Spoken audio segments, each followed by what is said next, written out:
Der Livestream der Nürburgring Langstreckenserie. Präsentiert von Falkenreifen.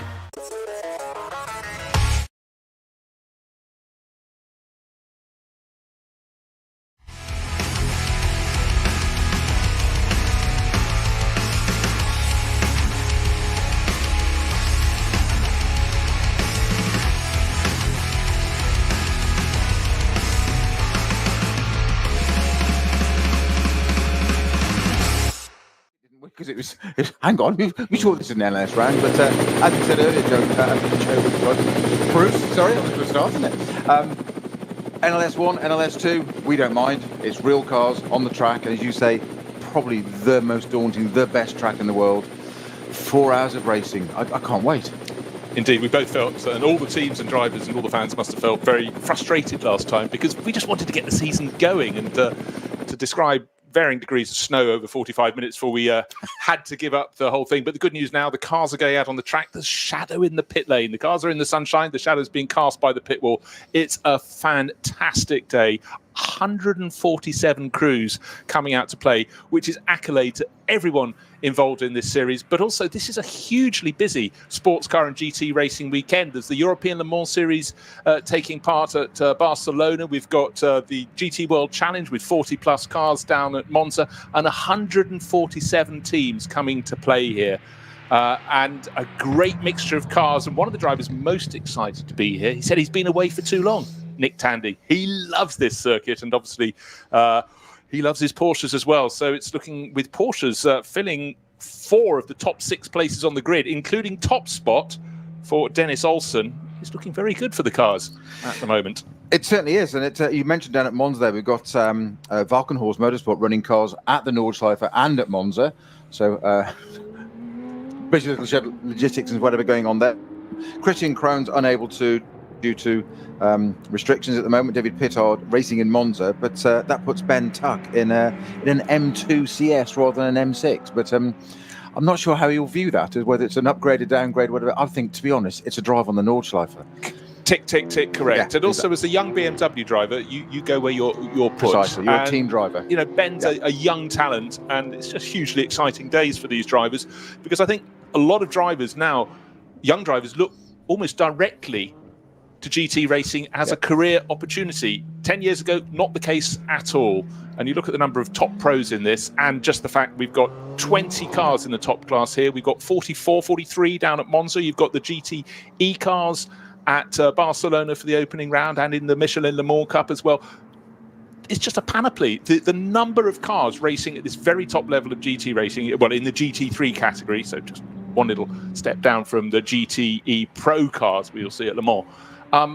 It is phenomenal. It's grown and grown. The cars are great to look at. And I always think any point in racing history where you've got a lot of manufacturers competing in the class, manufacturers, not just teams, then I think something is being done right. And I think in the GT3 world, it's a rich place at the moment. It's really fabulous. We are indeed talking about the rich tapestry of cars there. Just seeing on screen for those that are listening, the Opel Manta is out on track. More of that later, but it is good to see it out. There was a rumour pre-season that it wasn't going to appear again this year, and I'm hoping it was almost under sort of fan pressure that it did. It's a stalwart. It has to be there. It doesn't really matter what it does or doesn't do or where it finishes. That's irrelevant. It's out there. It's part of the furniture, isn't it? It's good to see it out there. Well, from my point of view, Peter, the first time I started going to watch the Nürburgring 24 hours on they the weren't making Opel Nordschleife, Mantas then. They hadn't even invented Opel. No, the Mantas were thick, not at the front end of the action, but they were in the action, and it just ties me back. And also the circuit, the Nordschleife, once you've got away from the Grand Prix loop at the start, has changed so little in that time. It looks right still. It still looks right. It didn't have a foxtail hanging off the aerial back in the day, but it does now. And it is sort of one of the cars that the fans, when they get into the circuit, come to look for. Yeah. So just going back to Ben Tuck there, as you're saying, a young BMW driver with the right approach, which I'm sure he's taking. He's there. It's a team drive. That's what he's driving. He's driving a team car. The fact it's an M2, not an M6, is irrelevant. And if anything, it's to his advantage because there's a little bit less pressure in terms of the performance level of the car, whatever. The C2, the M2 classes are very, very competitive. So he's going to have some good battles there. But but it's a great data acquisition, isn't it, for him? At a slightly lesser pressure, he might learn something different about the circuit from the seat of that M2 that he can then take into the M6, which would be very, very useful. What is interesting, I've noticed that we mentioned pre-show as well, Nicky Thiem, not in a car of a different brand. Other brands are available. He's driving an Audi for Phoenix.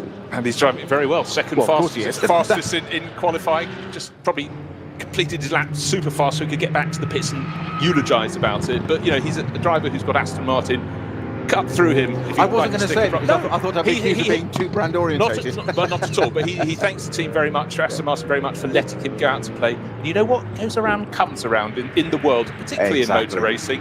And would you deny your driver a chance to get more experience on a circuit that is still super technical that you could then benefit from later?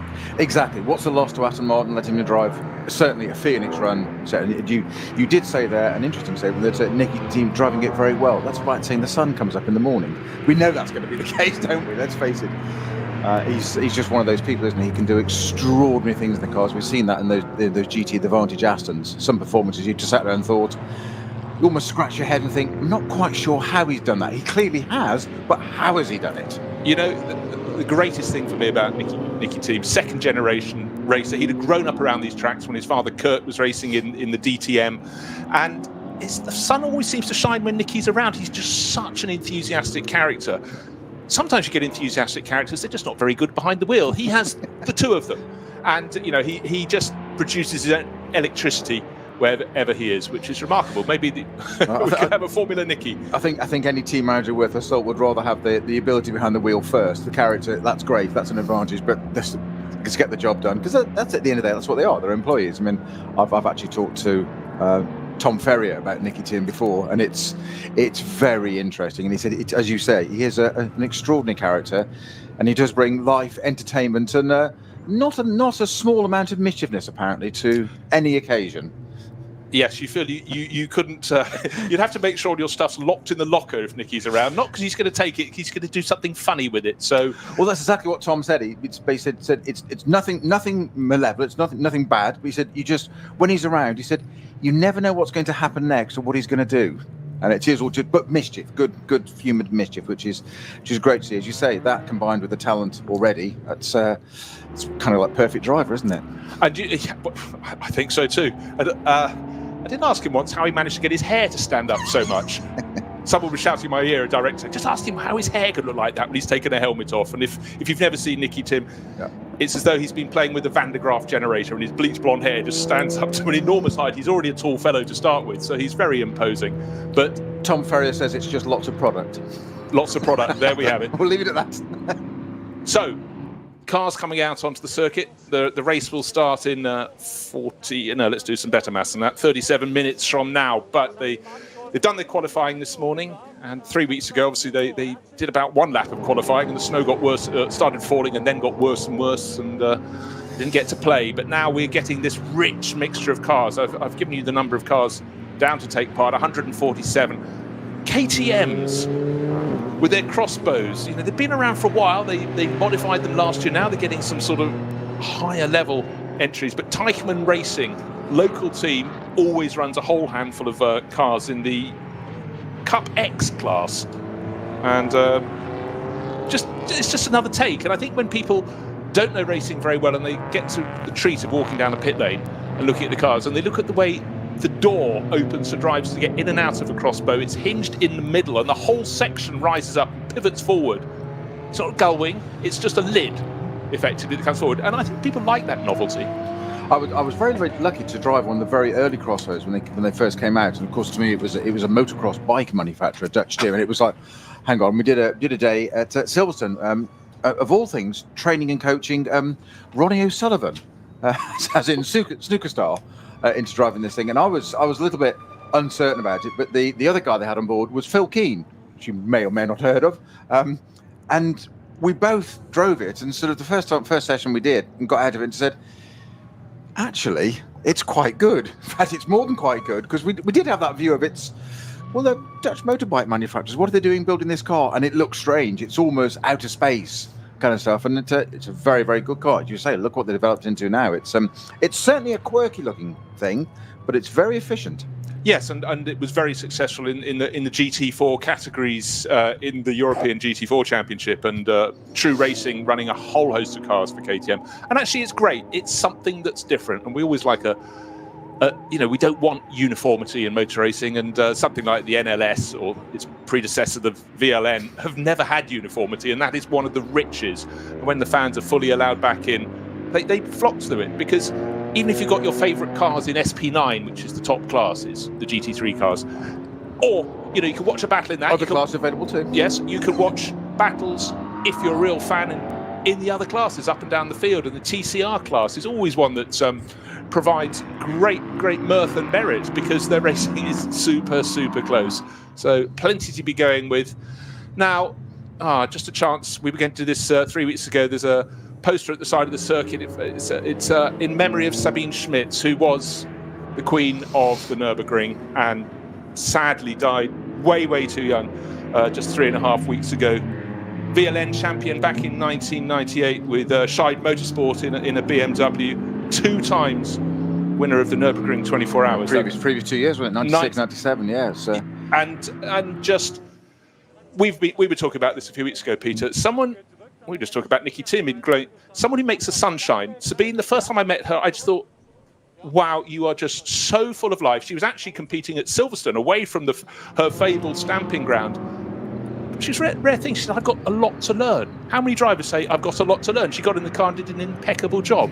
And, what a loss. And to her husband, Klaus Abelin, and the Fricadelli Racing team, they've got cars here this weekend. In fact, they've got pole position, which is rather fitting. That's the 31 Porsche shared by Fred Machiavicki and Dennis Olsen. But for so many people present on the Nordschleife, she was someone very special. She was someone they would have met, because she did more laps, we think, on the Nordschleife than anybody else over the years. Was a great hit on Top Gear, and she's one of those rare people. You met her, you loved her. She was fabulous. Absolutely, you couldn't say much more, could you? I mean, she was, there's driving and there's personality apart, but just a simple driving record and result on the Nürburgring. To take part in the 24-hour race is quite something. To finish high or in your class or something is even more. To win it outright is a massive box to tick on your CV. To do it twice in consecutive years, extraordinary. And then the following year to go and win VLN, and that's just the driving bit. And I would hesitate to say, and dangerously say perhaps, that that's probably the lesser part of her. As you say, yes, she could do that. We just said it about Nikki Thiem, didn't we? Of personality and character. That bit was just phenomenal. And as you say, bright and breezy, and so much humility about her, and just incredible. There was no question what she could do in a motor car around the Nordschleife. Yes, she was born here. She grew up around there. She probably should go and walk around it. And also a massive animal lover. The side that people didn't really know about. I mean, most people know her through Top Gear, but queen in the Nürburgring, and as you say, very sadly passed away 3 weeks ago at the tender age of just 51, which is far too young for anybody.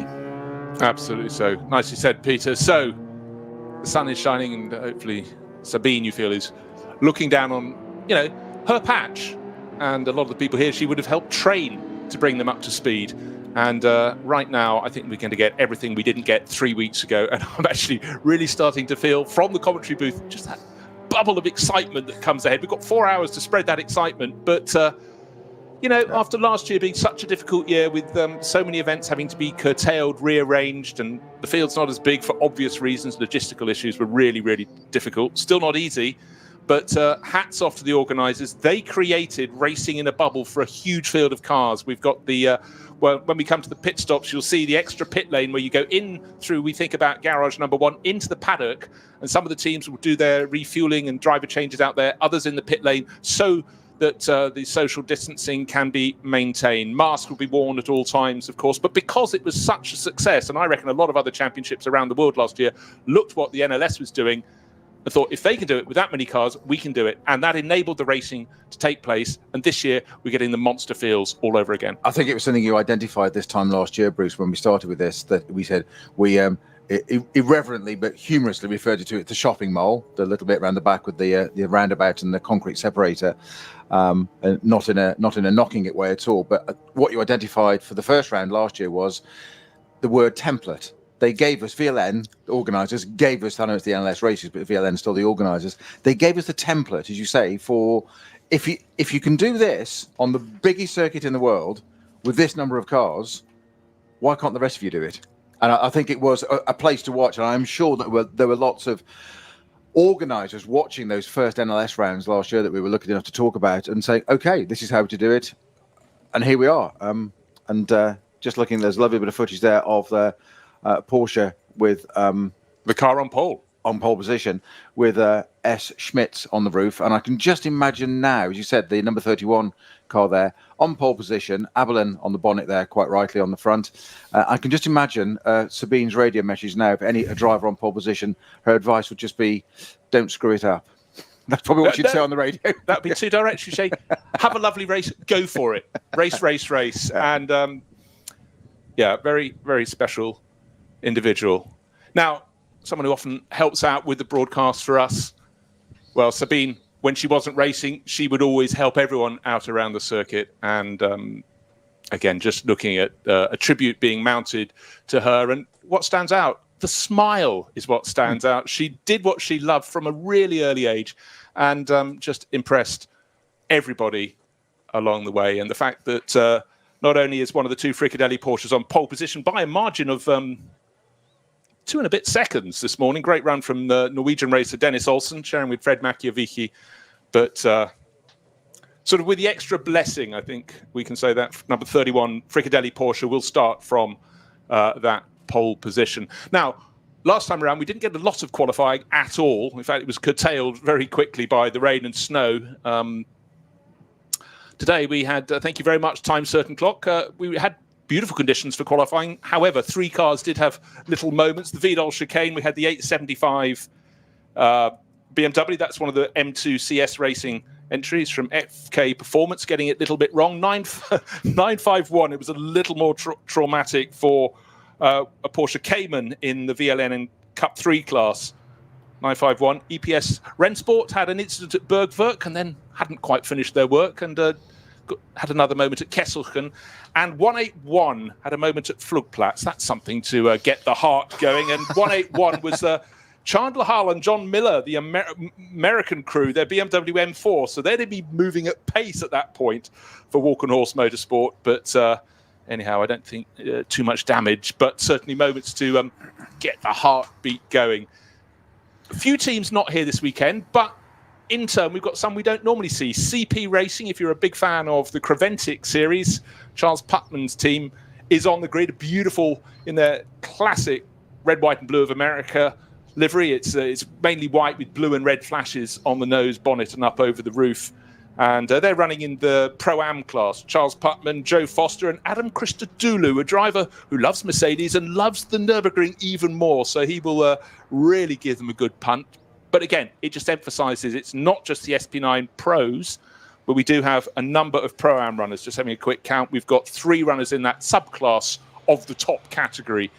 So again, people come and race on the Nordschleife in the NLS because they love the circuit. They also come here because there is a big event coming up in the season, the Nürburgring 24 hours, and practice makes, well, not perfect, but closer to perfect than you were before you turned up, in theory. You can never get enough time around the Nordschleife, and I'm sure that Sabine would have told us that as well. The lady, as you say, possibly the person, never mind the lady, that's done the most laps around the place, you could never get it. And that goes back to what we were saying about Ben Tuck in that Valkenhorst M2 rather than M6. It's just time, it's seat time, it's data, it's information, it's something, and it might not appear relevant today all of a sudden, but it'll be something that'll come back in the middle of the night in the N24. We might say, oh, I remember this at this point. Or so it's just something you learn. You never stop taking in the data. And it isn't, the N24 isn't part of this series, but it is unofficially, it's always accepted as it's a pre-event, it's training, it's not qualifying, but that's what it's all about. And that is the blue ribbon, isn't it, of racing at this circuit. 24 hours anywhere. 24-hour races throw in something quite extraordinary into the mix for logistics, but to do it around the Nordschleife with 100+ corners, I've given up trying to say there's so many schools of thoughts on how many corners there are on this circuit. Simple answer is a lot.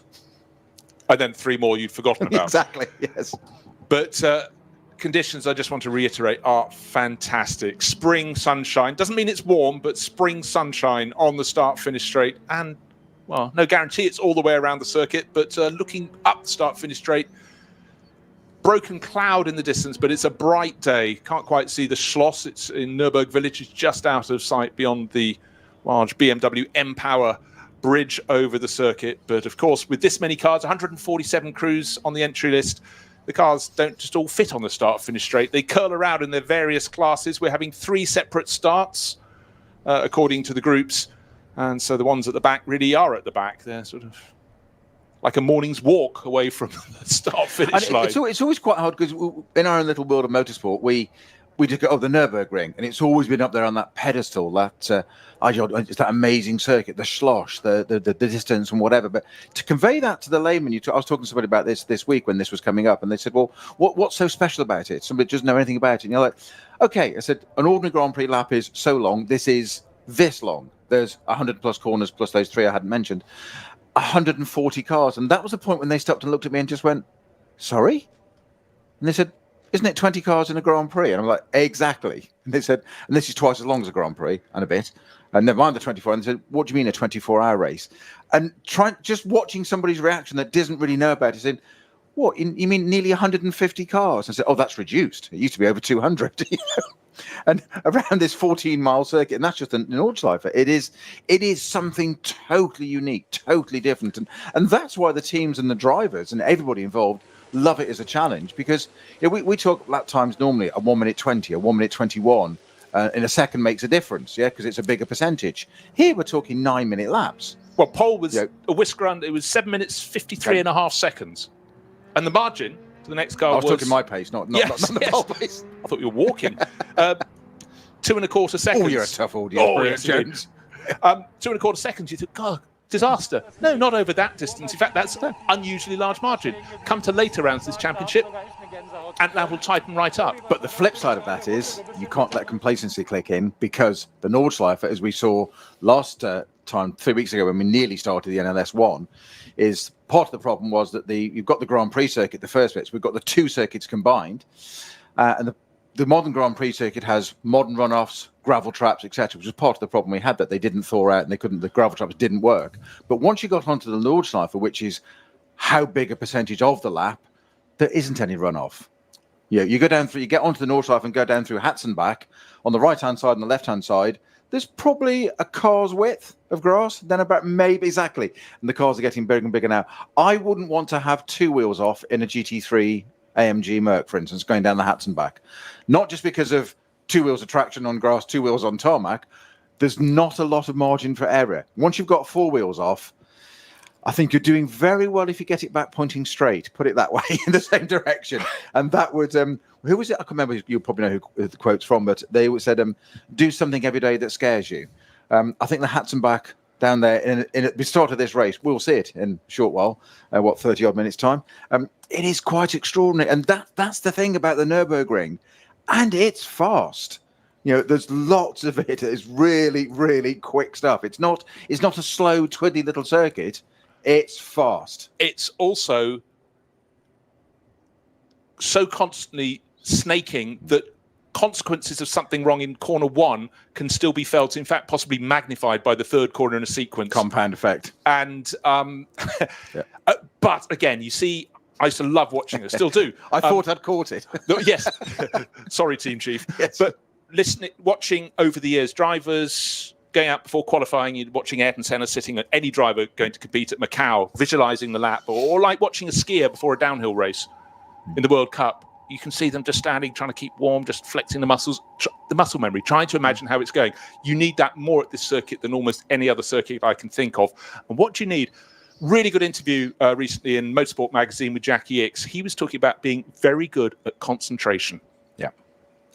And, when you're driving 3 hours flat out in the wet at Le Mans, one moment, one lapse of concentration, momentary as it might be, and it's over. And it's unusual to hear a driver talking about concentration, but the really great ones who can perform when they're tired, the car is possibly in those days, back in the 70s, starting to break at Le Mans, you're nursing a problem, it's in the dark, there's all of those factors. If you can really, really concentrate, that marks out the greats. Yep. Yeah, absolutely right. I mean, the British racing legend, and I use the word advisedly, Colin Blower, TVR Tuscan man, and he just happened to do things like develop the original McLaren F1s. He had that sort of thing going on in the background. He always said about the reason for being fit as a driver was tired drivers make mistakes. It's a quote I've never forgotten, and that's exactly the point. It's that concentration, it's that sort of that relaxed, that complacency of stretch the legs now. This place doesn't let you do that, and it's unrelenting. And it's not a question of there's that rhythm as well. You go to Brands Hatch Indy Circuit, 1.5 miles. You get into a rhythm. It's so many corners, we're back. So many corners. It's almost like a metronome. You can tick, tick, tick. You metaphorically in your head get into a sort of reset almost every time over the line. You just do it again. This place doesn't do that. You get to complete a lap, which takes however many minutes, depending on your pace. But let's say 8 minutes, 9 minutes in the race with fuel on board. So call it 10 minutes for ease, just for complicity. And you sit there and you go, 10 minutes. You go down the pit straight. You get a slight breather, and you take another breath again for another 10-minute assault on this extraordinary place, plus speed differentials, something we haven't mentioned yet. Speed differentials of cars. So many classes. You're in a SP9 GT3 car, and all of a sudden you come across what we said about Ben Tuck, for instance. No, not his agent. We're not giving him loads of airtime. It's just I'm thinking about it. In an M2 or the Opel Manta. Now, they've got as much right to be on the track as anybody else, but you've suddenly got the grille of an AMG Merc coming up behind you, or an M6 or an Audi R8, and you think, crikey. But it's always the faster car's responsibility to get around the slower car. But again, I remember Jerry Marshall saying this years ago, another British racing legend of motorsport. He always just said, when you're in that situation, you've just got to hope the car in front, he said, stays where they are. He always said that to people he was coaching. When you're new to it, or out of your depth, or out of your comfort zone, stay where you are. If they're any good, they'll get around you. That's absolutely fair. And that's what these boys do at the top level. We've watched it, haven't we, time and time again in this, Bruce, last year. Some of the onboard and that, or just watching them going down through Hatton back, etc., how they deal with traffic. That's the key to this as well. Oh, an element. No, absolutely. Right, the green flag has waved and the cars are heading off. In fact, Nicky Team, or his car, the Phoenix Racing, the green Audi on the front row, has already gone, but the pole starting Fricadelli Porsche is at a standstill. It's holding up the entirety of the row of the grid. Yeah. Oh no, come on. The sister car's gone round it as well. That's the one with the green flash. It's the second Fricadelli car with Nick Tandy on board this weekend. So let's hope that can be got going. Oh, how cruel. On pole by a big margin there. Fred Makiewicz and Dennis Olsen, the Norwegian racer, and the car number 31 going nowhere. Conditions perfect for racing, and racing is what we want this car to do. The car with the name on the top of the door alongside the driver's name, the name of Sabine Schmitz. We're remembering her this weekend, just over 3.5 weeks since she died of cancer. Huge loss to everyone, and just waiting while the rest of the first pack, and it's got going. Yep. Just before the last of the pack got through, so that should be able to approach the front. So Nicky Team, I thought, you're being a bit cheeky, going off a bit in advance, but the green flag had been waved and the green Audi went into the lead of the queue. Let me just run you down the grid very quickly, the top few cars. So we had the Fricadelli Porsche on pole position, number 31. It's number 11, the Phoenix Audi alongside Nicky Team. Frank Stippler, the second Phoenix Audi, blue and red. This one is third on the grid, and the Grello, the famous green and yellow liveries of the Manthey Racing Porsche, with the inimitable 911 on the nose and the doors. The second Fricadelli car, Nick Tandy, sharing that this weekend. Excited to be back on the Nordschleifer track he loves, sharing with the Belgian racer Maxime Martin.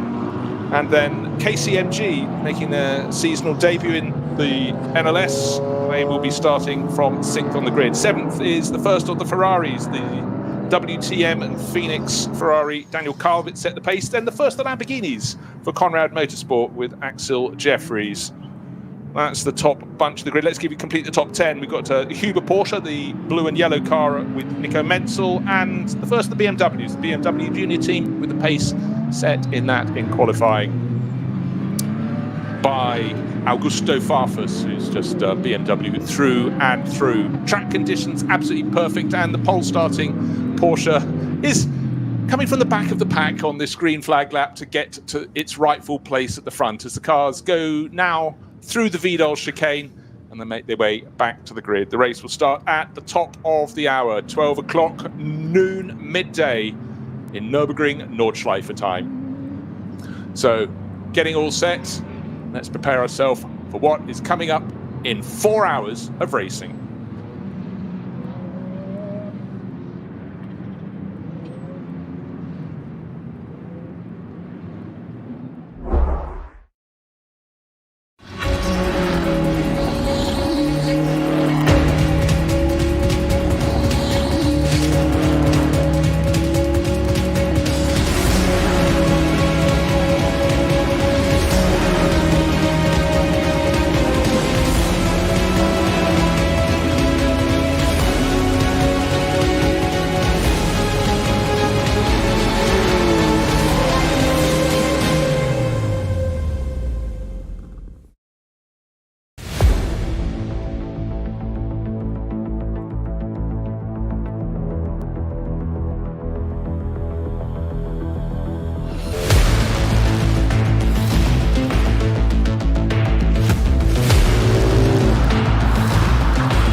Zwei Familien.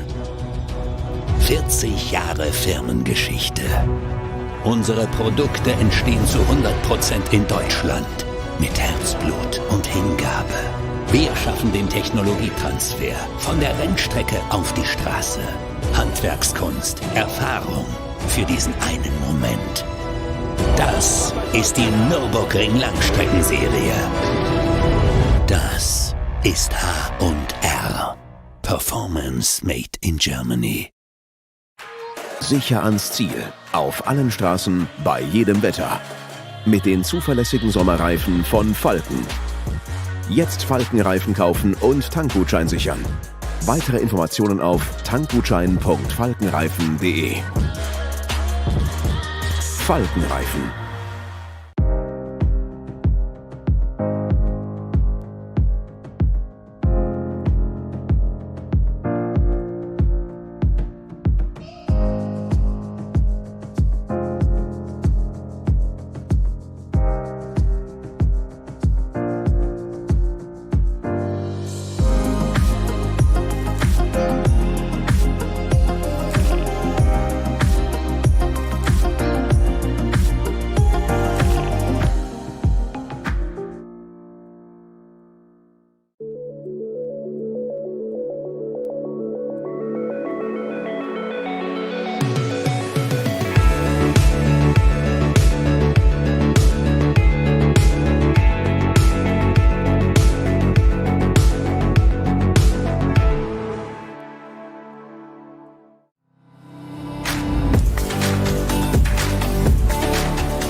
Ein hartes Duell. Kollision zwischen den beiden. Damit ist das der Führungswechsel. Zu dritt nebeneinander. Maximale Reaktion. Da brennt der Falkenporsche. Drama. Das Auto hat einen längeren Boxenstopp. Vorsicht. Und hier kommt der Gesamtsieger. Der Rowe NLS Rückspiegel. Am Sonntag um 18:30 Uhr auf diesem Kanal.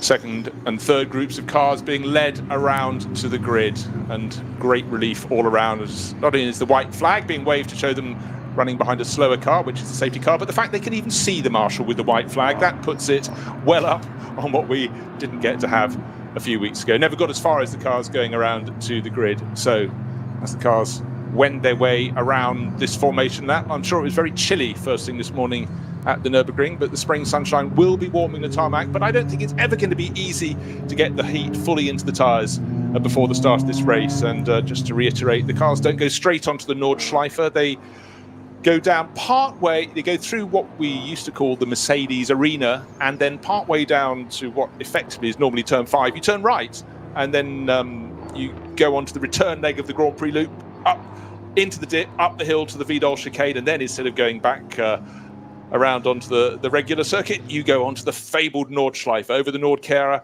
and then it all just starts to unfold in front of you and hopefully not unfold behind you as you're looking in your rearview mirror going backwards on the grass. But some of these drivers racing in this championship have been competing here for a good 20 years and more. They know this circuit. Of course, there are so many variables that can be put up in front of all of these drivers, but that's part of the magic, Peter. It is, and there is something mystical and magical, as you say, about the Nordschleife. I was very lucky enough to do my first race on this was the 24-hour, and for my first 24 hours it happened. But I remember, no matter how many laps I did in the stint we did, how many stints we did, there was still, I don't want to admit to it because the whole thing should be serious, but there was do the Grand Prix circuit, and almost you did relax a little bit. You did sort of go, okay, it's a Grand Prix circuit. And then as you went through the Vidal chicane, which of course was the Mercedes arena in those days, then onto the Vidal chicane and onto Nordschleife, you'd go, okay, deep breath, now it gets serious. And you shouldn't think like that as a driver because the whole thing, every corner should be the same. But it did happen. You couldn't help it. It was just okay, here we go. And we're off on the and hats are back and away you go. It's perhaps I shouldn't admit to that on air, but it's there now. It's out there running around. Look, it'd be only natural. It's called when there's a bit of space either side of your car, you can relax a little bit. When there's no space whatsoever, or the width of your car and no more, not so easy. Maybe not. Maybe not. Maybe it isn't flat. But in fact, one of the funniest things I've heard in recent years is that last year when John Hindhoff and I were covering the digital NLS, which was a massive hit, it drew in a whole new audience of fans who loved doing their racing games but didn't really know real motor racing. And quite a few of the comments was, we had no idea this was a real circuit. We thought this was a fantasy circuit, which it is. Computer-generated circuit. Computer-generated. Almost, it is. You can imagine linking together the great parts of other circuits and then throwing in a few other bits for good measure. Art imitates life. Yeah, it does. And I obviously watching television, listening to racing on radio is fabulous, but still nothing beats being at the circuit. And when you go to circuits, particularly ancient circuits, the Nürburgring is nearly 100 years old. Go to when the Nürburgring, they still race on much of the original circuit, which is the Nordschleife. There was the extra loop, the Sundschleife as well. I've walked that's interesting too. But go to Spa and go over into the next valley to Malmedy and see where the full Grand Prix circuit used to go. And then you've got to really suspend your imagination. It's extraordinary. In fact, I'll tell you what, I did a piece to camera about the old circuit at Spa, and it went back to be produced in England, and they said, why are you just standing on a road? We wanted a bit about the circuit. And I just sort of put my head in my hands and wept. I was, the master king, Oh, dearie me. I remember very clearly a few years ago we had some issue with throttles and carburation on an E-Type lightweight that were running in the Spa 6 hour. So numbers covered up obviously appropriately. We went out and did the old circuit down a little bit back and came back up through the woods there. And for that moment, exactly as you're saying, you're sitting there thinking, they raced Grand Prix cars through here in the 30s, 40s, 50s, 60s, and in 79 it stopped in that bit. And you just sit there and you think, I thought Spa was bad enough. I never did the old circuit. I still miss the old bus stop, so I don't like that version anymore. I'm sorry, I just don't like it. But to come up through the sunlight in those trees and think it was a different time, which is exactly what you're saying about this place. Remember these cars, you were talking about the Opel Manta being in period in its day. You think of some of the cars there, some of the, the Grand Prix cars and the sports cars that would have raced around here. Imagine a Group C car around Nürburgring. Nordschleife. Oh, yes, please. That's what Stefan Beloff was made for. Well, yes. A couple of cars apparently had stopped on the warm-up lap at Hatzenbach. That's unfortunate for them. So 471 is one of the stoppers. That's a Pro Sport Porsche Cayman. It's bad luck for Nestor Girolami and Alex Homerson. And also 488 has that stopped but now got going. So thanks again for Time Surfing Clock, the man who watches all. That's the team, one of the Team Avia Sorg Rennsport BMW 330i. So for Rasmus Heinrich, Martin Lechmann and Philipp Schalter. Let's hope they get 4 hours of racing coming up ahead of them. So all eyes on the screens as the lead cars will be approaching the end of the lap. In fact, one of the few places they can relax, probably for the only time in this race, will be on that run from Straubenschwanz when you go out of the corner, the long right-hander after Straubenschwanz onto that long straight, Dottinger Höhe and on, because once you get racing, there's going to be someone trying to overtake you. But for this time, when you're approaching the grid, you can relax on that long straight. And the car's now starting to go through that aforementioned part. Race will start at the top of the hour, 5 minutes from now. And I think of some of the iconic corners on this circuit that provided some amazing photographs, some amazing images. Flugplatz, the carousel itself, of course, part of the NLS Nürburgring Series logo. That's exactly what it is. It's the carousel, the Cracciolo carousel. I would argue that one of the most iconic images is that long shot from Tiergarten back down Dottinger Höhe of them all appearing, certainly at the beginning of a race. That's the bit I love. Perhaps it's the tension of the pre-race start about to happen. But I love that shot back down of all the cars appearing. And of course, the first group is the SP9 cars we get to see. But then you get it again with the different categories, the C2s and M2s, and those cars, competition cars, further back. I think that's an absolutely fabulous shot in the sunlight now. And then it's all about to go. We get to talk about them starting the race. Then there's a second batch that goes. When you've just got your breath back from that, there's a third batch. At that point, you're lying down with a sort of wet cloth over your forehead. Right, in fact, I got ahead of myself. Only now are the leading cars approaching Straubenschwanz. When we picked them up, just running through Brunchen and Flansgarten. Those constant S's that just snake their way away. Now just giving a chance to see which cars are going to offer us onboard footage. And the Manthey Porsche, the Grello car, number 911 will be one of those cars. Front-mounted camera, so they'll be able to pick up. They're starting, well, in fact, only 4th on the grid, so they've only got 3 cars sitting in front. And that should provide some cracking footage as we go around the circuit. And many moons ago, I think the first one of these I covered, there were 6 cars with onboard cameras. I think 1 failed to start, and at the end of the opening lap, we only had 2 left, so we saw an awful lot of footage through the windscreen of that car. But you know what? I didn't mind just sitting watching a pro driver in action around the Nordschleife. Yes, exactly. Yeah, the point started so well, but it rather ran out on itself. But the fact is, any time you spend looking through the windscreen of a car being driven well, and your point about the closing speeds on the junior cars, junior categories, it's astonishing. And the fact is, the driver may have seen them 3 corners ahead when you're going through the Esses towards the Straubenschwanz, but it's about picking the moment. But then that closing speed, it is you. Even now, I sort of pause and draw breath. Yeah, it's part of a driver's skill set to be able to do that, and it's that dealing with. So there we go. There is the famous image I was just talking about, the long shot, as I put it, back from Tiergarten down to Dottinger Höhe. The car's weaving furiously, getting hit into those tyres. The Grello car, number 911, 4th on the grid, you just mentioned there, Bruce, using almost exceeding track limits. He's going right up to the white lines and back to get some heat into those sidewalls of those tyres. And getting ready to go. Well, we've got actually quite a good list of cars that can be carrying onboard cameras, so about 9 or 10. So we've got plenty of footage that we're going to help us tell the story. The circuit, of course, creates the stories. We know that full well. The Nürburgring Nordschleife always throws in a few curveballs. We thought the first one was removing the car that was on pole position, the car carrying the name of the late, great and much missed Sabine Schmitz. But fortunately, the first of those 2 Fricadelli Porsches, running in their regular colours, made it away just before the lead group had left the grid, and is now back at the front of the pack. So it's the Dennis Olsen, Fred Makiewicz with the name of Sabine Schmitz. Fricadelli Porsche, number 31 on pole position. Car starting second is the bright green Phoenix Racing Audi of Nicky Thiem. Yes, Nicky Thiem, not in an Aston Martin, but out on parole this weekend to race an Audi for Phoenix Racing. He's sharing with Michele Beretta, last year's GTE champion in the European Le Mans Series. That's the front row. The second row is the second of the Phoenix Racing Audi, blue with the red flash, alongside the Grello, the green and yellow 911 Manthey Racing's colours. Row number 3, it's the second of the Fricadelli red and white Porsches, differentiated by having green flashes rather than yellow as on the pole car. And alongside it, KCMG, the team from Hong Kong. They love their racing in Europe. This is their first outing on the Nordschleife this year. Then we've got a Ferrari and a Lamborghini forming row number 4. another Porsche from Huber Racing, and BMW Junior team. BMW starting in 10th position, so 4 different makes of cars in the top 10 positions. Public continue to drive around the road outside the circuit, right outside the circuit, but right now we're waiting for the race to get underway, waiting for the lights to go green. The Fricadelli Porsche's 1 car length ahead of the Nicky team, Michele, Beretta, Audi, and the pedal is now to the metal. The lights are still red, but they're accelerating towards it as long as they get over the start finish line before they go green.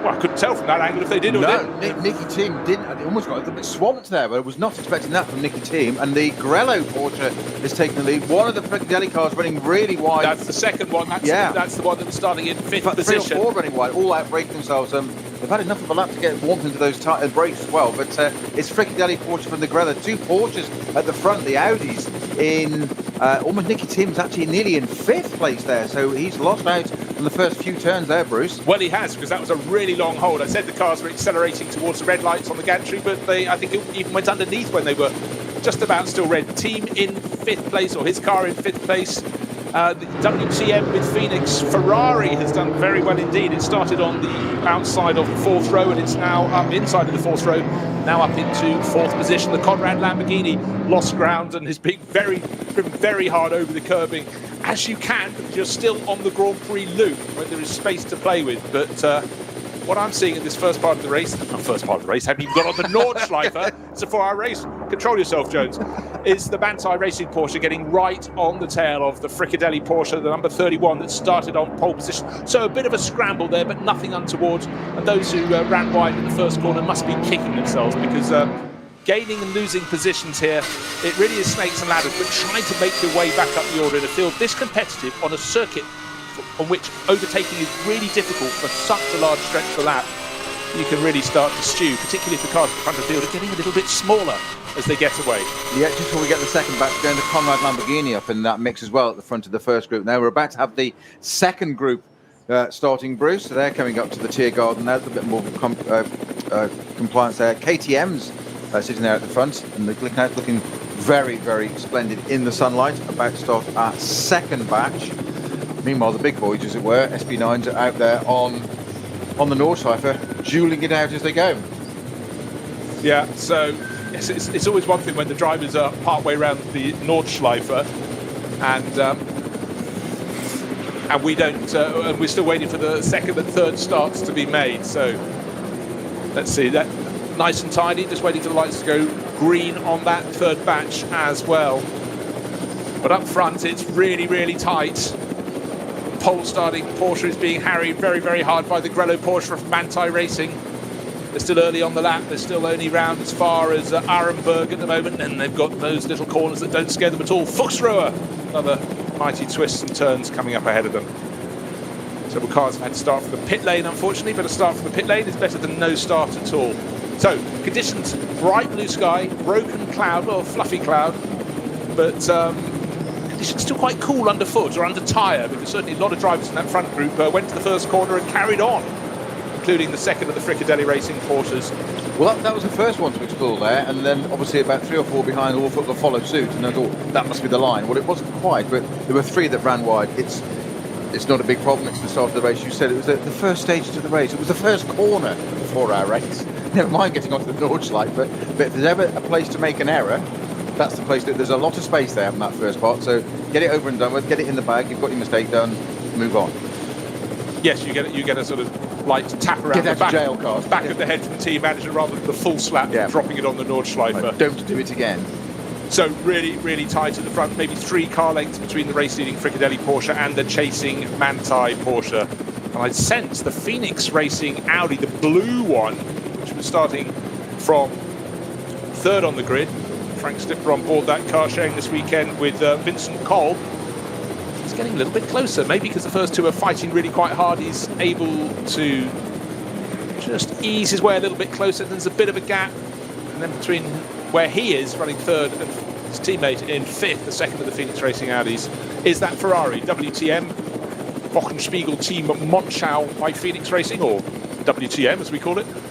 That was the car that really benefited. It started from down in 7th position, got itself up to 4th, and now not even had 4 minutes of racing yet, but it's fast and furious. We have got 4 hours, Bruce. I keep getting those digits sort of mucked around in my head. But the Grello Porsche is getting a tow now. It's getting closer and closer. It's 1 car length. That's all, half a car length now down on the race-leading Fricadelli Porsche. And they're working their way. They've been through Bergwerk, working through Kesselchen, and in fact they've just got through Kesselchen, and now this is one of my favourite parts of the circuit, Klostertal et al. And then of course we get to the Steilstrecke and up the hill to Carousel. Oh, what a fantastic circuit. I just absolutely love the Nordschleife. Third group of cars, nice, neat and tidy down towards the first corner on the Grand Prix loop. 2 or 3 abreast, that's fine. So nice and tidy, but up front the Grello Porsche gets closer, then drops back to the Fricadelli Porsche at the lead of the race. The car that started on pole, Fred Makiavicki and Dennis Olsen sharing that this weekend. When you get to the longer stretches, you can see the second place car, the 911 Porsche, closing in.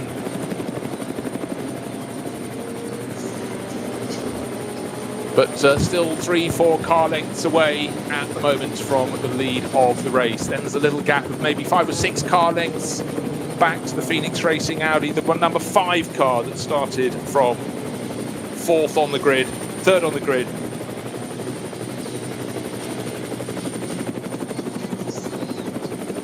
But conditions, everything they weren't not so long ago, 3 weeks ago, when we didn't have any conditions, other than conditions we could hardly see because the snow, the rain, the fog.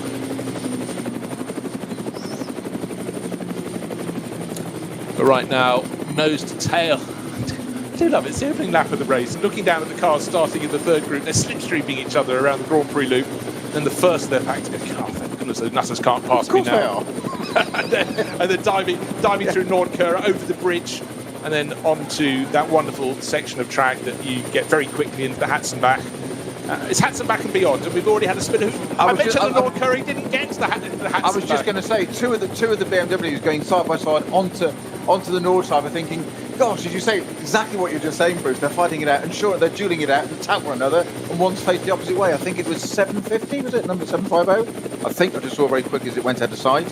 I will check while you're doing that. Well, hold that thought. We're getting to the corner that leads onto Dottinger Höhe. It's the Galgenkopf, and it's almost nose to tail between first and second. In fact, leading the race by about 3 car lengths, but that will come down. The Grello Porsche getting closer and closer. The straight goes on and on and on if you're in a road car, but it still goes on a little bit in a racing car, but definitely just getting close enough to try and catch the toe before the king. Going from one side of the circuit to the other, the race-leading Fricadelli Porsche. Then there's the first of the 2 Phoenix Racing Audis. Then there's the Ferrari, about another second or so down in 4th place and 5th place. The second of the Phoenix cars. One's got caught out on the opening lap. And a passing manoeuvre is being attempted around the outside, 2 wheels on the grass. And there's a change of lead. There's a change of lead of the Manthey Racing Porsche. I think we cannot drop it on the grass before the first lap is complete. That was brave from the new race leader. It was always going to happen. The Grello car clearly got the pace there, which is exactly why the Fricadelli car was changing direction. Nothing wrong with that. It wasn't weaving or whatever, but it was just certainly changing direction, trying to break that toe. But the Grello car saw that and was following it and kept that draft, kept it going.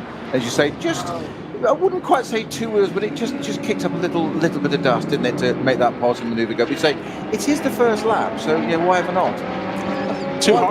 I'll go for 2 half wheels on the grass. And by the time they reached the start-finish line, the Manthey Porsche was just over half a second clear. Another change, the green Phoenix Racing Audi got past the Team Bockenspiegel Ferrari up into 4th place. So it's the Porsches from Manthey Racing and Fricadelli Racing 1st and 2nd. 2 Phoenix Racing Audis 3rd and 4th.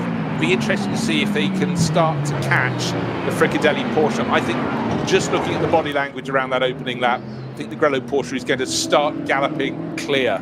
So if anybody else wants to stay in this batch, we've got to get onto the tail of the 31 pole starting Fricadelli Porsche, which is now down into 2nd place overall. So it's Kevin Estra who was the start driver in the Manthey Racing Porsche. No wonder the move was so bold and robust. That is Estra written all over it. Dennis Olsen was the driver trying to defend, having started from pole position. And it's Frank Stippler, and it was Michele Beretta, not Kurt. Kurt might be watching. It wasn't Nicky. Nicky's doing the 2nd stint in the number 11 Phoenix Racing Audi. But right now, leading the way, and I sense, just eking his way clear. Kevin Estre. Yeah, because I just watched that. We maligned Nicky Tim at the start there, being lagging at the start, but it wasn't him. Actually, it was. No, that was you. I didn't say. Wrong driver, wrong commentator, but just got it all wrong. Sorry, it wasn't Nicky Tim in that car. So it was Beretta in the Phoenix Audi. But I'm sure they'll be back on the pace. It's a long race to go. There's 4 hours to go, just under 4 hours to go. We are only just starting the second lap of the race. But what an extraordinary sight! Those two Porsches, the Fricadelli and the Grello coming up through Dottingerhoe onto Tiergaard, backing it out, weaving, getting the drag, getting the job done just at the end of that first lap. Bravely, as you say, Estre style written all over that, as in, I think you quite rightly said, 2 half wheels on it. Just kiss the grass just to say, well, you've left enough room and a bit less, I'm going to take it anyway. And he still did. So Kevin Estre there, great manoeuvre to take the lead of the race just at the end of the first lap. And of course, it's a massive team thing for the team on the pit wall to see their car come through at the end of the first lap. It's such a bright car. I know that Grello, as we keep referring to, green yellow mix. It's very obvious car in it, but to see it come on through there into the pit wall first time in the lead, having just pulled off that manoeuvre, that's what the team see. They see the car first. It's like, our boys out there first, our car's there, all makes it all worthwhile. And then they say, how do you take your coffee? We've got nearly 8 minutes until they're back round. So pop into the paddock for, sausage and mustard and a little bit of hard brat. But fabulous. It's Fred Makiewicz in car number 31. They suddenly went blank, just wanted to check. They said Dennis Olsen had started it, and then they removed his name from the screen. So it's Fred Mako. So 2 French drivers having a crack at the front. Estre and Makiewicz. Half a second was the gap between first and second. And now I sense it's starting to go out. The first lap, 8 minutes 8. But of course, those times will come down. That was a rolling start, but heat still being put into tyres. The TCR battle, it's always fab. Always makes me smile around the Nordschleife. And Golfs go very, very well in the TCR class at the moment. But up front, just looking to see how it's stretching out. I'd say the gap is about 3/4, maybe almost a second now for the race leader.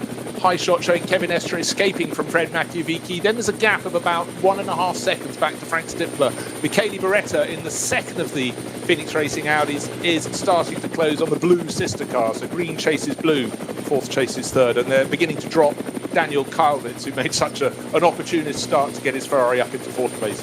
Back to fifth by the end of the opening lap, and the person who's now going to be all over the tail of him will be Marco Holzer, the KCMG Porsche. That's the white Porsche with the blue and black markings that KCMG have run on all their cars in recent years. But those first 2 Porsches are looking very good indeed. The gap on the start-finish line between the second of the Porsches and the first of the Audis is 1.6 seconds, and I sense it's starting to go out rather than come down. However hard Frank Stippler, with all his years of experience, pushes. But then it's an early lap. You've got to think about tyre life. You've got to think about your fuel load. Just a little bit further back, the Conrad Motorsport Lamborghini. Talking about colour schemes that have been used for a few years and more. Conrad Motorsport been running that turquoise and black livery for a long time. And Axel Jeffries, this is really quite a hybrid, isn't it? The Zimbabwean racing driver based in the Middle East, racing in Germany in an Italian car for an Austrian team. Need I go on? But anyhow, the point there is he has got a couple of cars between where he is running in 7th place and the Phoenix Racing Audis. And it looks like he's got the pace to get up with the Audis if he can get past the Ferrari and the number 18 KCMG Porsche. Ifs, buts, maybes. This is where the fun now starts. Looking at the track mapper, we've got cars virtually spread around the entire lap. And this is where we start to get already, despite the length of the circuit, we're into the front leading cars getting into traffic. And this is where it starts to get even more interesting now as they start to get the way through. Certainly those bits that we said about that, approaching the slower class cars, working their way through which side you go, which side you do you hesitate, do you not, whilst at the time potentially leading your race, leading the class, or being up at the pointy end, let's just say that way. You've got your own job to do, but you'll have another car right behind you. We've seen that with the 2 Porsches, the 2 Audis, etc. You're busy having your own battle, and quite simply that can be lost or made as you sit there, like that moment of, do you they say hero to zero, don't they, in a split second? Which side of a slower car do you go? They've got their battle, or more to the point, if they come across a battle of 2 or 3 cars, so you've got, let's just say, 3 M2s having their own battle, and you're there in your SP9 car with somebody right behind you. thinking, do I hesitate and back him up? Well, Kevin Estra's shown us that he won't be backed up. He doesn't do that kind of thing. He's at the front, so he doesn't need to do that at the moment. But nor is he going to give that opportunity to somebody else. And this is going to be the decision-making all the time, which goes back to exactly your comment earlier, Bruce, that Jackie said about concentration. And everybody sits there thinking, you don't need to be fit, you don't need to be mentally alert or whatever to be doing that. You're just driving a racing car, you're sitting down. Well, actually, there's an awful lot to take on board all the time. It's a constant processing, and you cannot relax. You just cannot do it. Not on this circuit. Snowy, we're sitting down to talk, but look at us. We're both two finely tuned athletes, do nothing else apart from eat healthily. Gosh, I wish I hadn't had so many crisps last night. Yeah, elite exemption. Yes, we have, yes. But concentration is required at every single level in this sport. Still waiting for the next timing interval. How much will the gap have grown in the lead of the race between Kevin Estra and Fred Makovici? It's Porsche's all the way, but we haven't yet completed 2 laps. But the leaders are working their way back round. As always, great racing in the class, the BMW C2. I'm just trying to see who is faring well in that 872, making typically proud progress. 872, it's one of the Rennen motorsport cars. That's Marcus Flash, Matthias Malmedy and Jörg Weidinger. Those cars just look so neat and tidy, those BMW M2 CS Racing cars that run in the Cup 5 class. And I love the fact you have Cup classes here. And BMW, one of the manufacturers that really supports their own classes of racing around the Nordschleife. Right, gap. Now, Bruce, sorry. 2.2 seconds is the gap now. 1 3/4 seconds gained on that lap. But more to the point, that first lap, 8:08, okay, 7:53 they did in qualifying, didn't they? 7:56 in race already. Bearing in mind how much fuel they have on board for this to do, how long was it? 7, 8 laps, let's just say thereabouts. That's a stunning time from Kevin Estra, but second place car as well, 7:57.8, so it's less than a second difference. They're amazing times at the front now. I'm quite surprised to see those sorts of times being delivered quite so early with that much fuel on board. Yeah, you said 3 seconds off pole. It's actually 2.5 seconds off the pole. And if you strip away that pole time, the next fastest car in qualifying was only 0.2 of a second faster than that lap from Estra. So a really fantastic lap. Have had a place change. The Ferraris, Daniel Karlovitz, pedalling as hard as he can, has been passed by Marco Holzer, changed for 5th place. So the KCMG Porsche up into 5th. The Ferrari from WTM down to 6th. Behind it, still in 7th place, Axel Jeffries, still 8th place, Nick Tandy in the 2nd of the Fricadelli Porsches. Leading the SP9 Pro-Am class is car number 25 from Huber Motorsport, bright blue with yellow wing mirrors. That's Nico Menzel starting that off, sharing with Stefan Aust and Philipp Neufer. So good to see Huber Racing going well. They're starting one of these teams that really is starting to spread its wings around global motorsport. And you can these days, because global motorsport has classes that are competed in all around the world, GT3 and GT4 most notably. So it does mean some of these teams can get away without having much of a close season. You can go and find a championship somewhere to compete, to keep your mechanics employed over the winter and your engineers. So all good things. Right, looking down through the classes, we mentioned Huber Motorsport, 9th overall, leading the SP9 Pro-Am class. Top runner in the next category is down in 20th place. And it's the SP7 class. And that's car number 69. I will tell you precisely who's driving that at the moment. It's Robin Tronoski. That's the SP7 classes for the Porsche Cup class cars, going very well indeed in that. And then the top runner, well, this has happened more than a few times in the class 4 GT4 cars. It's Gabriele Piana, Italian by birth, but spends most of his time racing in Germany, and he is leading the way in that class in 22nd position overall, car number 140. That's the Black Falcon Mercedes, showing that with Mustafa Kaya and Mike Sturzberg. So yet again, Gabriele keeping his nose clean and tidy and out front, which is quite important for a racing driver. The Fricadelli car running slightly quicker first sector. Once again, something else we fall into the trap of, don't we, on the Nord side? We say sectors, and we say, oh, because normally there's 2 or 3 or 4, maybe 5 sectors on a lap, and we put it all together. Here it's kind of irrelevant to some extent, unless it's whopping with a purple sector set there by the second place car. There's so many sectors around here. You can suddenly gain a bit here and gain a bit, and all of a sudden you can just lose it so quickly again. Because I've forgotten. I mean, how many sectors do we have? It's the 5 that they list.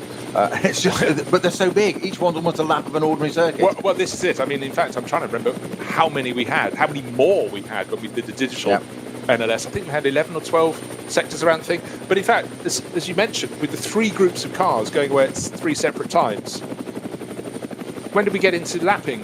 When the leads were on just going on to their second lap. So at any point in lapping, you could lose time sectors. Car 75 into the pits, so this won't be something the doctor ordered, unfortunately. That's very early in the race. Car 75 coming to a halt. I'm trying to tell you, car number 75, it's one of our camera cars. That's how I know. It is, but I haven't got it on my entry list. No, I don't think I've got it on mine. I had a very quick scan when I saw the list of... but I'm not going to take my eyes off the screen. It's having a tyre change, so maybe it was just a rear left puncture. No, it's changing all the sets. It's the Schmickler Performance Cayman GT4, driven by Riemer. So it's not on my official NLS entry list. I'm glad it's not on yours as well. It's not just me, but it is the Schmickler Performance car, Cayman GT4. Currently in 33rd, but just coming out of the pits now. Cup 3 class car. Yeah, and also we've just had one of the GT4 Mercedes coming out of the pits. I mentioned one black Falcon Mercedes, that was number 140 with Gabriele Piana leading the class, but the sister car in and out of the pits, that's car number 141. So, okay, they've had a slight pitfall, a pit visit when you don't want one, which is not what you're really looking for, but plenty of time to try and put things straight. Beautiful spring day on the most glorious of all circuits on the entire planet. Sections of other circuits really worked for me, but the entirety of the Nürburgring Nordschleife, after that little sprint around most of the Grand Prix loop here at the Nürburgring, it's what we missed last year. We did have races, but I could watch a race here every weekend because there are so many different variables. But one variable that isn't changing at all is the fact that Kevin Estre likes to attack. He's made his attack. He's gone from second into first in the Manthey Racing Porsche and is pulling clear. Gained 1 3/4 seconds on his first lap in the lead of the race, having just got ahead with that bold move. 2 wheels, I'm going to call them on the grass, Peter thinks it was just the white wall that was on the grass, but anyhow, it was a tough move. It's the pedant in me. I think it's those years of driving that if the team manager said you had 2 wheels on the grass, I beg to differ. It was only the edge. It was a sidewall. It was the sidewall. It didn't get the whole tyre on. It was the inner sidewall. Yes, it's that driver's defence, rule book number, phase paragraph 4, chapter 17, etc., etc. Racing driver's book of excuses. Wasn't me, sir. Wasn't me, indeed. Right, I managed to skip right past the car that was leading the Cup X class. We talked about before the start of the race, 922, the Cayman. At the wheel at the moment, it's Reinhard Koffler, absolute star in a KTM across GT4 championships for the past probably 4 or 5 years. That's entered by Dieter Schmidtmann. Sorry, that's the car above. That's 91, the black and white one. It's Reinhard Koffler with Christian Menzel. That's a good pairing. So look out for them. Leading the class by not a lot, by just 2 seconds from the other car I mentioned. The Dieter Schmidtmann car. That's how I got it mucked around in my head. Now, Bruce, we were talking about the Manthey and Fricadelli Porsches at the front, Estre and Macvezzi there. 2.2 seconds at the end of the last lap, those times that we were talking about, 56 dead and 57.8. I mentioned earlier on, or a few minutes ago when they started that lap, that the Fricadelli car had a great first sector, as in half a second quicker, and how can that pan out? And sure enough, over the next 2 sectors, it's dropped down quite a bit, actually. Quite significantly, actually. A few of them, it's been 3 seconds down. So there's going to be, it looks like on the, according to our time screen, that there's going to be quite a gap suddenly between Estre and that Fricadelli car. As you say that, just had a quick look down the long straight from Dottinger. I can see the race leader, Kevin Estre, and I couldn't see as they got to the kink the chasing Fred Machiavicchi. So just remember the figure, it was 2.24 seconds last time around, and another lap, the third lap is being started. In the background, lights ablaze coming into our shot is the Fricadelli Porsche, number 31 that started from pole. He's lost 5 seconds on that lap. Just going to say it's about 5 seconds. Looking at that vision, it's 7.2, so there it was. He's lost 5 seconds. And the big difference is when we had the flying lap last time around, Kevin Estre leaded. He did a 7 minutes 58, wasn't it? No, it was less than that. It was 2.5. It was 7 minutes 56. 76, that's right. He's dropped by nearly 4 seconds, and in traffic, which is the absolute relevant part there. Fred McAvee, 8 minutes 4 seconds. He's now got Frank Stippler right on his tail. So I wondered if the Phoenix Racing Audis could catch him. I don't think they have on pace, but I think Frank Stippler's got the better run of the traffic. So third is much closer to second now. It's 5 seconds, you say, it's spot on. We can see where it was. It was set to 3 where he lost 2 seconds, set to 4 where he lost a further 3 seconds. You say he just got caught up in traffic. Exactly what we were alluding to earlier on.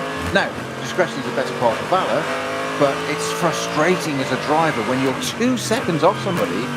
That's not just visual, it's physical. It's there. You're in that zone. You want to race. You're looking for opportunities of, can I close it? Can I get back again? Certainly having lost from pole position, you want to regain that. It's just a bit of bragging rights, honours, etc. for the team. That morale, the team seeing your car come through into the sights. First of all, while they make another cup of coffee, or put the cappuccino machine on, do the barista bit, whatever it may be in the background. But that's where they've lost out. So you've got to say discretion, better part of valour, sit back. But 5 seconds on a lap, it's not a lot on the Nürburgring. But to a driver sitting in there, Frank McAvee sitting in that car, that will be infuriating. Sitting there at 5 seconds, it's that visual bit, as you said quite right. It looked like the dotting at her. Last lap it was 2 seconds. All of a sudden, I can't see the second place car. How do you think he feels? I can't see the Grello. I can't see the car in front of it. Where's that Manti car got? It's not like it's going to be hidden in that colour, is it? In bright sunlight around the north side, but it's like, I can't see it. And that's what starts to get into a driver's head of, exactly, the heart rate goes up. What am I doing wrong? I've made a mistake. And you start to doubt, or can start to doubt of, should I have gone past that car? Should I have done this? Should I have not? If this continues, 5 seconds a lap, all of a sudden you feel completely inferior and you shouldn't be in the team. And these are the kinds of crazy things that go on in drivers' heads sitting in a car. And actually, it's probably exactly the right thing to do, what you should do, if you can remain calm and collected. And some of the people that can do this, get the skills and get to the front, and they're the front runners, sit there and go, it's 5 seconds over one lap, at the second lap of the race. It's a 4-hour race. Don't worry about it. But without getting complacent. But they're human. And racing drivers, by nature and by character, are not always the most balanced of people, shall we say. Some are very balanced. I'll let you know who they are later on. I said not always, yes. But yes, off-air conversation. but I think your key point there is loss of visual. If you could pinpoint it on one bad moment where you lost all the time, forget it. I'm as fast as him around the rest of the lap. But once you then can't see them, those little nagging doubts become large nagging doubts. And right now, and a good point too, if you can't see the Grello car, any weather conditions it stands out, then you're in quite a difficult place. And that's the point. It's the processing. It's the processing of that as a driver, as you said quite rightly there. Have I lost it in one place? Therefore, does it matter? Deal with it, process it, park it. No pun intended. Get rid of it in your mind. Get rid of it. It's not a problem. Come back to it again. If you're making cumulative mistakes, is it the car? Is there something not right? Have the tyres not come in? Is it a bad set? Have you got a bad cover or something? Don't worry about it. As in, that's the key. Can you process it there almost remotely, factually, or do you let the emotions get involved? You said that's when the nagging doubts start to come in. The problem with that is it's exponential. If you start to doubt, it suddenly just gets worse. And you create a whole situation that probably isn't there in the first place. Just had one of those moments that catches me every single time. I'd like to think, old dog, new tricks, but look at the screen, you think, oh my gosh, there's a course vehicle on it. And what you forget, that's not a course vehicle, it's just a nearly bog standard BMW road saloon with a roll cage in it that's competing not in the SP9 class, quite clearly at the front of the field, but you just a front-on shot, and if it's quite plain and any livery is on the side, was a car stationary on the circuit. That is one of the BMWs, but one of the ones with a proper race livery from, I think, the C2S racing class. And so while the standard BMW is just blocking the driver who was, I think, leading the Porsche Cup class car, number 180, saw Avia Rennen Sport at a standstill. And just to let you know, that's Brett Lidsey and Even Behet. So trying to see who's at the M4, isn't it? It's the M4, yeah. Sorry, it's an SP10 class, so it's a GT4 class car. Yeah. Again, it was a long shot. It was in the drop before you rise up that gentle slope to the Vidal chicane. So it's on the Grand Prix loop. And the marshals, actually, if you're going to stop, that's actually one of the places where you can be seen from some distance as the drivers take the right-hander and drop down into the dip. The car is on the right-hand side of the circuit. The yellow flag's being waved there. The teams will be able to notify their drivers. So Hopefully that can be shifted clear. So clearly something just isn't connected anymore to drive that car. So Alt Control Delete. Indeed. Give it a go. I always wonder what people mean when they say that, but I just nod. Said the TVR man. Yes. I have hammer, hit car. Yes. Make it make a noise. I like the noise. Right, so up front, 7.3 seconds. The gap between first and second. The number 180 BMW, the M4 still just rolling backwards a little bit there for a moment. Well, it's on a slight slope, but so a little bit of a setback, and I think we're getting a bit more overtaking towards the front of the field. But then again, you get shown a shot of the Dottinger, someone who's always overtaking someone else down there. After the strictures, the twists, the turns, the rises and the drops of the Nordschleife, it's a one chance we get. Well, I could have tried him going into, insert name of corner here, but it makes far more sense to try and get a toe at that long straight that we're getting on a circuit map. It doesn't look like a straight. It's not entirely straight, and it dips and it bucks, and then it's got the twists at the end of it before you get into that final sequence of corners. But it's still the best place to try and make a passing manoeuvre. Well, it's still there, the 180 M4, the GT4 car. That's still sitting there on track at the moment. You said it's mercifully perfect visibility today, so it's if ever you're going to stop somewhere on the track, it's one of the safest places to stop. It's out of the way, but that will need to be moved shortly. What they have there is a code 120, 120 kilometre an hour limit, as car 180, the BMW M4, will need to be towed in to the pits. But in fact, where it's broken down, it's not far to get it in the back entrance to the pits, so that's quite good for moving it. But meanwhile, other parts of the circuit, they're racing at full racing speed, kicking up the dust between them as they go. Not everybody stays on the black stuff. Yes. Just trying to get the number on that. It's the blue BMW that's just gone through. I think that's a GT4 M4 class car as well. Yeah, I'm just having a quick look to see who's moving to the head of that class they're running. That's the SP10 class. And at the moment, here we go. Marek Bachmann, I think, car 165. Let's have a little quick check. Marek Bachmann sharing with Tim Neuhauser and Rennen Fröser, Schnitzelarm Racing, and that's the lemon yellow livery that seemed to surface last year and stand out. So that's the car leading that class in. Let's just scroll down the order to 34th position overall, but only just very slightly clear, despite under 2 seconds of the number 162, also from the Schnitzelarm Racing team, which is being driven at the moment by Reinhold Renger. Reinhold, a man who races under several names. I love it when this works this way, doesn't it? We talked earlier about young drivers, BMW chargers, Ben Tuck being in a Valkenhorst BMW. Go and learn stuff. Doesn't matter you're not in the M6. Who's the blue 888 number BMW that just had 2 wheels on the grass going Dottinger Kevin Estre style? Can you guess? Ben Tuck. Oh, come on. I wanted to try and guess every driver in the 147 car field before I got there. I thought we just expedient. But Ben Tuck is now going rather slowly because he's in the code 120 zone. The yellow flag's being waved. He's going through the little right-hand kink, easy for me to say, before they go up to the Vidal chicane. But this Sorg Avia Rennsport car that had stopped has been pulled clear. Now, of the front runners... That looks a lot less than 120 zone. Well, it does, because it's now they've had to, because the car is being towed across the track from drivers left to drivers right before they get to the chicane, and now it's an access road back way to the pits. I thought they were going to get it up. We probably don't want to go through the Vidal chicane. Do you? Ben Tuck has just disappeared. He has, but it made Ben Tuck slow right down. Talking BMW, Augusto Farfus has pitted. That was after only 4 racing laps. He's now, just waiting to see if he's rejoined the race. So for him, BMW Junior team, that has dropped him down the order to 15th place overall, and probably further, I would suggest, in that. So, people seizing their moments, and I tell you who seized his moment is the Grello Porsche. Kevin Estre was 10.1 seconds clear coming onto this lap, but with that yellow flag thing being cleared, it means that suddenly Fred Makiewicz looks like he's only about, that's my eye deceiving me, looks like he's taken about 8 seconds out of that advantage just around that part of the Grand Prix loop.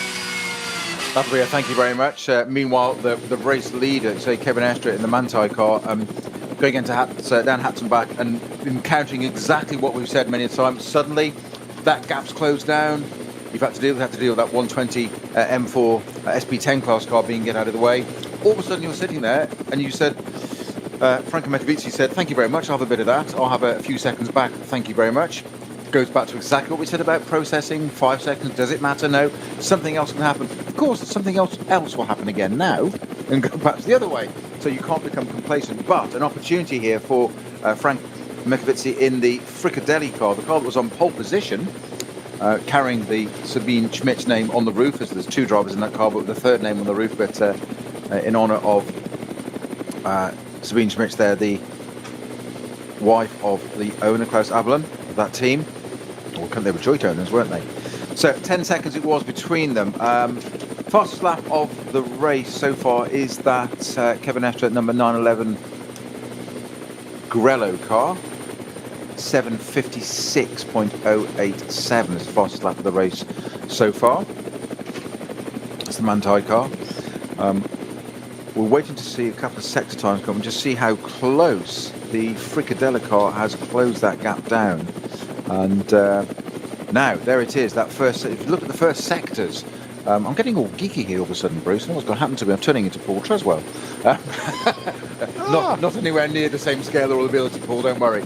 I'm no threat, don't worry, mate. But the first sectors of those first 2 cars, those 2 Porsches, Manthey and Fricadella respectively, Kevin Estre and Frank Mikovitsy, 1:19 and 1:11 on that first sector.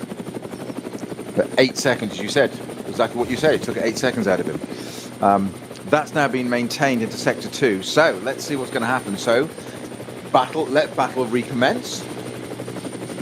I just actually want to reflect on, not only has it been a massive swing towards Fred Machiavicki, but I'm going to tip my hat to Kevin Estre to build a 10-second lead at the front of the field. I think is just absolutely storming. Now, of course, the question is, has he taken a bit more out of his tyres than Fred Machiavicki has taken out of his? But also, Frank Stippler. Did we mention Frank Stippler? He's in 3rd, and we said that before, but he's right on the tail now of Fred Machiavicki. So for him, when that yellow went to green, it benefited everybody bar the race leader, who had 8 seconds cut out of his lead, but Kevin Estre still sitting out front, not by much, 2 and a bit seconds.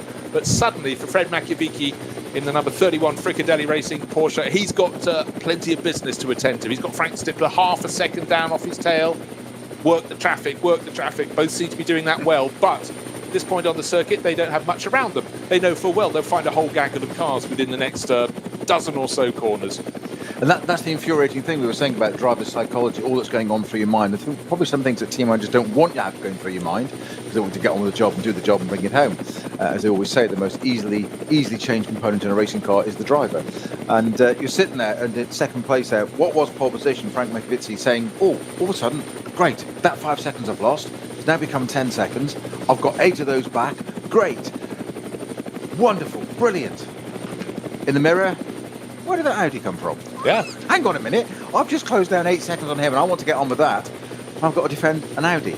And just exactly there, just looking into, is it Tiergarten? No, into Carousel. Yes, into Carousel.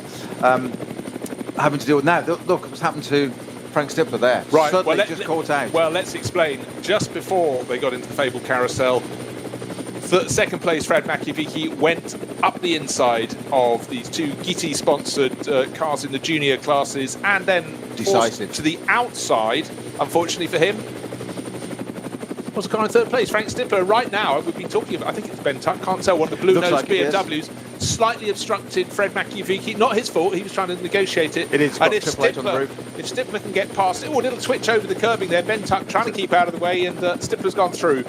They weren't fighting for position. He was trying to do his best not to interrupt him. So, big loss for Frank Stippler. Got down to within half a second of 2nd place. Got the wrong side of the 2 Gitti-sponsored cars in the junior classes at the Carousel of all places, and lost probably 3 times that. Now he's got 1 more car to displace, and he can get back with clear line of sight. No cars between where he's running on the circuit and the driver in 2nd place, Fred Machiavicki.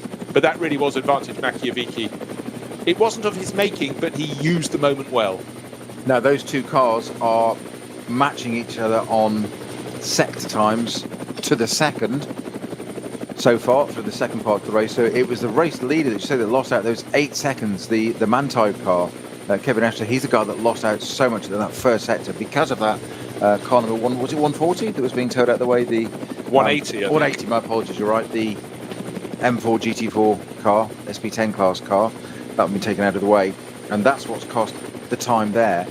Well, it's been an incident. Slightly quicker man at the moment is, unsurprisingly, Frank Stippler in P3 at the moment.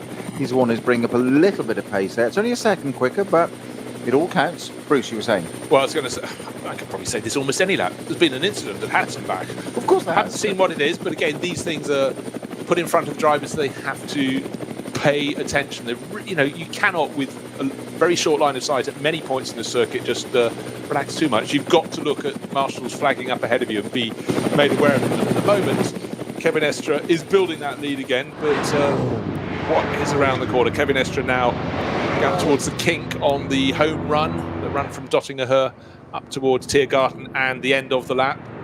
In fact, for him, he's actually got wonderfully clear sector of track. And bear in mind, that gap came down from 10.1 seconds, only 10.2 seconds, to what, just over 2 seconds. But since then, he's worked the gap back out again over Fred Makiewicz. You'll be able to confirm how much he's gained around the Nordschleife section of the circuit, effectively. That's where they got closed up just before that.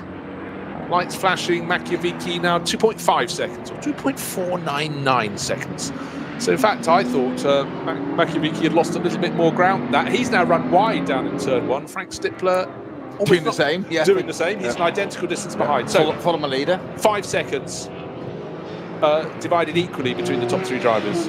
So Stippler's driving very well there. But in fact, looking at their lap times, so much slower. 8 minutes 18 for Kevin Estre. Why so slow, Kevin? But of course, he lost most of that. Well, we know he lost 8 seconds. That's sector one. Yeah, in the first sector because of the BMW number 180 having to be dragged away from the circuit. So in the three laps so far, it's been 2.2 seconds, 10 seconds, back down to 2.499, so 2.5 seconds. So the point is now, a little bit of a squeeze going on there. That's a replay, isn't it? Well, that's the bit you talk about going into the carousel. My apologies. The replay is worth commenting on. Because second place, Fred Makiewicz had Frank Stippler right on his tail. They had 2 GT-sponsored cars running, I think, a VW Golf and a BMW, and one of them clashed sides with Fred Makiewicz, or got so close as they were jockeying for position, going up the hill into the carousel, and Makiewicz was able to tuck just around in front of them, going into the corner, just squeezed his way across, where, unfortunately for Frank Stippler, he had no option but to bide his time, go around the outside over the top, and we all know there you can go over the top. People doing circuit rides go over the top at the carousel because you run out of banking and you just drop onto the lip beyond. But he didn't do that, but it lost him immediately a couple of seconds. Not when you're running P3 part of the race. Car off on the left and the Hatzenbach there. Didn't get to see what it was. I'll look on the track mapper in a minute as we look at the. I've got some in-car footage at the moment for the 911 front-running car. Well, no surprise, there is a yellow flag at Hatzenbach.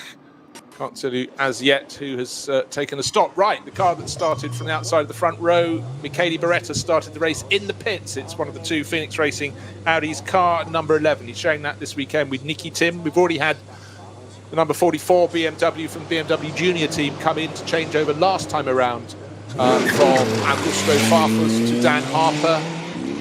Michele Beretta brought the green Audi in. Is that going to be him leaving the pits? I'll let you know in a minute when we flick over. Adam Christodoulou is the CP Racing. It's Nicky Team in the number 11 Is Audi. it white and red helmet? Right. Okay, so yes, that's flicked over. So early changes. Now, some of the teams, most of the teams here running with 3 drivers, some with 2, and some with 4, even in the top classes. The Octane 126 Ferrari, Bjorn Grossman, Simon Trummer, Jonathan Hershey, and Luca Ludwig. So they have to split their time differently, as does the BMW Junior team. As I said, Augusto Farfus, Dan Harper's taken over, but still Max Hess and Neil Verhagen waiting to play. So you divide things differently, and if a driver change has to be thrown into a pit stop, so be it. Code 120 at Flansgarden for the 963 car, stopped at the side of the track. 964, I haven't got a 963, I have indeed. It's 983, I think it's the G-Tech competition car, I think, if I've got the number correct. And yellow flags at Brunchen as well. Yeah, coming out thick and fast. Drivers can't blame the circuit conditions. It's driving conditions, really, at this point. But good and competitive racing. Kilt still keeping an eye on the lead of the race. Obviously, we've got cars having done a shorter first stint, which may mean they do their next stints as longer ones. So that's why we've seen the number 44 BMW of the front runners coming in. That was running around the tail of the top 10.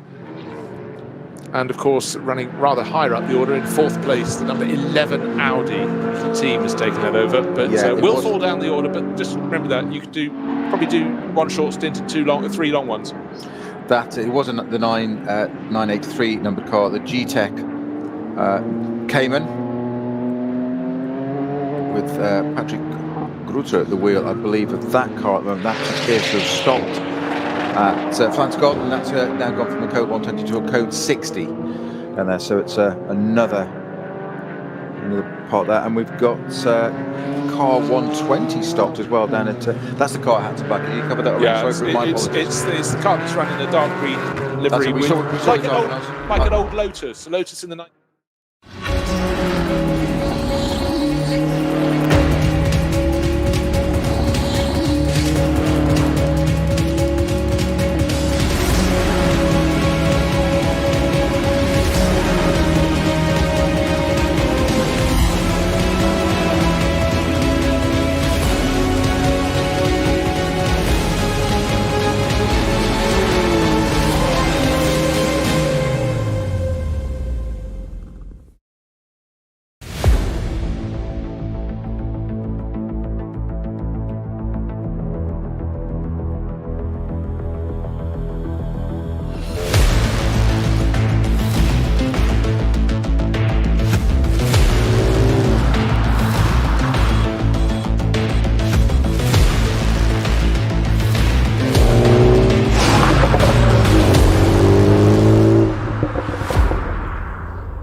Zwei Familien.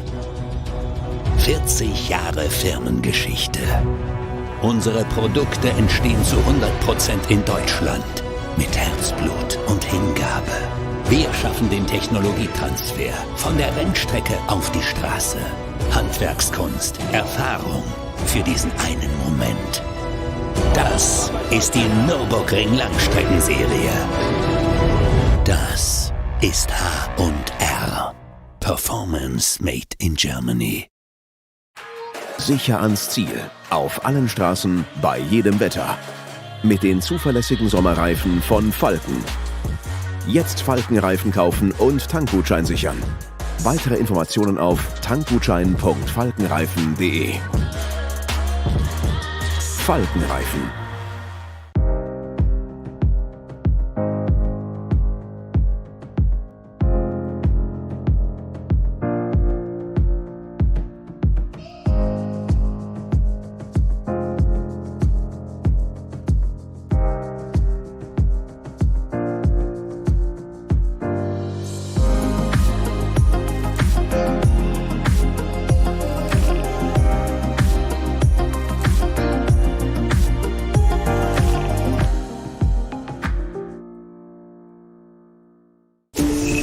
Direkt neben einer der legendärsten Rennstrecken der Welt baut die Hubert Haupt Immobilienholding einen neuen Premium-Gewerbestandort für anspruchsvolle Motorsport- und Automotive-Unternehmen.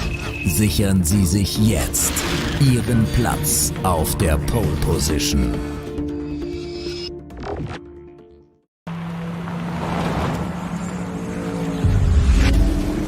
Ein hartes Duell. Kollision zwischen den beiden.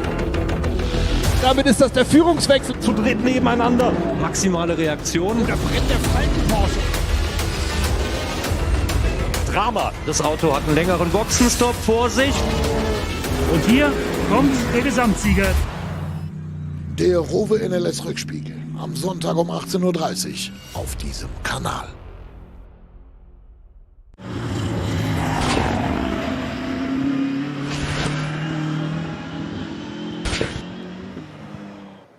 So leading the way, it's the Porsche, the Grello Racing Manside Porsche. The gap was 2.5 seconds last time around. Has Kevin Estre eked out more of an advantage over Fred Machiavicki? My suggestion is yes, he has, because waiting for the timing screen to let us know when Machiavicki is crossing the line, or is indeed he doing an early pit stop? No, he's in across the start finish line.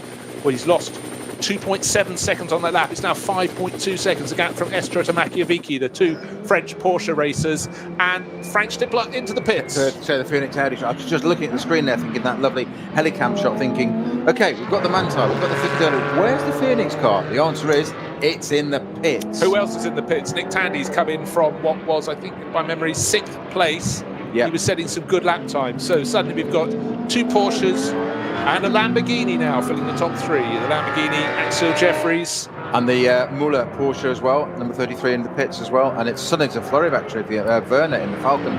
It's the Porsches. All the Porsches are going to the pits with the one Audi. But it's the Porsches of Fricadelli, Tandy, Rutschnik Racing, Muller, Werner in the Falcon Motorsports car. They're all in the pits now. So quite early on. So Kevin Estre taking quite a long run at the moment by comparison to the Porsches. That's quite interesting. To the rest of the Porsches, I mean. Well, I think what we're seeing there, of course, it's, you choose how you split your race. You either do one short pit stop early on, or you do it later in the race. And they're deciding to go for a longer stint. I would if I was in the lead of the race. Not that I ever would be, obviously. But so Fred Machiavicchi in that second place. And just looking to see who's jumping into these other cars. Kolb in the Phoenix car. Right, someone who does deserve a pat on the back. Nico Metzel having a really good run. It's a Pro-Am lineup in that car. He's the pro, obviously. He's in 4th place overall. That's Huber Motorsport, showing with Stefan Aust and Philipp Neuffer. But he has, like Axel Jeffries, has stayed out to continue in the lead grouping of the race. Not the lead group, though. That's the two Porsches out front, 911 and 31. 5.2 seconds separates them. But interestingly, for everyone, of course, that was a slower lap with a number of Code 60 places around the circuit where the marshals are instructed to put those yellow flags out. Messages got to the drivers. This is your maximum speed through this part of the circuit. You can go faster, but you will pick up penalties, and penalties do not win prizes. Now, one of the two driver teams, my apologies.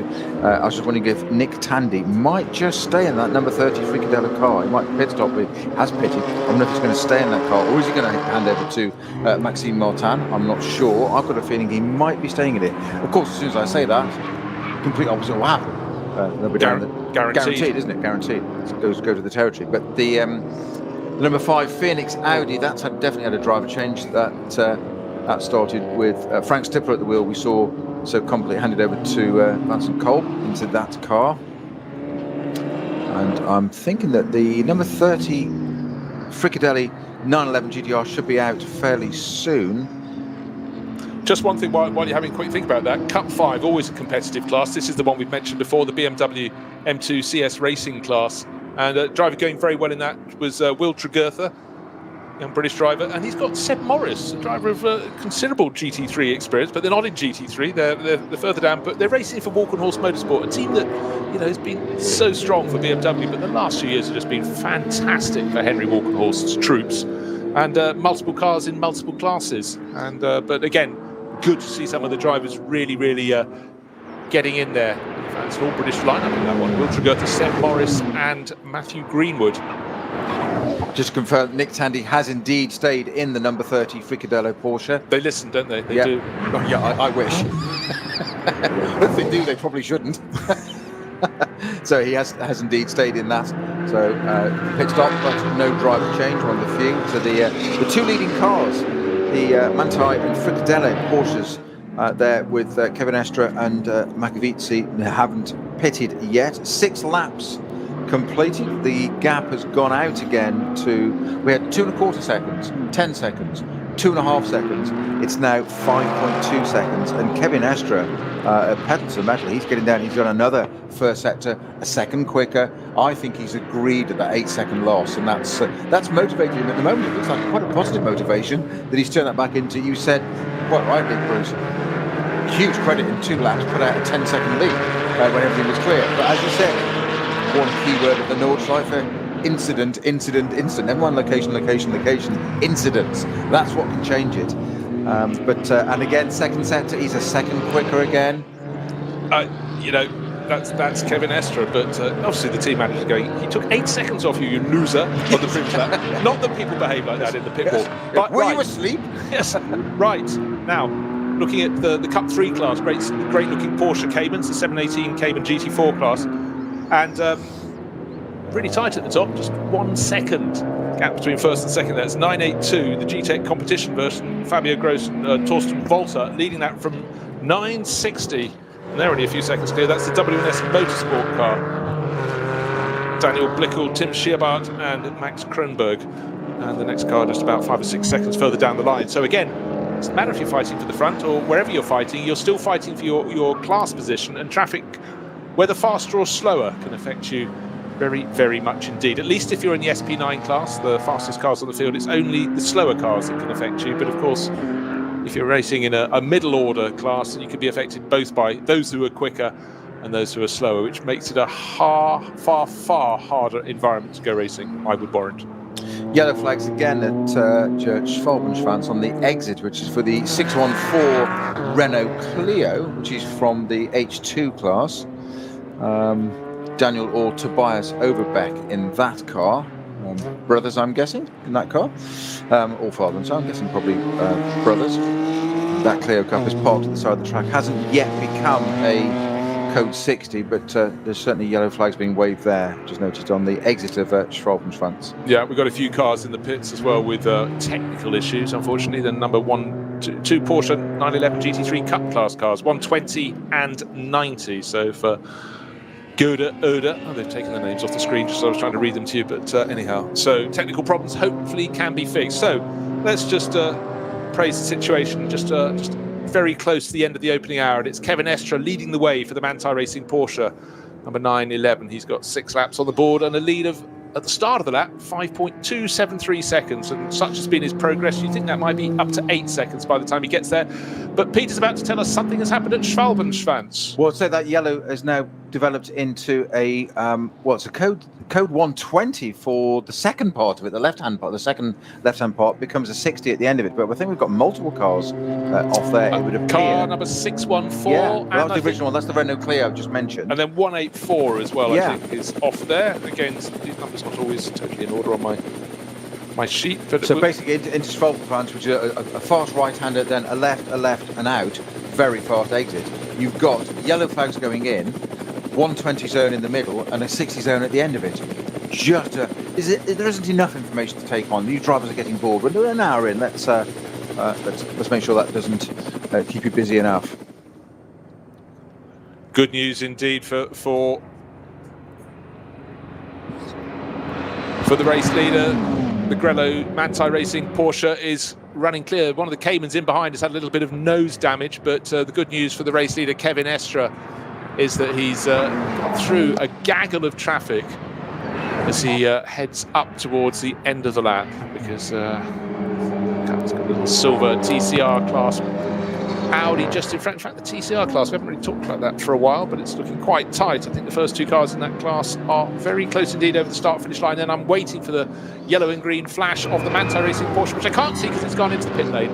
Again, that long shot, you think easy tucked in behind it, about to burst out in a flurry of noise and extravagance, but into the pit he goes. So bear in mind, 6 laps completed.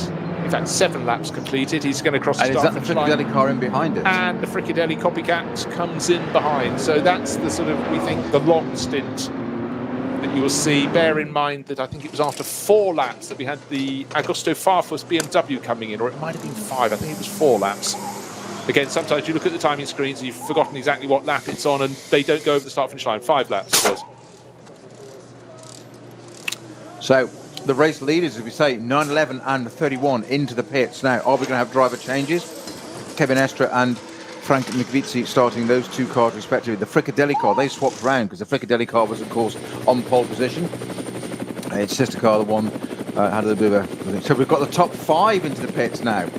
So the Manthey, Fricadelli, Conrad Motorsport, Lamborghini, the Huber Motorsport 911, and the Kovitz-driven Ferrari 488, all into the pits as we speak. So all to run for at the front now. That's going to change the order quite significantly as it all settles down. But who can win this battle? The Manthey Estre-driven car in first. As you said, Copycat immediately behind it, followed Frank Mikvici in the Fricadelli team.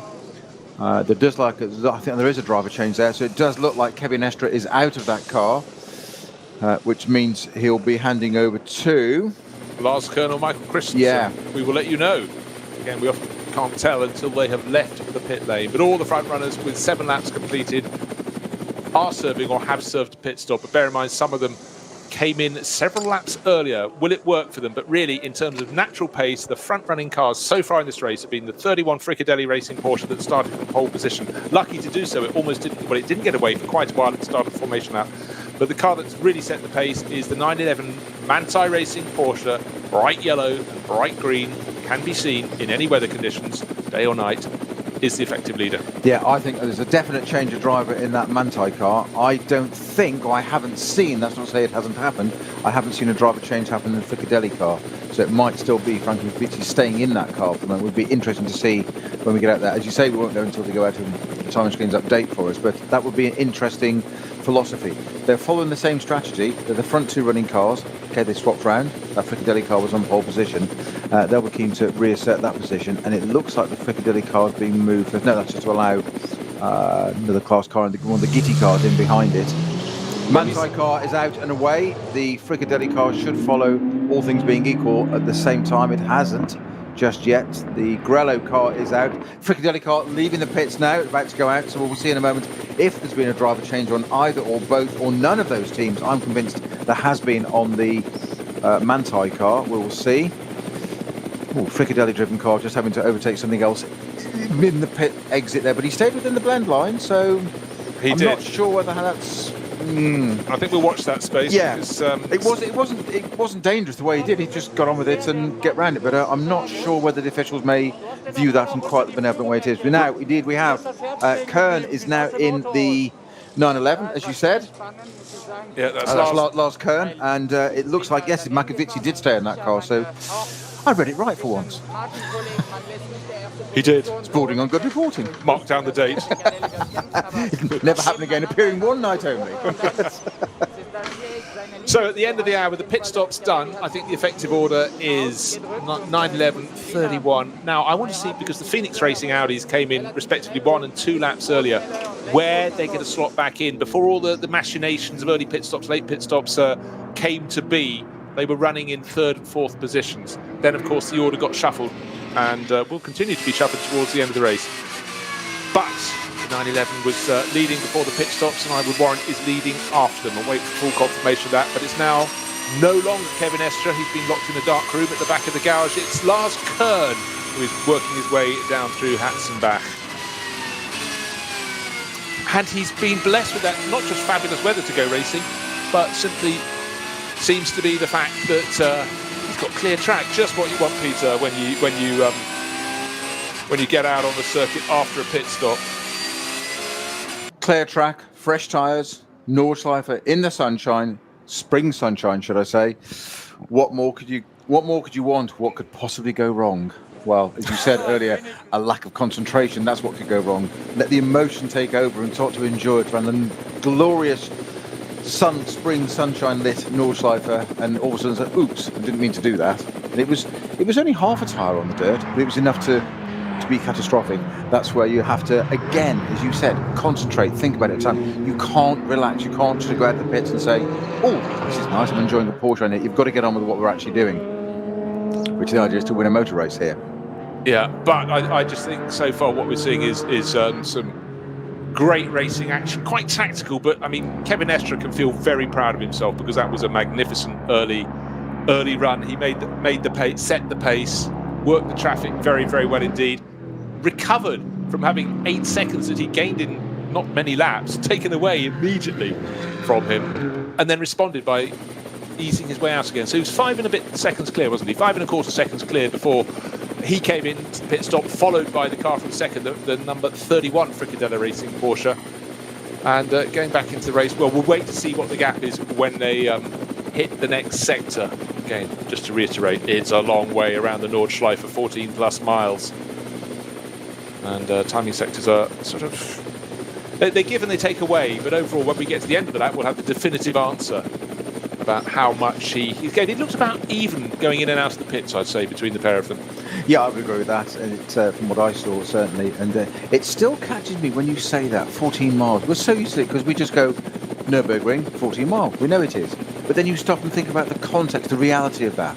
the magnitude of it. 14-mile lap. There is no other place like it. Add in gradients, contours, elevation. How many descriptions can I use? And you're just like, hang on a minute. And it's as you say, it never ever stops. Incidents, surprises, throwing something up. We saw it 3 weeks ago. Snow stopped it all. Today, bright sunshine. As you said quite rightly for the build-up to the show, Bruce. Beautiful pit lane, sunlit and whatever. It doesn't mean it's the same around the other part of the circuit. Well, entirely so. But even in full sunshine, you have patches of the circuit in deep shade, and that passing, is bad enough driving on a motorway. But you come around a tight corner, and suddenly you're in full shade. You've got to adjust. Did I see something just over the brow ahead of me as the track rose and fell ahead of me? Was there a slower car up there? That's what the front runners are having to think. You cannot take anything for granted. But the one thing you can take, not for granted, but looking pretty strong indeed. Manthey Racing leading the way. Such a strong record with their Porsches over the years in the Langstrecken series. And it looks another. At this early stage of the race, that last curve, waiting for that timing interval. Will it be 5, 6, 7 seconds over the lead Fricadelli Porsche, the leading Fricadelli Porsche, which is in second place overall, just because there are 2 Fricadelli Porsches. And just to say, the sister car, the number 30, indeed, it was Nick Tandy handing over to Maxime Martin. So Nick did the first stint, but it's a 2-driver lineup. They'll both have further turns in those cars. Indeed. So much to play for still. We've only got a few hours to go, haven't we? Is it just a little bit? It's only partway through the race. Just under 3 hours to go, that's all. 2 hours 54. Current standings in the V4 class, we have car number 1, which is the reigning champion, with is the 325i BMW. Second place is the 705 car, 744 being in the third. Top 3 in the V4 class. I say that's the 325i's. Current little battle going on there, really enjoying themselves out on the track. And of course, this is the area of the race where they're having their own battle, they're having just as much fun, and all of a sudden you're sitting there, mind your own business, getting absolutely wrapped up. The driver psychology is exactly the same. Doesn't matter whether you're driving a slower car or a faster car, it's irrelevant. They're having as much fun, they're out there. But if you are driving a slower car, you can get completely engrossed in what you're doing, having a battle with somebody else, one of your peers, and all of a sudden you look in the mirror and there's a GT3 car that wants to come through because they're pressing on like, it's fairly important we get past, please. But you've got your own battle to do as well. And as we said earlier, it's the etiquette of the track, whether it's here, Le Mans, wherever it may be. It's the faster driver's responsibility to get round the slower driver. You've got as much right to be there as anybody else. But I think absolutely so, right on all counts. But one thing that, it's still a proud moment for anybody who races here in this series with number 1 on the door. It means they had to win the series, not overall. They had to win their class, get more points than anybody achieved in any other class. And for Rink Brink and Rinky Tink, they've done it. They've done it before. They're just they're drivers who go out for fun, but they're also drivers who go out to win their class. And if you get the overall title, and you get that fabled number 1 on the door. So while you traditionally look at your entry list and think, okay, the car's leading in the top class. No, there isn't a number 2. There isn't a number 1. We go 3, 4, 5, etc. In fact, I have noticed that Falcon Motorsports very craftily have swapped their drivers over or changed their car numbers. What should have been 4 is now 3. So number 3 is Dirk Werner, and the driver who's taken over, Alessio Picariello, and the sister car, it was 3, is the other way around. So Sven Muller and Thomas Preining. So just to keep us on our toes, as if that's not hard enough as it is with 147 cars on a circuit of 14 plus miles. But we are not complaining. The more, the merrier. So now, suddenly got a bit of competition between the KCMG Porsche and the car that started from pole position. So it really did lose a fair bit of time. But don't forget, the KCMG Porsche came in, I think, a lap earlier to make its pit stops. They're not quite all square and all of that, because if you do a shorter earlier stint, it means you have to do a longer final stint. So how you use your tyres, another inextricably linked factors, Peter, make a big difference, don't they?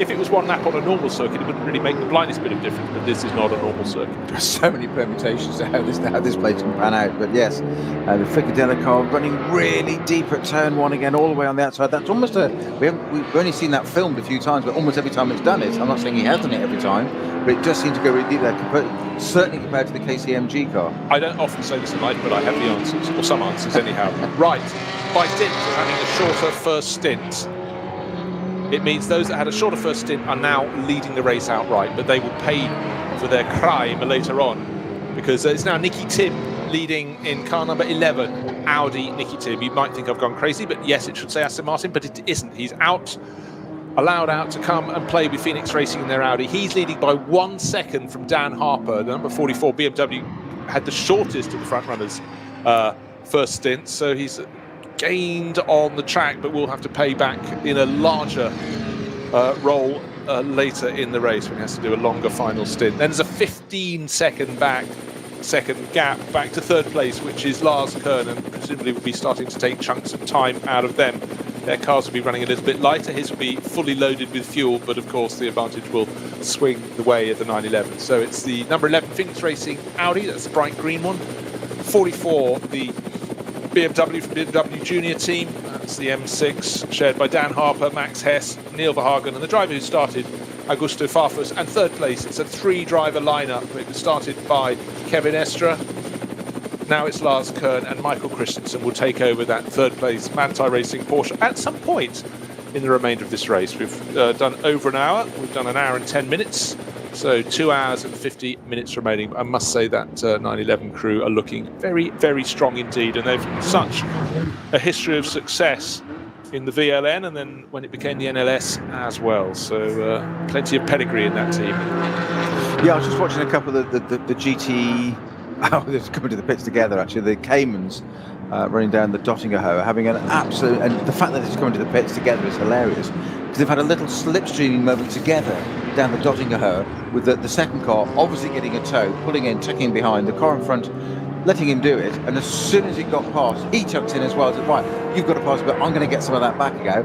And then they're duking it out down the Dottingerhoe, nose to tail, all the way through Tiergarten, and then you just dive into the pits. So never mind a sedate, careful, considered, controlled in-lap. No, fully racing through Tiergarten, pits, right in to go together. It's a couple of the Cayman GT4s there. Just a fascinating little the play going on there, Bruce. But it's fun. But in fact, as soon as I said my last statement, I thought about Manthey Racing, the Grello Porsche having won. You know, I sort of intimated it might have included last year. It didn't. Last year was curtailed. In fact, their last win in the series was Nick Tandy, Richard Leeds.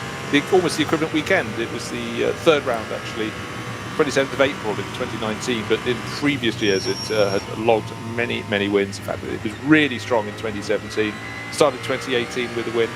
But again, time flies. You sort of pin something down, and you can be years out. The cars don't change enormously around here. The circuit doesn't change, but certainly Manthey Racing looking very strong. Waiting to see what the gap will be. It's in third place at the moment, hunting down two cars that did a shorter first stint before their opening pit stops. And on race pace, we know it's the fastest car in the race. 7 minutes 56 just a whisker over 7 minutes 56 seconds in that opening stint for Kevin Estre. And the next fastest car was 1.7 seconds behind that in terms of pace, and that was the 31 Fricadelli Racing Porsche that's back in 5th place at the moment.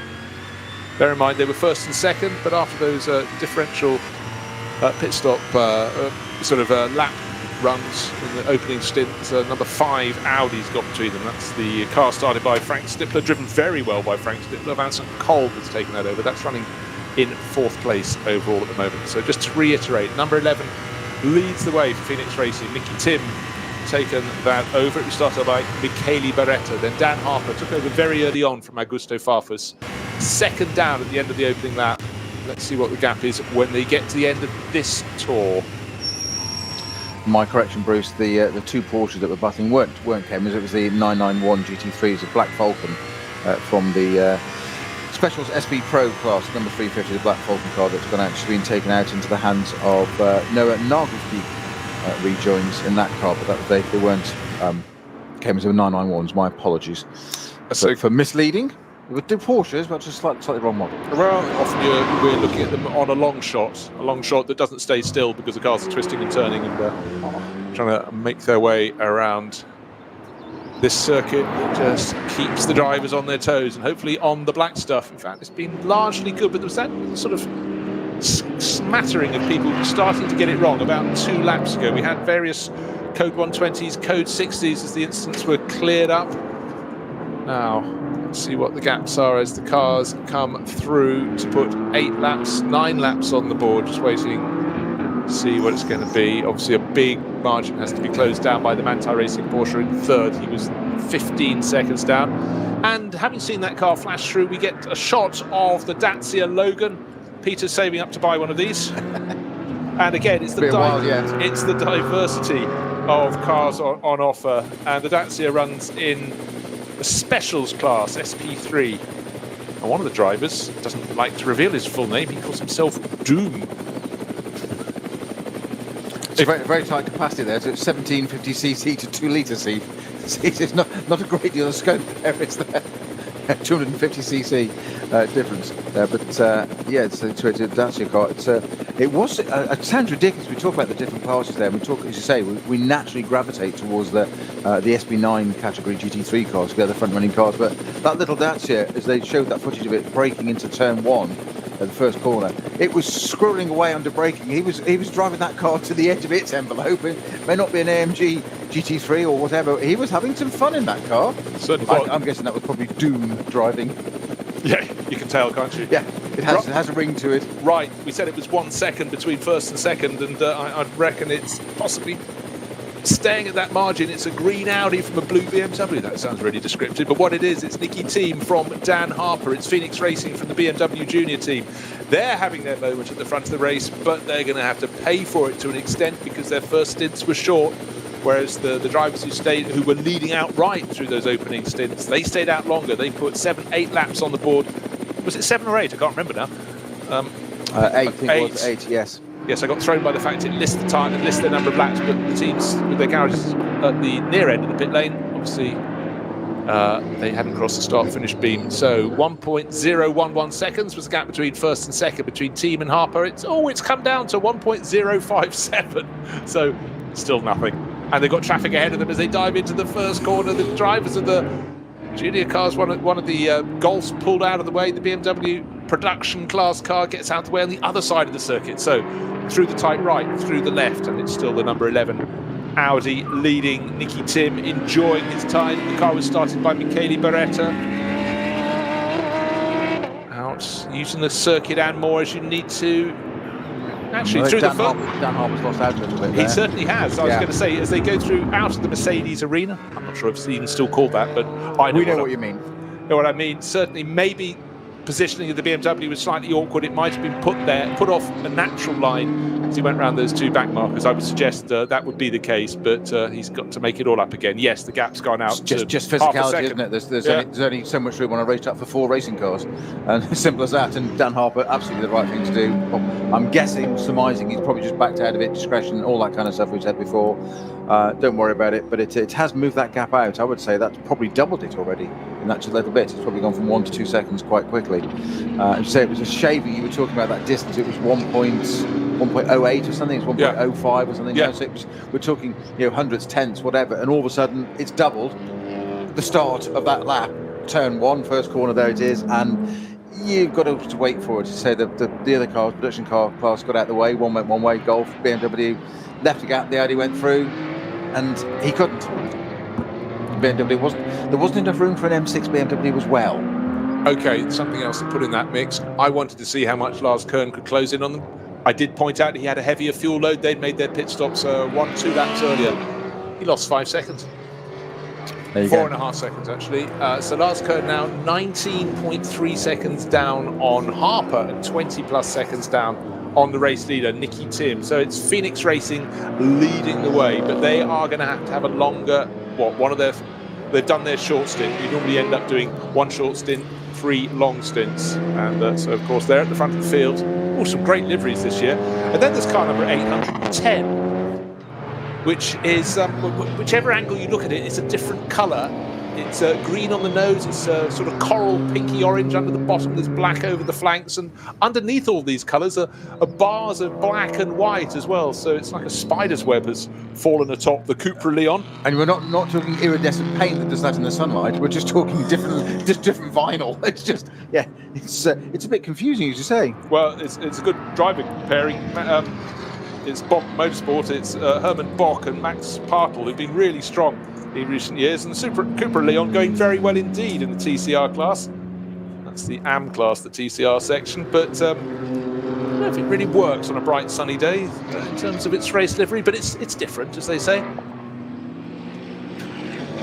Yes, it takes really quite a lot of studying. You do want to sort of almost, in old-fashioned terms, adjust your horizontal hold, try and get the picture straight. You do come out with these old school terms, don't you?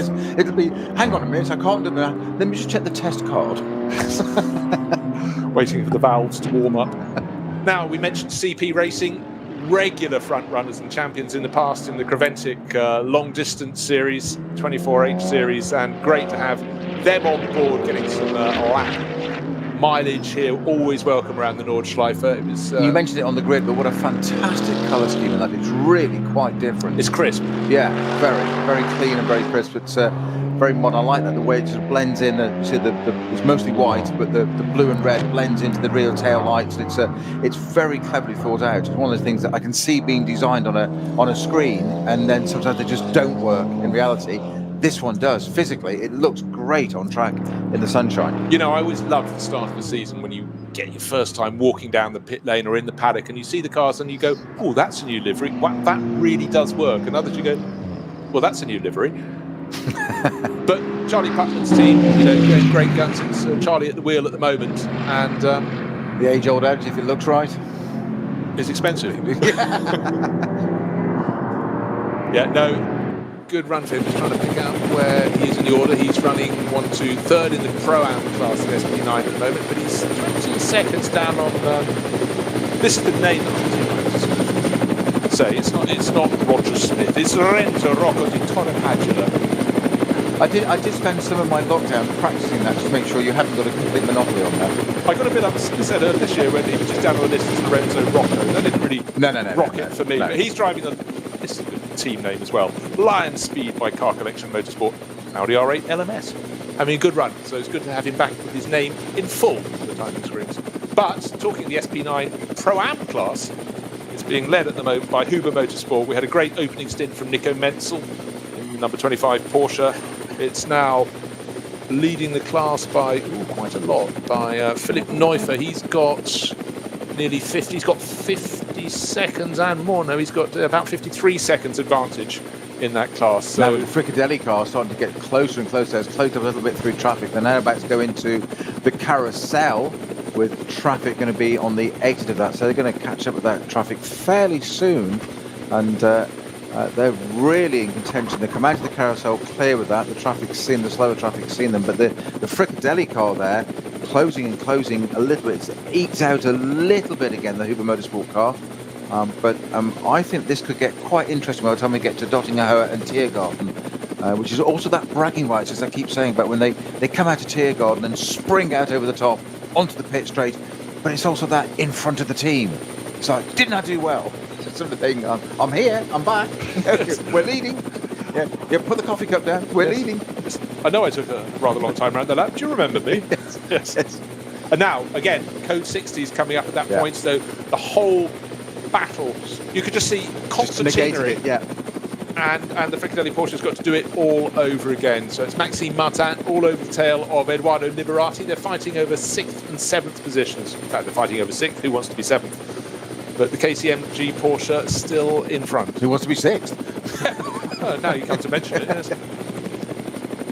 Now, those Code 60s, again, that flip side. The first car is, that sinking feeling as you've got to slow down.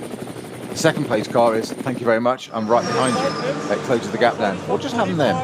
Okay, I'll explain why I fell quiet. I fell off my chair, because we had a Code 60 and the two cars we're talking about, the KCMG Porsche and the second of the Fricadelli Porsche, slow right down, and someone I think in the Porsche 911 Cup class came past at full racing speed. It was a bit like everyone else was in slow motion. Code 60 loud on the screens at Whipperman, so I think someone's going to be serving a bit of a punishment for that one, because that was... we've got... Also very close, Kolb and Machiavicki, that's 4th and 5th places, but they've observed the speed limits. Now it's green, green, green, but that was a very interesting replay.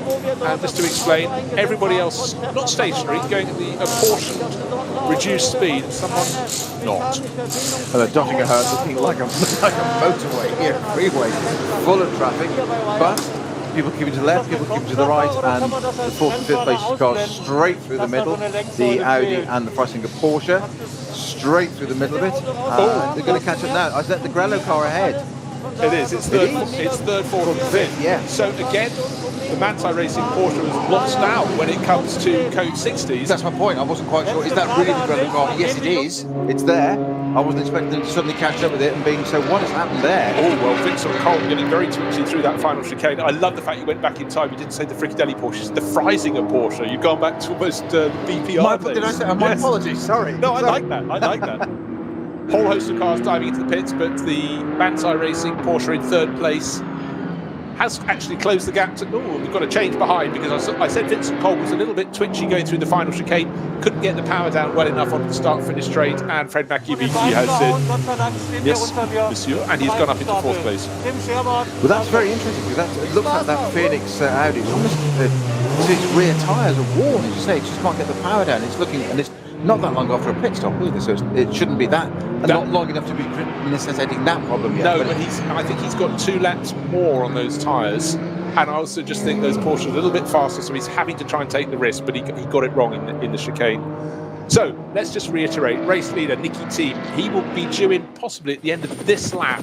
He's leading by 3.7 seconds from Dan Harper in the BMW. Then it's 16 further seconds back to this battle for 3rd, 4th and 5th. Lars Kern, now Fred Machiavicki into 4th and Vincent Kolb down to 5th. And in 6th place, car number 33, is the Rutronic Racing Porsche we've scarcely seen, and it's Tobias Muller at the wheel at the moment. 3 Porsches line astern here. We've got the KCMG, the Huber and the Fricadella car line astern. Here is the thought.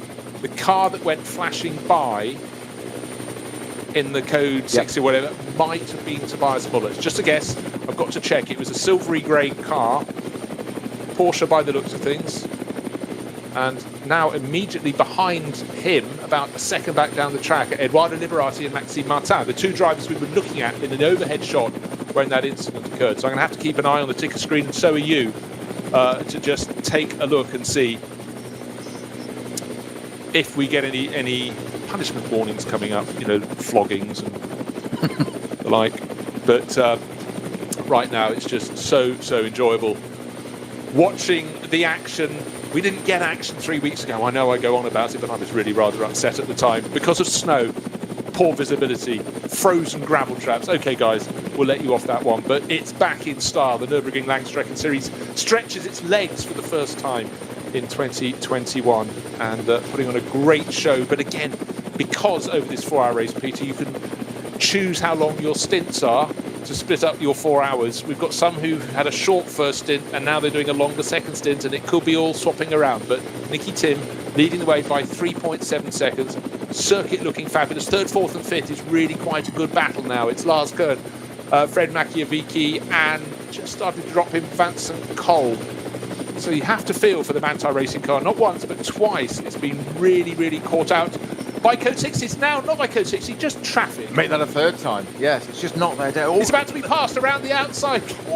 Goes Machiavicki. Not here, thank you, says Lars Kern. Cuts right across his nose. Still another production class car to be passed. But just as I'm saying, they've had some bad luck with obstructions, both the flag of yellow and cars here, there and everywhere. But I think Lars Kern did rather well to keep that going there. Well, that's why he had to shut the door. So it was very professional, but it was very much shut the door in his face. Stopped that car coming around the outside there. He was almost there. He almost pulled it off. Number 31 Porsche there, the Frank Mikovitsi. Still, he did that car from the start, hasn't he? And he's just dropped away a bit now. The Manthey car, just not getting the brake there, but he saw that coming quite literally, and it was a nanosecond off being pulled off. That was for you've got me. I want to say Freisinger car. Now they think I've said it. I don't mean the Fricadelli car. I mustn't say it. a worm in your head. It is now. Thank you. Yes, fed by you. Thank you. And, so they go over at an hour bridge, and they had to settle back into a little bit there to Frank Mikovici in the Fricadelli car, but he got so close to getting that place back, which is effectively, don't forget, the race lead, because we know it's slightly false at the front with Nicky Thiem and Dan Harper up at the front there. Yes, they are now, but because of strategy, we know that's now it's temporary, if you like, acting leader, which probably sounds awful. There's no disrespect to Nicky Thiem in that car. No, he wouldn't take any offence from that, I hope. Well, he would, but he'd get his own back some other way. Yes, of course he would. I remember. That's just for saying I was acting leader. Okay, sorry. Yeah. Yes. That's why I've glued your gloves to the steering wheel. Yeah, exactly. Yes. So, again, what we didn't see in the first part of the race was anti-racing Porsche struggling for pace. It's not struggling for pace now, but I would say that it's the chase is on. And Fred Machiavicchi he's under a second in arrears at the moment. Wherever you are watching and listening to this around the world, if you go to the VLN.de website, flick up the track map with the moving numbers of the cars around the circuit, you'll see what an issue it is to commentate on 147 cars. The entirety of the lap, bar at the moment, the area around Kallenhardt and Verstappen are covered with car numbers. They are everywhere. And in fact, down the Dottinger Höhe, there's a bit of a gap, but you just get the picture for these drivers there, fighting the circuit, fighting the car, and fighting traffic. It's an absolutely brilliant track mapper.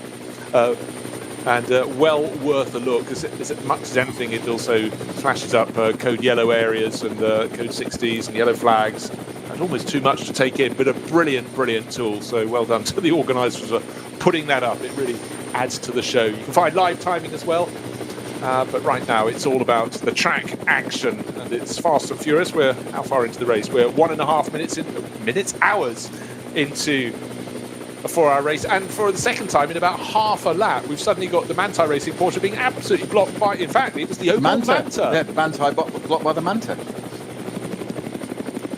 And now they've got a load of traffic to get through, and it's getting very, very busy. This is where, so far on experience of this race, the Manthey car just hasn't had the luck. Just hasn't drawn that well, but it has on this occasion. For once, they've got away with it. Nothing gained, but more importantly, nothing lost there.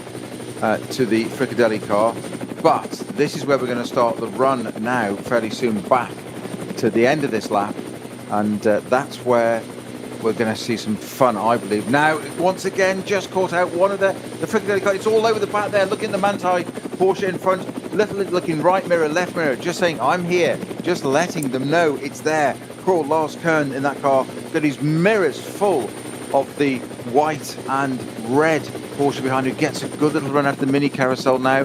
He's positioning the car now. He's just posturing now. That's what he's doing. He's making no effort whatsoever to go by, but he's saying, I might just do it anywhere. That's the point. Well, we know where he's going to do it, Peter, because he's so close that he's going to get the toe right from the start of Dottinger Höhe. Just a few corners before, well, maybe a dozen corners before, Machiavicchi made a mistake. He just clouted the curve to one side of the track. You saw it moving the car from left to right.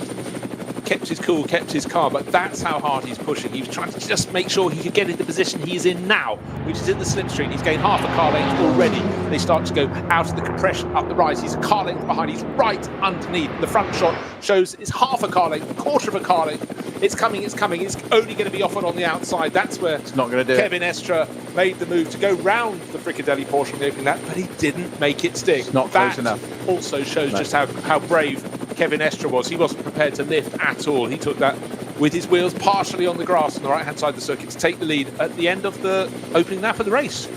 Absolutely. Now, what may happen is what we call the Mercedes Arena now. We started calling it that again, the old name for it. But as we end that lap and start the next one, we are 11 laps complete. As he starts going down, trying to go around the outside, the Fricadelli car, I said he might have a learn for it. That's where he uses all that extra bit. He just a little bit of time. Can he get back through? Right-hand side, he's down on the inside. He might well do it. Almost got up alongside there, side by side, door handle to door handle, and he's done it. Fricadelli car through. Close line just run a little bit behind the mouse. The car's got out of the way there. Unfortunately, that's left. Lars Kern has just let Frank Mikovici, who's been in that Fricadelli car that was on pole position.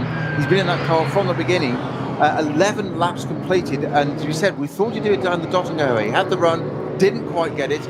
into Tiergarten, onto the pit straight, relaxed moment, and then got onto the new lap, and that's where he pounced. Not the right-hander, but he set it up there. It was a left-hand part going out straight away, and he got down the inside.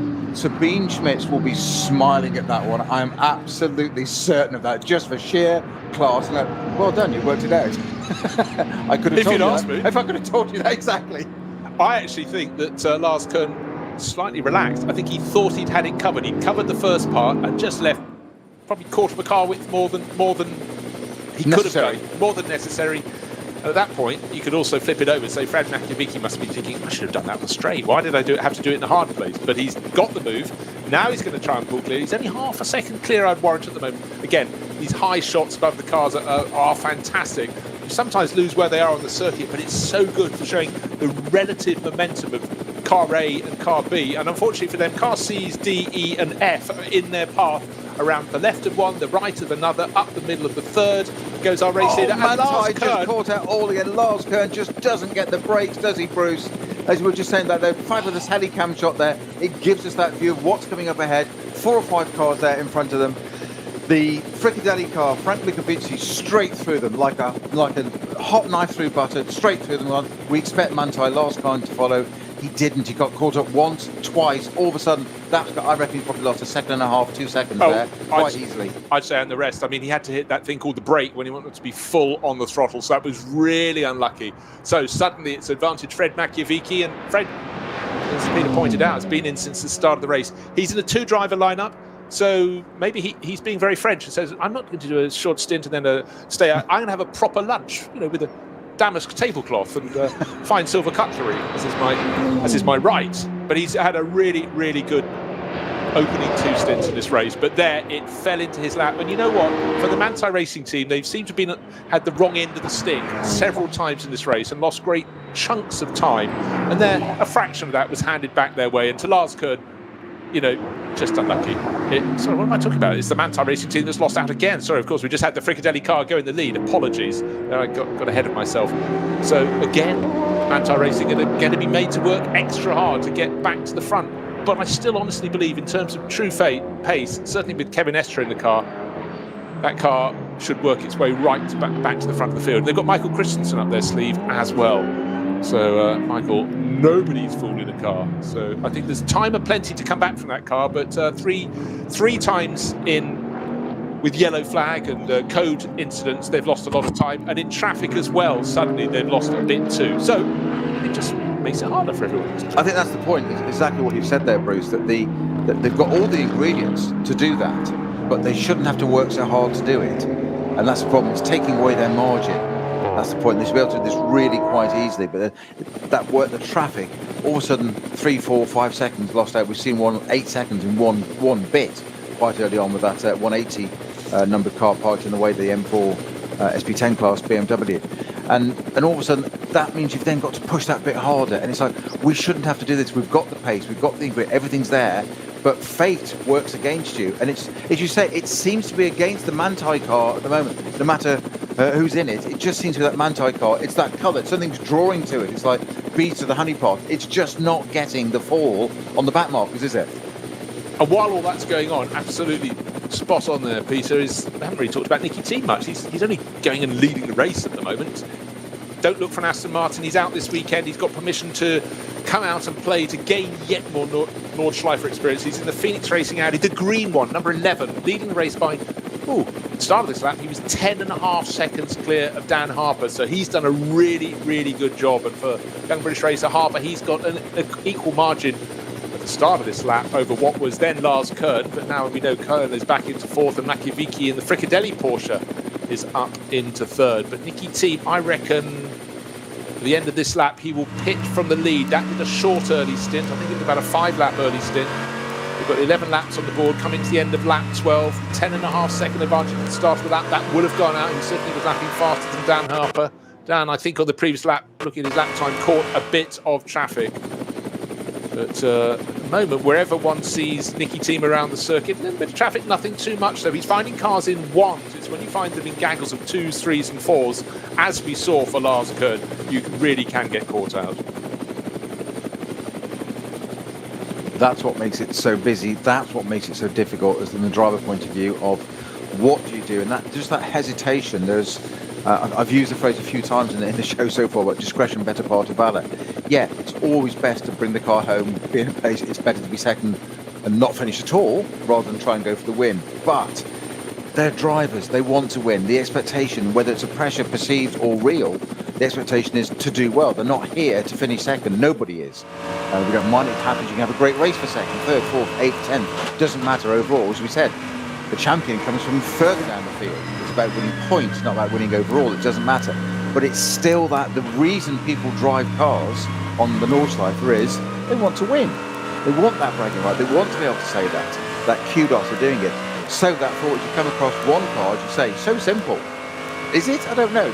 Relative. It's so simple. 2 cars, but suddenly there's a gaggle of 5.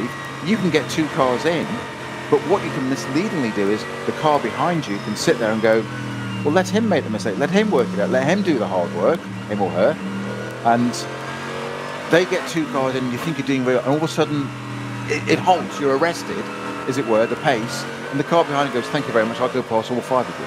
Because they can set it up for you. And it's that working it out and being second guessing, but also not letting it get into your head. It's with one other riding factor, it's the Nürburgring Nordschleife. Your options are manifold, and it can be. But I think it's a bit like, you know, back in the days when I was sort of allowed to go and play rugby. Go in hard or you get hurt. You know, I think it's easier to race flat out than it is to just be backing off a little bit. At certain points you have to here, but as you say, you could have someone up your tail who hasn't noticed you're going to back off and be cautious, and they could say, you know, clump you up the backside. So it's always a balance, but you know, on this circuit, I don't know, 99% maybe, not 100. You laugh in my face.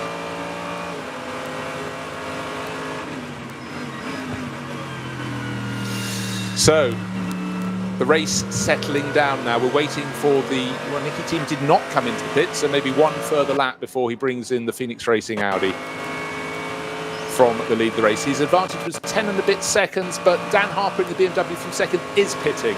That car came in a lap earlier at the end of its first run, so we're now starting to see that pattern. So Fred Makiewicz goes up into second place, 21 seconds in arrears from Niki Team. And just 1.3, just waiting to see his last turn crossing the line. Yes, he is. He's dropped back. He's lost 4 and a bit seconds on that lap. 5 and a bit seconds, actually, on Fred Makiewicz. We've got one of the Porsches running wide at the first, and I'm not quite sure what's happened what's caused that there, but he's almost like he's just been touched. But I think was it 982? I think I saw on the side of it very quickly. Couldn't quite see, but it's almost like he hasn't got enough drive. Precisely, he just suddenly appeared to sort of bail out partway through the turn. Tried to turn in and didn't quite do it. I'm sure it was 982, but that did have a bit of a knock-on effect for the Audi behind number 5, the Kolb in the Phoenix Racing car, Christian Kolb, sitting there. That they had to do a bit of avoiding action whilst that, as we said, Aaron's car went up at another glass.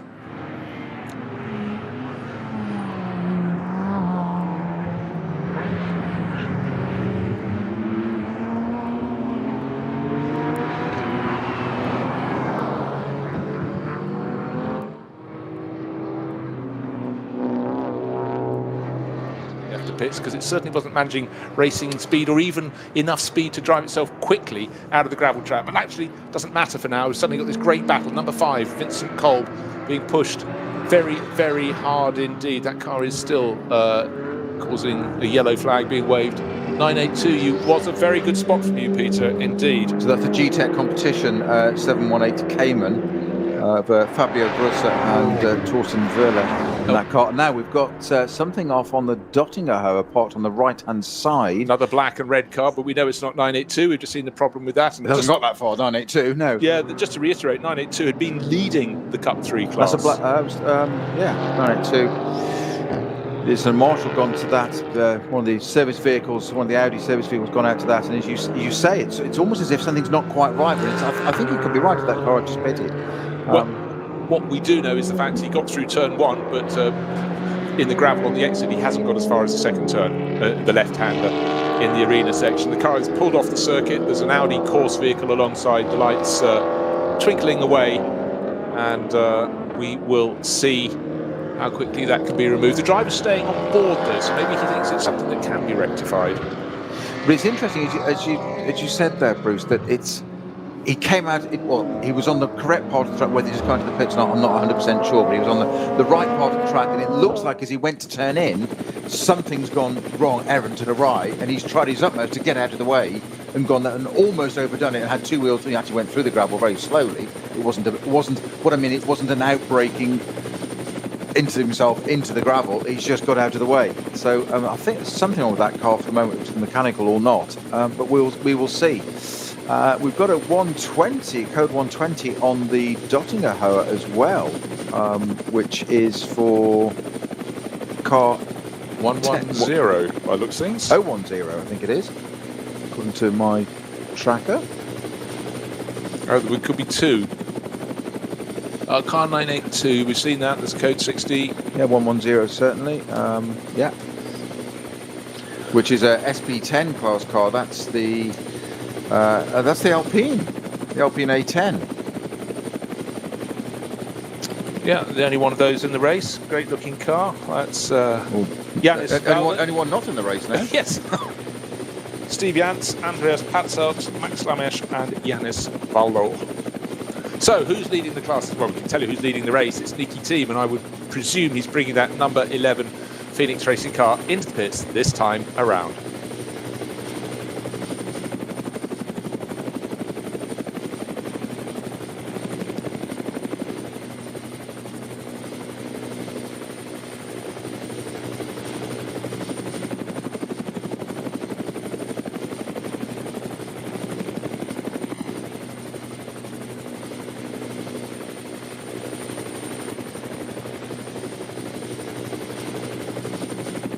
Down to 13th place overall, and Huber Motorsport still leading the AM class, or the Pro-Am class if you like, of the SP9 class. So they're going very well. Huber Motorsport, number 25, Stefan Aus, Nico Menzel, who started it, and Philipp Neufer at the wheel at the moment. Top in Cup X is car number 921.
Zwei Familien.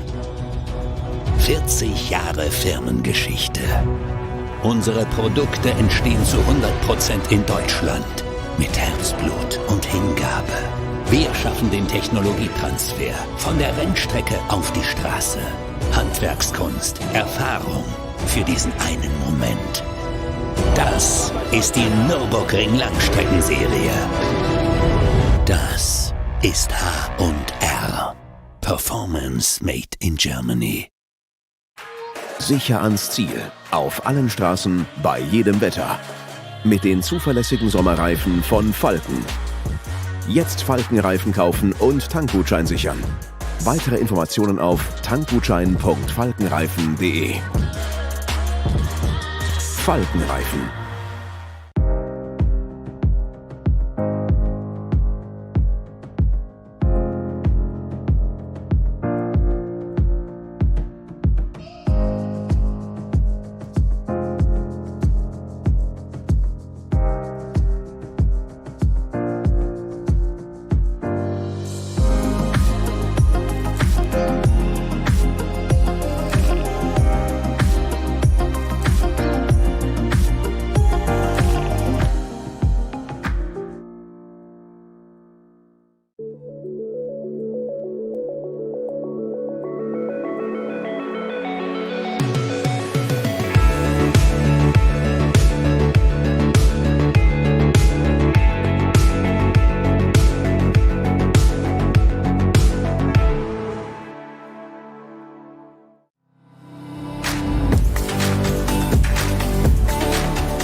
Ein hartes Duell. Kollision zwischen den beiden. Damit ist das der Führungswechsel. Zu dritt nebeneinander. Maximale Reaktion. Da brennt der Falken-Porsche. Drama. Das Auto hat einen längeren Boxenstopp. Vorsicht. Und hier kommt der Gesamtsieger. Der Rowe NLS Rückspiegel am Sonntag um 18:30 Uhr auf diesem Kanal.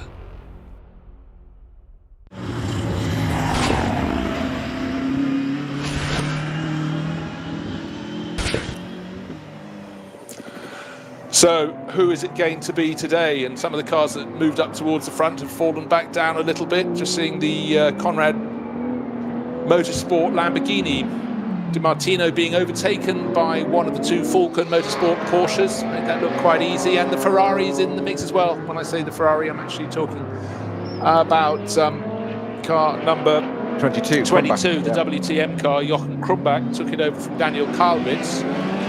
This is suddenly good, and unfortunately for Di Martino, nearly lost 2 positions in 3 corners, but just somehow held on as they exited the Mercedes arena to keep the Lamborghini in the middle. But look, Porsche, Lamborghini, Ferrari, charging around the ring in the sunshine. This is getting the season going properly, isn't it? Absolutely. We waited 2 hours for this to get exciting now. Now we've got some Italian, Latin flair in there as well. But Krumbach there, never mind, I nearly lost the nose of that 488 Ferrari, trying to have a cheeky little look up the inside. He did back out of it, and there was no question. But it did look a little close for a minute. He was getting involved in there. But good to see those cars in there again. We had some Octane 126. We had a fantastic race last year, didn't we? They actually went it then and got disqualified on a tyre that wasn't on a list, if you remember, hadn't been approved, which was a great shame.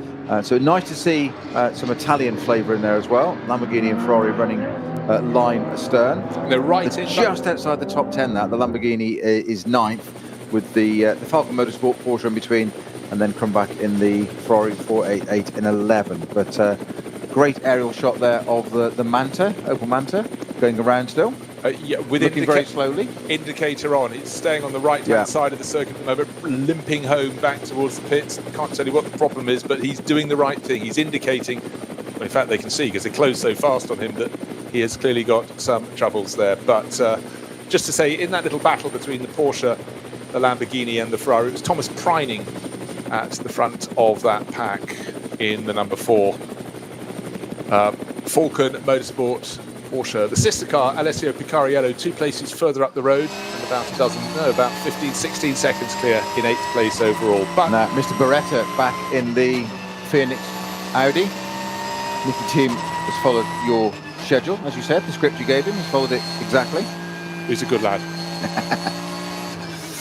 So other cars going into the pits, the KCMG Porsche, Eduardo Liberati bringing that in. Let's see who takes it back out. That's a car that came in from Marco Holzer. The question is answered straight away. I reckon that's a car good for a top 6. It started in, that's the easy thing for me to say, it started in 6th place, but that sort of seems to be where it is on the cycle as well. So for KCMG, they dip in and out of this series, and they definitely love coming to the Nürburgring 24 hours. Didn't come to the first race this year, so in fact, didn't miss anything when the snow came down, but a good performance from them. So it's all going to shake out again. We said that Phoenix racing car at the front wasn't quite predictive or indicative, my apologies, of what was happening at the very, very front there. It is really still down to Manthey and Fricadelle, Lars Kern and Frank Micovici in the Porsches there. And Frank Micovici been in this car since the beginning. He's done half the race. I think he'll feel that his job is done. He'll hand it over. It's covered in, well, it shouldn't be too many flies this time of year, but he'll hand over that Fricadelle car to Dennis Olsen, so the Norwegian racer will get out to play in it. But again, teams all splitting their race in all sorts of different manners, so that's clearly their chosen pattern. I think I'd probably go with that as well. I think if you, particularly this time of year, it'll be warm in the cars, but not hot. It's in the summer, so it's less unbearable. I mean, seriously, Peter, I mean, cockpit heat is something that only when you've been out there can you really understand how violent it is. Oh yes, I've experienced that one for you. Spa 24 hour, 37 degrees ambient, 36, 37 degrees, and pushing 68, 70 in the car. Yes, sitting over exhaust systems, lovely. Do you ever bother the before and after weights? It did do at the time, yes. Certainly a different weight to mine now, put it that way. But yeah, it's extraordinary. It can be 2-3 kilos. But you rehydrate as much as you can, hydrate. But how do you feel the following morning? You must just be wrung out. It's not a phrase you can use on air, but yes, tired. Yes, but yes, certainly it is. It's the adrenaline gets you through it, of course. I remember one particular 24-hour where the electric power steering failed. We're one lap into early evening, so it was still quite warm. So that's quite physical, certainly around Spa. The bigger corner, the faster corners weren't so much the problem. It's the slower corners. It was the old bus stop, so it's a real maul through the left, the right, and the source was an absolute. It's just like being in the gym. And of course, you're sitting in all the wrong clothing. You're sitting over an exhaust system that physically goes out under your legs and out the side exhaust. You have a drinks bottle, but in those days it's pretty primitive. In this case, it was a Jaguar XJS water bottle. That's what it was used. Sitting by the seat, by the door, so it was easy for the drivers to change. That was the idea, so that each incoming driver could change it for you. Of course, the flaw in that was that it was sitting right above the exhaust. Okay? So it got there. They drilled a hole in your lid at the front in those days, and that's what you put the tube through. And if you didn't drink it in the first 2 laps around Spa, you couldn't drink it because it was too hot and it would hurt. So you didn't. So you basically just consumed it straight away. Certain drivers, who we've mentioned quite a lot, we haven't mentioned him today yet, a Dutch driver, usually in some touring car somewhere in the world, he would drink it and then expel it while sitting in the seat and leave it for the next driver. Let's leave it at that, yes? We'll name no names. No names, no pack drill and all that, but it was pleasure. But yeah, and that was the problem. You'd sit there and then you're told, by the way, you're nice and consistent on times, so you're double stinting. And you're like, great, just what I want to hear on an in-lap, but I've got no power steer, I've just done nearly an hour in it, and I'm staying out. Great, thanks. Yes, I should have listened to my careers advisor at school and taken that job in the civil service. Had 2 jobs. Right, so Michele Beretta listed still at the top of the timesheets, but that car has served its second pit stop. Expect 911 Manthey Racing entry to go to the top of the field. There's a good little battle between Vincent Kolb being chased down at the moment. Down the Dottinger Hoa though, but Fricadelli cars getting closer to each other. That means Maxime Martin and Machiavicchi less of a gap. Machiavicchi is in 3rd at the moment. Martin's in 4th. I think Martin's 5th. I think Martin's come up into 4th in the 30, number 30 Fricadelli racing car. So just waiting for the cars to cross the start-finish line and see who dives into the pits. One of the Fricadelli cars. Fricadelli car, wasn't it? Yes.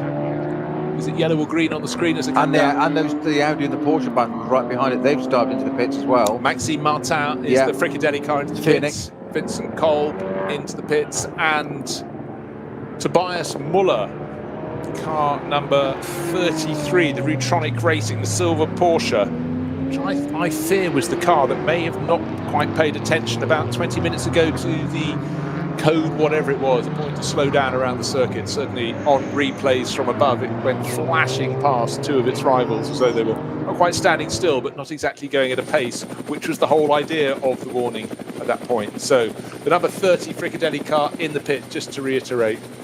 The number 5 Phoenix Racing Audi, about 2 pit garages away at a standstill as well. And the Rutronic Racing Porsche not in shot. It's the silver liveried Porsche. So diving in, and they have 14 laps under their belts. And of course, that's 3rd, 4th and 5th in the pits together.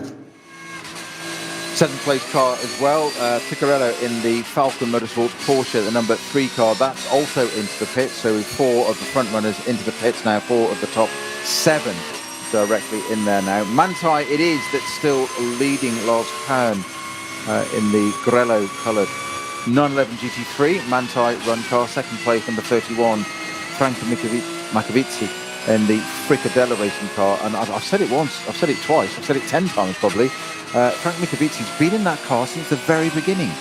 That was the pole position car that got mugged on the first lap, shall we say, first couple of corners in the what we're still referring to as the Mercedes Arena.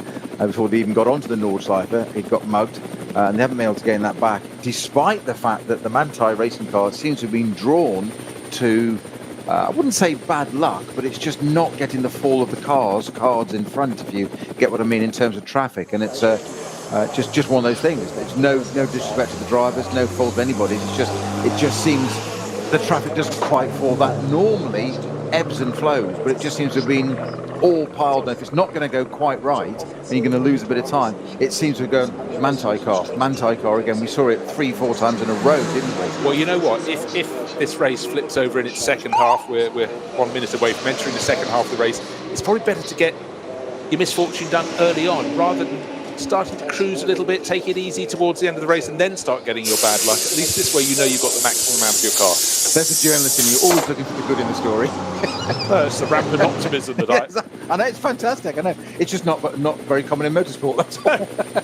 Rampant optimism. It's like, we've lost 3 seconds. Yeah. So the Fricadelli number 30 car in the pits, we say there, Maxime Martin. We'll see if there's going to be a driver change there. Just right behind it, the Audi with its board. I think the Audi's looking like it might be ready to go out fairly short. Now the Porsche is away. So number 30 car, Martin, that brought that car, and the Audi follows out too. And one of the BMWs just slowing down quite right to let that car out, being a SB9 category car. Probably better to let it get on. Only going to let it go by anyway. Let's see it goes out. So in the Fricadella car, it is now Nick Tandy, and in the Audi, Frank Stippler once again. So, and just to complete those, we said it was 3rd, 4th and 5th out. The Rutonic racing car has now got Vidas at the wheel. Tristan Vidas out. He's right on the tail. He's about a second down on the Phoenix Racing Audi. So this Rutonic car has gone a little bit under the radar. It's been there or thereabouts. But the fact it's now just a second or so down on the number 5 Audi from Frank Stippler on board. Bear in mind, Stippler was fighting for about 3rd place right in the early stages of the race. So definitely the stint that was just completed there by the Rutonic Porsche was very handy indeed. Tobias Muller. But there is still, I'll reiterate it, and again, that there is a question mark hanging over the Rutonic car, because certainly to my eyes that was the car that went flashed through from stage right to stage left at a greater speed than anybody else, and that was including the Phoenix Racing Audi in front of it. I haven't seen any race control messages against that at the moment. Not to say it's not going to happen, but it happened at the moment. We are just under, not quite 2 minutes under, half distance. We are indeed. We have crossed that margin, and again we've just got those flurries of cars coming in the pit. So as it was after 1 hour of racing, after 2 it's 9:11 from 31. It's Manti Racing from the leader of the 2 Fricadelli racing cars, car number 30 now up into 3rd place. That's the second of the Fricadelli cars, and the Phoenix Racing Audi, Frank Stippler back on board in 4th. Let's go through to 5th and 6th. Tristan Vidas, the Rutonic Racing Porsche, in 5th, and Thomas Preining for Falcon Motorsport, whose cars are actually 6th and 7th. Now, you were saying about that, we've got just gone out of sight there. I think it looked like Frank Stippler had the Tristan Vidas Rutonic Racing Porsche, you say, virtually glued to the back of it. They'd caught up. I don't think they'd pitted quite that close, but they'd obviously just got it sorted there, out on track, a bit of traffic, and got there. So we'll keep an eye on those two. That's the R8 Audi and the Porsche of Phoenix Racing and Rutonic, respectively, Frank Stippler and Tristan Vidas. 4th and 5th they are, cars numbers 5 and 33. They're having a little bit of a battle there. Nick Tandy, though, is the man, I think, to watch at the moment to see how that goes on. Franco Micovici cannot continue in that Fricadelli car much longer, surely. That's got to be due a pit stop fairly soon. Lars Kern in the Manti car. Those two pitted last time line astern, didn't they? They came in almost synchronised pit stopping. So this is going to be interesting. Are they going to follow exactly the same strategy, or try and jumpstart just to change the order? Are they going to try and get the Fricadelli car up there? Fricadelli car's now 2nd and 3rd, which is commendable, and they'll be happy with that. But they won't be that happy because there's that Manti car in front, and it's you can see it because it's that distinctive grello colour, certainly in the sunlight, that green, yellow colour, right out at the front there. But a great performance there. It's Porsche at the moment. We've got to go down to 4th before, in fact, the top 7 cars are separated by 1 Audi, and they're all Porsches in between. It's quite a product advert, that, isn't it, for the brand? It's certainly a message. So, just looking to see, of course, we have the number 11 Audi at the moment down in 11th place, but we know from Phoenix Racing that has done its 2 pit stops. Its rivals are only just now doing theirs. So expect that to come back up the order. So I do think those two Phoenix Racing Audis will be in the top 6. Certainly they started from 3rd and 4th on 2nd and 3rd on the grid. I apologise. So they have got scope, but don't forget qualifying is very quick fire. It's all about the 4-hour race. Of course, starting at the very front means you've got the best line down into turn 1, those opening sequence of corners, but really it's all about how your car's going to be handling through the race. So soon the advantage drifts away from your qualifying positions, but it's about keeping it clean on the opening lap and not having a slower car running around in your path. And let's face it, around the opening lap of this race, it's very, very tricky indeed if you get someone sitting out in front of you who's just taking a second or two off your pace and you cannot find a way past. Now, the 922 car just dived into the pits, and I've just noticed from the class, no, not the class leader. No, but it's not just a routine pit stop there for the True Racing KTM Crossroad GTX version. That's come into the pits and it's gone up on the jacks and been popped back into its pit box to have some work on it. So not just a routine stop there for now. The race leader 911 into the pits. We said that could be, and indeed they have done it together, exactly as per last time. Manthey race leading car into the pits. Lars Kern brings the 911 numbered Porsche in. The Fricadelli car right behind it with Frank Mikovici. We know there's got to be a driver change there. Surely, I'd be stunned if he goes out again. It is, if it's the same as FIA rules, you're permitted to do 3 hours, I think, maximum. But I'll be stunned if Frank Mikovici stays in that car. I'm sure the table's been laid out for him, ready as you suggested earlier. So we're going to see certainly a change of driver in the number 31 car, second place car. That would put Dennis Olsen, as you said, the Norwegian, back into that car.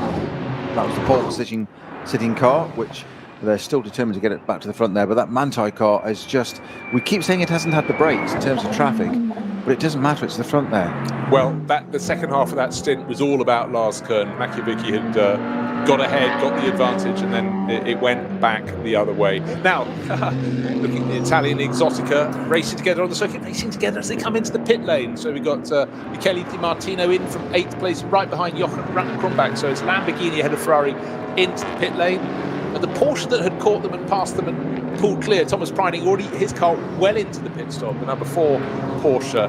So again, it just showed how Porsche are super, super strong here this weekend on what is effectively the first round of the championship 2021. Pit stops looking very standard indeed. Both the Manthey Racing Porsche that's parked with its tail towards the garage and nose towards the pit wall, and a few garages away, the number 31 Fred Makiewicz car will soon be the Dennis Olsen car that's parked at reverse angle, if you will, nose into the pit garage, and will swing round for its exit.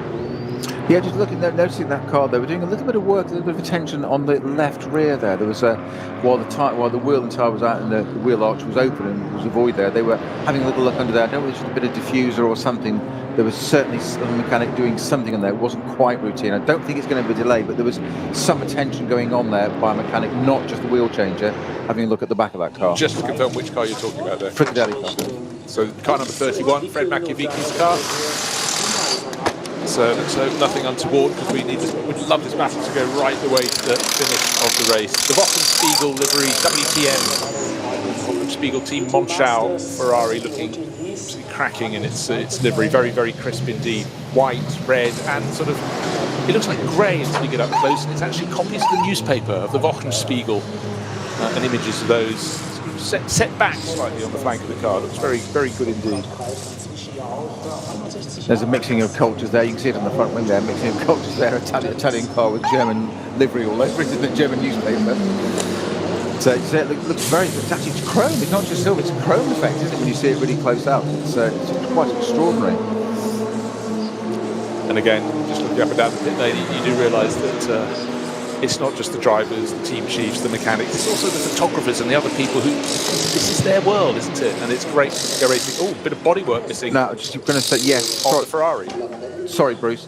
The Dennis Olsen's car has taken a little bit longer to go out of the pits. We did have a change of driver, of course, in the lead car, the Manthey car. Christensen now in that car, but there was a longer gap of those two going out than they came in together with. So we keep an eye on that one. but it looks like Manthey might have got all those discredits, demerits, if you like, for that traffic falling given back to them, if you see what I mean. It looks like something changed there. Well, we'll wait and see. We always have to say wait and see on this circuit, but the gap was actually out to 20 seconds when they came into the pit lane. From first to second, it was an astonishing sequence of laps towards the end of that stint. On the last lap alone before coming to the pits, Lars Kern built 4.5 seconds over Fred Machiavicki. So it's advantage Manthey Racing, disadvantage to Fricadelli Racing. But will Fricadelli get either of its cars onto the podium or both of its cars? Will one of them win? We'll have to wait and see. But we're into the second half of this race. And Manthey Racing, after a series of setbacks, none of them were anything to do of their own making. And suddenly you get an incident. At the carousel, we have code 60, car number 716, at the side of the circuit.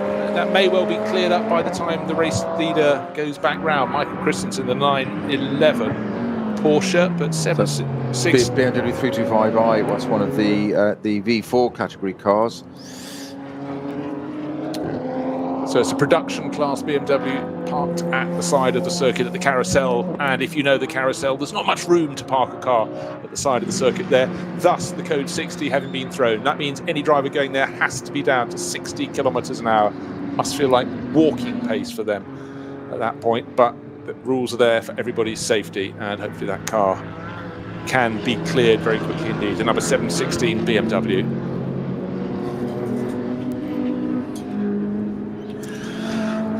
So we have 15 laps completed in 2 hours. That's the length of the circuit. That tells you, doesn't it? 2 hours racing in just 15 laps completed, but it's a lot of miles still. The fastest lap is still from the leading car. That was set very early on in the race. I think, in fact, it was the first flying lap of the race, wasn't it? Yeah. 7:56. Dead almost, 7:56.087. Set in the number 911 Manthey Porsche. That's the holding on to that honour still. And of course, that didn't start on pole position. It's a Fricadelli car that's in second place, number 31 car. That was the one that started on pole position. Yeah, the Manthey car came up from the fourth position on the grid outside of the second row and just cast our mind back. Not everybody got around the first corner very cleanly, including the number 11. It was Kevin Estre at the start, wasn't it? But it was the number 11 Audi at the start of the race. Michele Beretta started from the outside the front row and ran too deep into turn one. A lot of others didn't have enough heat into their tyre and followed him. So cars that started second were suddenly down in 7th place, 6th place, and others went forward and then gradually fell back, including the WTM Ferrari got up as high as 4th place. And really, as we came around to that second batch of pit stops, had tumbled down to possibly its more natural position in the field in 10th place. But it's a car with 4 drivers on board, so the combined might of the best of those may drag it up back towards its 6th place again.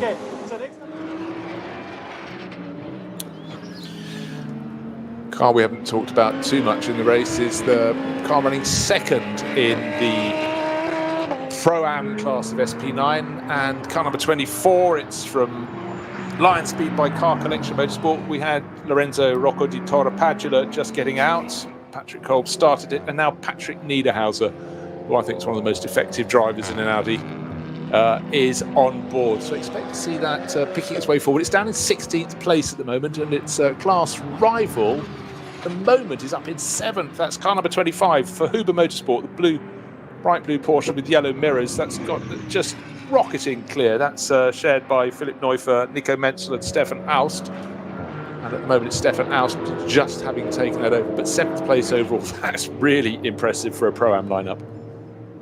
It certainly is. I'm just looking at the back of that Audi. It's just the way it's liveried. It's mostly red, and it's got a black rear valance, as it were. It just looked almost as if there was some of the bodywork was missing. I think it's just a change in colour. Just suddenly it's slightly set. It blends in with the diffuser. But I just thought, has it gone out missing a rear splitter or something, a rear diffuser? I think it isn't. It's just the colour. Say very impressive second in the Pro-Am category there, number 24. One of our camera cars as well. So we might see something from that a little bit later on. Just waiting for this bit to shake itself out. Normally this happens a lot quicker on shorter circuits, and of course it takes so long when you go out of the pits here to get all the way around after a pit stop. It's a good 10 minutes with a pit stop and a lap. Exactly so. And just, I said earlier, there's not much space to park just by the carousel. It's actually at the corner before that the 716 is at the side of the circuit. So actually, thank goodness for that. And if you need to know, it's Marshall's Post 138. Oh, we've got a Fricadelli Porsche. It's the number 30 car running slowly on its way back to the pits. That's just had its second pit stop.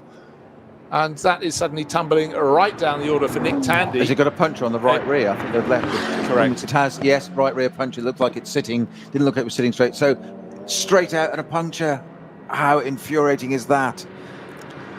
So really unfortunate. Nick Tandy started the race, handed to Maxime Martin. It only just got handed back to Nick Tandy, and the fact I had to look to 21st on the timing screen shows how much time it's hemorrhaging as he comes back towards the pits. But the number 30 Porsche got through that final chicane and is now blending into the pit. And of course, the bodywork is into the pit lane. The bodywork is rubbing on that right rear tyre. Well, that's the second Fricadelli car out of the overall reckoning. What, 2 minutes ago I was saying, could they get two cars in the top three in the podium positions? Unfortunately, as the tyre carcass actually shed itself after he entered the pit slowing down line, he was effectively into the pit lane and it drifted off the side of that. Now, was that the one, the Fricadelli car that I mentioned in the pit lane was having some work done? Or was that, what is that, sister car? That was the sister car. The sister car. Interesting. I wonder what's that's not long happened for that tyre to be that. It's put some bodywork on fire on the right rear there, but it's extinguisher on that to put that out, and it's just caused a bit of the part of the bodywork's on fire there. Wheels off. So tyre's gone completely safely shredded into the pit lane. It hadn't long happened by the pace that you got back. It was still coming back. That it wasn't particularly damaged, that tyre then. So it's not long happened. I'd say 12 inch fan somewhere like that. It's probably gone something like that. It's not too far away. I.e., my point being, it hasn't had to do too much of the lap with that tyre damage. It hasn't. It's cost an amount of time, but not as significant as it could have been. But Nick Tandy must be sitting there. Oh, frustrated. What can you do? It's there, it's happened, you just got to deal with it. Well, Nick was saying before this weekend, just can't wait to be back on the Nordschleife. It's been too long. He's a driver who absolutely adores this circuit, and I suppose in a strange sort of way, where the tyre possibly went down, where he started feeling it go down, it's only the equivalent of a normal lap length to get back to the pits, about 5 kilometres maybe. Anyhow, he's made it back now. We've got some really tight racing, as suddenly the other Fricadelli car is under pressure. We've got my Phoenix Audi's muddled up there, but I'm going to change of position, I think. Yeah, certainly the 31 Fricadelli car coming around with Dennis Olsen on board has got company. He's got the blue Phoenix Racing Audi tucked in behind car number 5, which is Frank Stippler, who was up in 3rd place very early in the race, really pressing him hard. So it doesn't matter how the field splits up. When these different length of stints get combined and aggregated, you suddenly get these cars back together again. They dropped away because they have a different pit stop sequence and strategy, but suddenly the car that started on pole is being pushed very, very hard indeed. That's the 31 Fricadelli Porsche being pushed very hard by the car that started immediately behind in 3rd on the grid. Frank Stippler back on board. So starting drivers being pushed hard. And listed at the top of the time charts is Michele Beretta. So Phoenix Racing Audis at the moment looking very, very good indeed. But the stagger, like in a 400 metres race in athletics, has to unwind. Just watching those cars through that first part, I refer to it as the Mercedes Arena, largely for your benefit, Bruce, as you and I know what we mean by that. To the viewers and listeners, what that really means, it's the first part of the current Grand Prix circuit. So I just past the pits into that there. Very technical part of that. Through there, the Audi seems to have a lot more traction coming out of the corners. It can really, if you're in shot, if you're in DNS range, if you like, of the car in front, heaven forbid, that's made your hair go, hasn't it? They can have if they're that close to a Porsche, it seems the Porsche isn't quite as quick through that first bit. Just doesn't seem as quite stable, can't get it power down as much. Just noticed that on a couple of KCMG cars, watching them run it, and the Falcon ones, they're not quite, they're not slow, they're not unstable, but the Audi just seems, the fact that the way I put it is, there's nothing wrong with the Porsche, the Audi just seems better through that section, and that's where they can get through. And of course, get back onto the Nordschleife then, once you go through the Wiedel chicane and onto the Nordschleife, the Porsche seems to be great again on that part. It just seems to lose out that little bit there, and that Audi can pounce, but they're so close down to the Nordschleife. If the Audi's got ahead, the Porsche's got a very hard job getting past it again.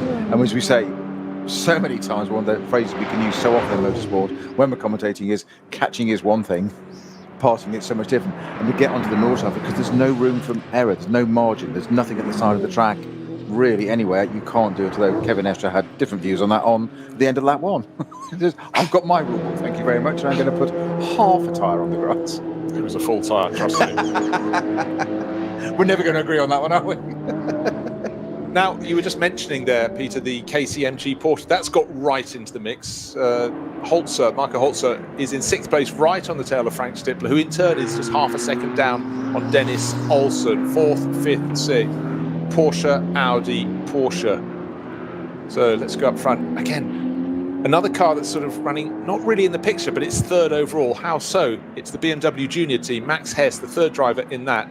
But they did a very short early stint. We think it was 5 laps, and whereas some of the others are doing 7, even almost squeaking 8 laps.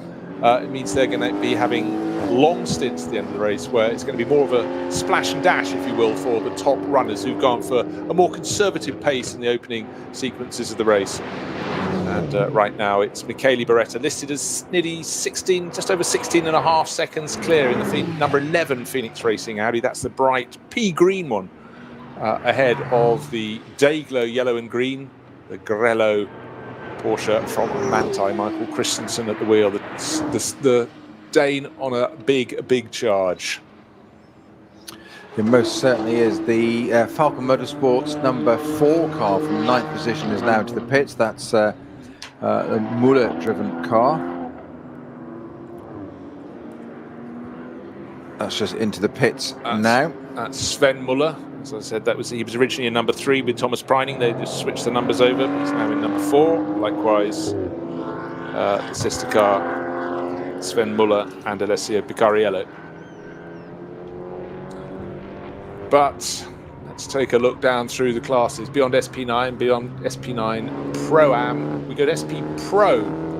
14th place overall, car number 350, just outside the top 10 but in fact in the pits as I speak, car number 350, SP10. So that's very well up the order. It's Black Falcon, one of the many cars. It's their 991 GT3 Cup class.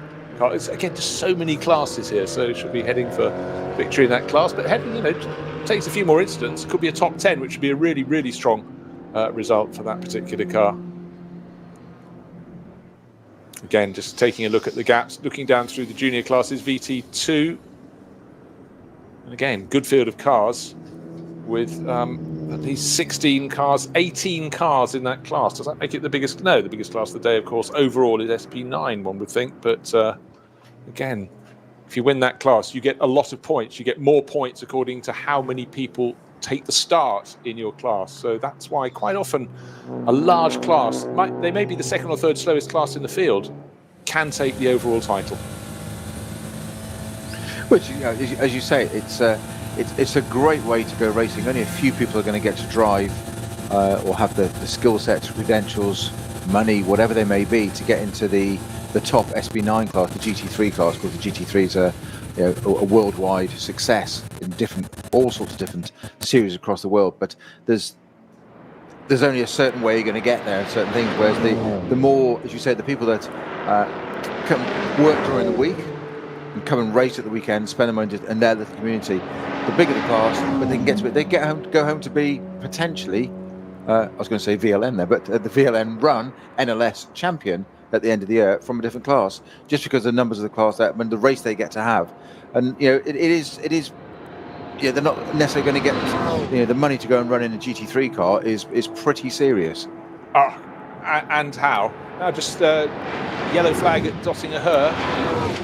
Post 198, no car debris apparently on the track, so we've got to look out for that. The long run.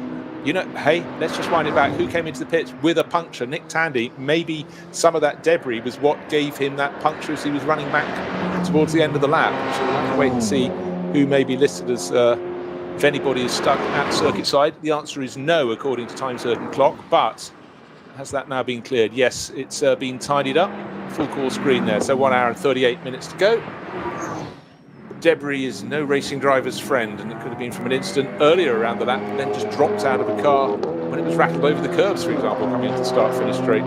the run back towards the start-finish straight, coming out of Galgenkopf onto the Dottinger Höhe, that long straight. But come what may, it's certainly locked number 30, still listed as being in the pits with Nick Tandy. That's quite a long pit stop too, to correct, presumably to refasten the bodywork, repair any other extra damage caused by the flailing of that tyre carcass before it was spat out. Which is interesting, the collateral damage, as you say, from the carcass of that tyre. But as we've observed earlier, it hadn't, given how quickly it came off the rim, it hadn't happened that much further back around the lap. So, as I say, I'm suspecting not a great deal before Dottinger Höhe before that started.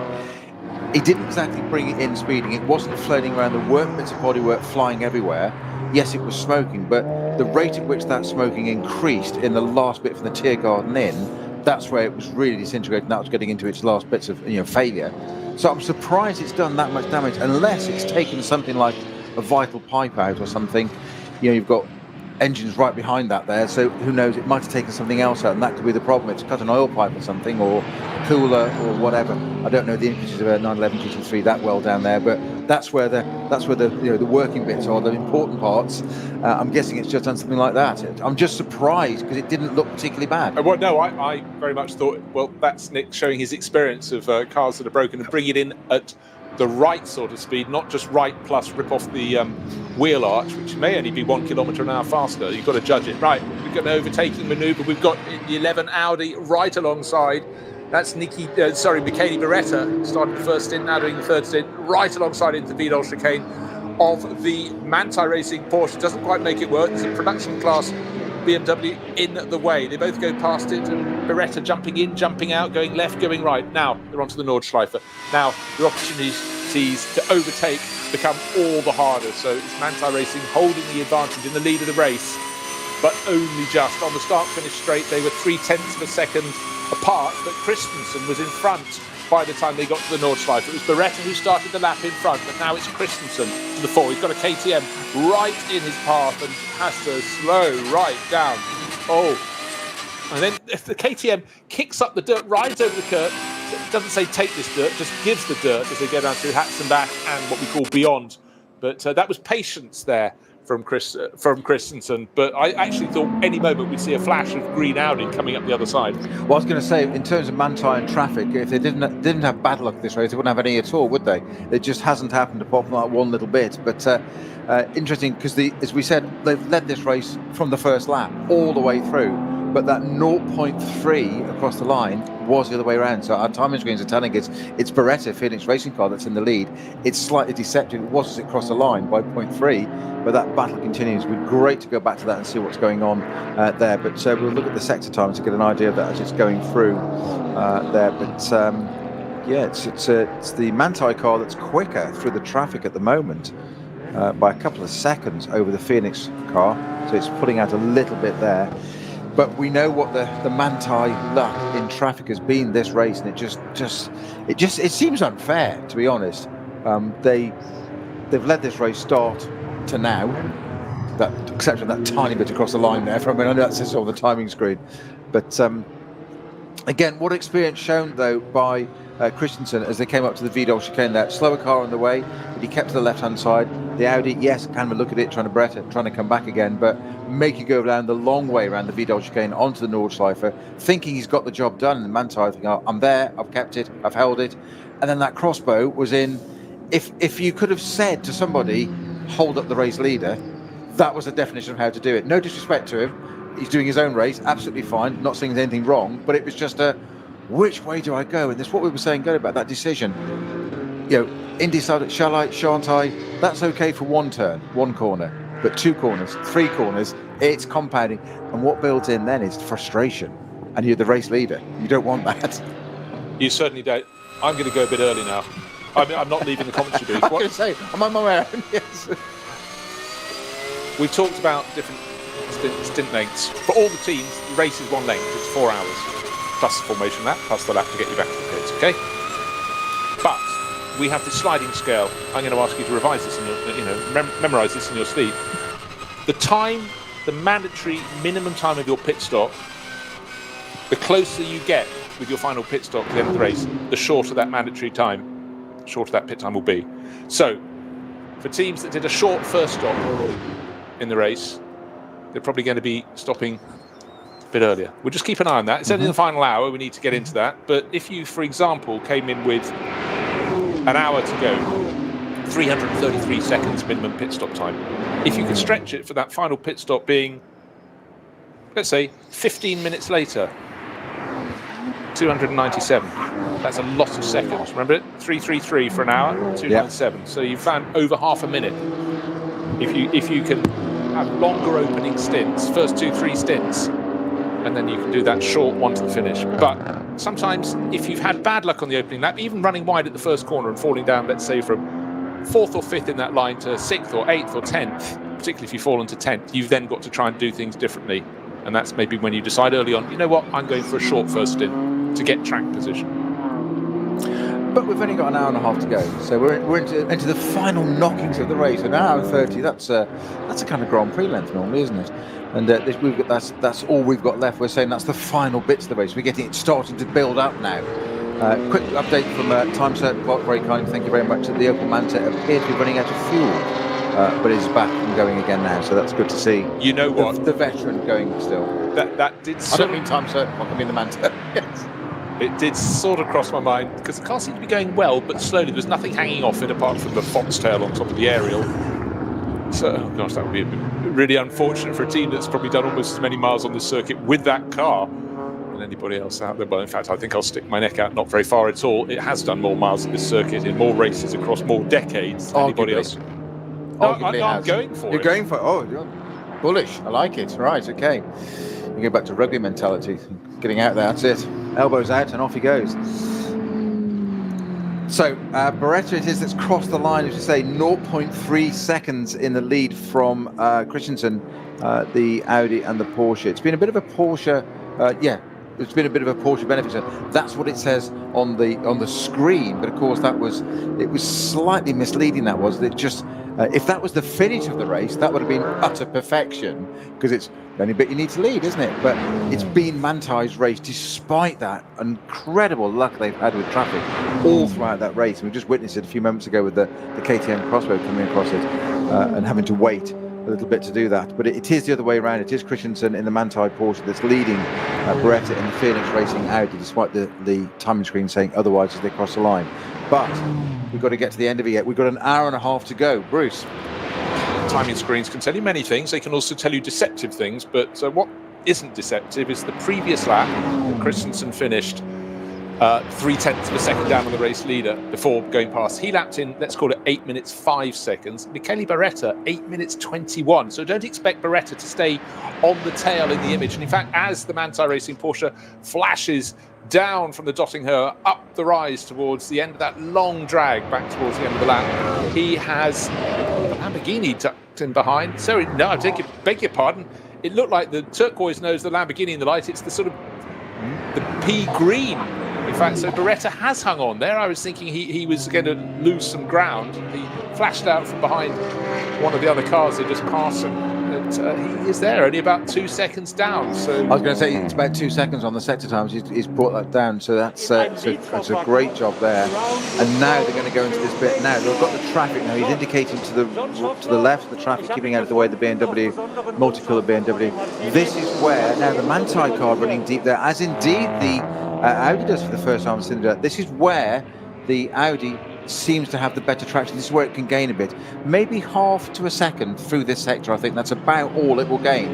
But if you're only 2 seconds down, that's 25 to 50% gain in that time. So in that section, so he can do it. So have a good look on the first time. Across the line, what did they do? 8:04 and an 8:06. So this is the chance now.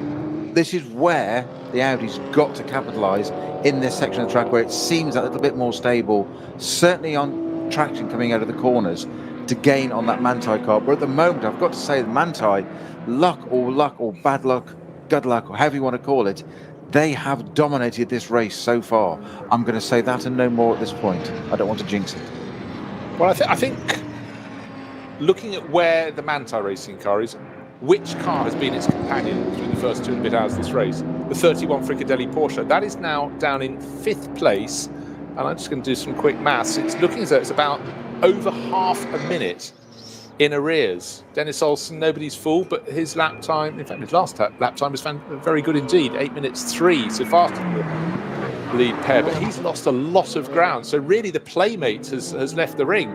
The Fricadelli 31 Porsche, really it's up to the number 11 Phoenix Audi, which isn't that far behind, 1.6 seconds on the start-finish line in arrears of Christensen, but on a different sequence of pit stops. So it really is Manthey Racing with that brilliant end by his stint by Lars Kern, where he not only got ahead of Fred Machiavicki but pulled out 20 seconds, only because he didn't have any more interruptions, forced or otherwise by traffic or code 60s. But really for Manthey Racing, this is just looking at a super strong run. And as much as Beretta may be able to hang on in there and stay within a handful of seconds, they're going to have a longer final pit stop, because they're going to be making that final pit stop, one presumes, rather earlier, unless they do the short one now and then one more pit stop sort of in sync with the others. But I don't think they're going to do that. I think they have to go for the 2 longer pit stops.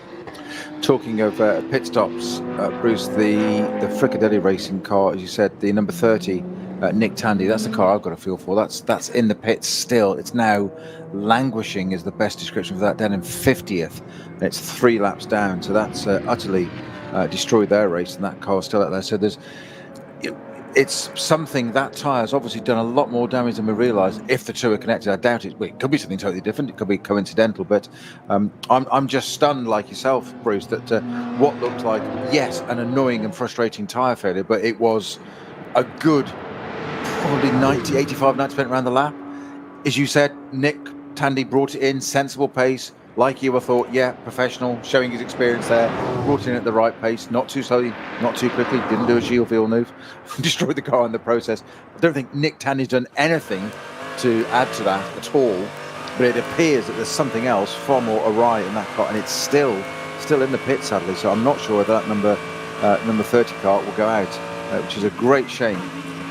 Yeah, you just don't know if they're going to sort of call it quits or whatever there, because track time on the ring is super valuable for just keeping the drivers sharp, the team sharp, and building towards the rest of this championship, and also for those that have an eye on the Nürburgring 24 hours. So I think if they can, they'll go back out into the race. I mean, for no other purpose than being back out into the race and just getting track mileage. But it's a team that knows the track, the car that has done so well here, and with a pair of drivers who know the track. But I still think they want track time. But it does seem unfortunate. It wasn't extravagant. But at this point, you have to sort of wonder, the team would be going, but if only the carcass could have stayed somewhere near, we could have maybe detected more what caused it to go. You don't really feel it's a setup issue, but if it was, the sister cars out there, they'd have to consider that as well. But come what may, if they do choose to walk about 400 metres back to the left of their pits, up towards pit entry, they might find the carcass, but I don't think there was a great deal of that either, was there? We saw it just come off like Charles spitting out a sweet or something. No, but it's amazing what tyre manufacturers can do with those sorts of things. They can get hold of that carcass, and they can find out maybe what caused it. As you say, debris, the enemy of the driver, picking up somebody else's debris, something else happening. You never know, they might well try and get hold of that and try and investigate it, but there wasn't a lot of it left. What was interesting was that when that rim came off, I noticed the sidewalls were still attached to the tyre, to the rim.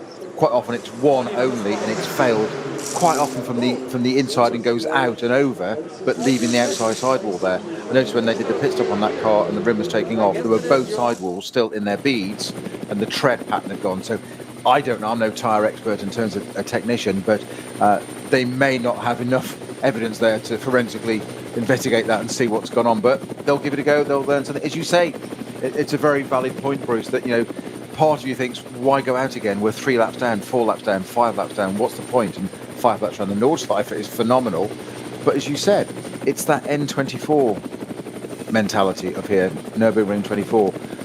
It's getting data. It's a bright, sunny day, totally different to 3 weeks ago when we had snow. Go and gather some data, and the way these cars and teams collect data these days, it's always there. They may not think it today. Nick Tandy may not want to go out in that car now as a driver, but the team may want him to gather a load of information. They might rely upon 2 months down the line, 3 months down the line, and then all of a sudden it validates it. And while you're talking, the race lead suddenly has been halved because guess what? Traffic has slightly interrupted the Manthey Porsche. Again? So it's down to half a second. Michele Beretta really pushing very, very hard indeed. Still the yellow and green Porsche from Manthey Racing leading the race, but actually a really good run from Beretta here, carrying his speed beautifully through the twisters as they get into the latter stages of the lap. But Peter talked about how debris is not a driver's friend. Absolutely not. And again, the Manthey Racing Porsche, through no fault of its own, just finds traffic where he has to consider which way it's going. Another quarter-second gain by the chasing Michele Beretta. But there was a second guess there, wasn't it? He went one way, and it was just that almost imperceptible twitch in the car. He went to go one way, had to go the other, change direction. No big deal, but it's time. It's unsettling to the driver, it's unsettling to the car, and all of a sudden he said he's heading towards the edge of the grass there. It's not what you want as race leader, but more to the point, as second place person, you see an opportunity, and it's that gain. That's now gone out again as they're getting onto the Dottinger. But can the Audi catch up again? I'm not sure. What I would suggest here might happen is that the Audi gets a little bit closer, closes that gap down again over the line through Tiergarten onto the line. There's going to be a load of traffic ahead of them. Right at the minute, in fact, they're getting into the thick of it now. So the Manthey car is going to be held up, of course, again, which allows the Audi the opportunity to outperform itself in that first section on the new lap, the one about to start. However, and of course, no, that will happen now. I've said it. I liked it, but the traffic is again in front of the Manthey Racing Porsche. But what I really wanted to see was the Audi being a bit closer coming out of Galgenkopf to assess how good the Audi is relative to the Porsche in a straight line and how it uses the toe. Not close enough quite, potentially, to make a move down into turn one. Irrelevant, Manthey car's gone into the pits. Just shot Totally straight irrelevant. in. Yeah, straight into the pits, though.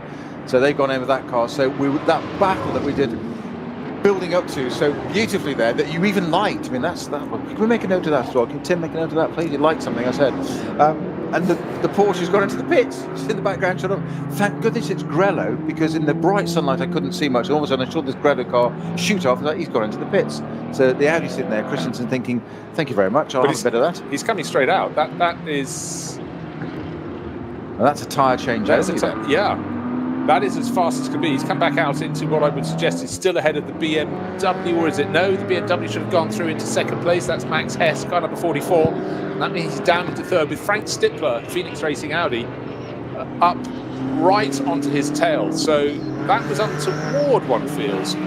I'm just trying to work out what that was for, because that's one of the quickest pit stops I've seen in an NLS race ever. And it's almost what was the necessity for that pit stop? I'm not quite sure why. We weren't expecting that. It certainly isn't in the strategy I would have expected at that point. So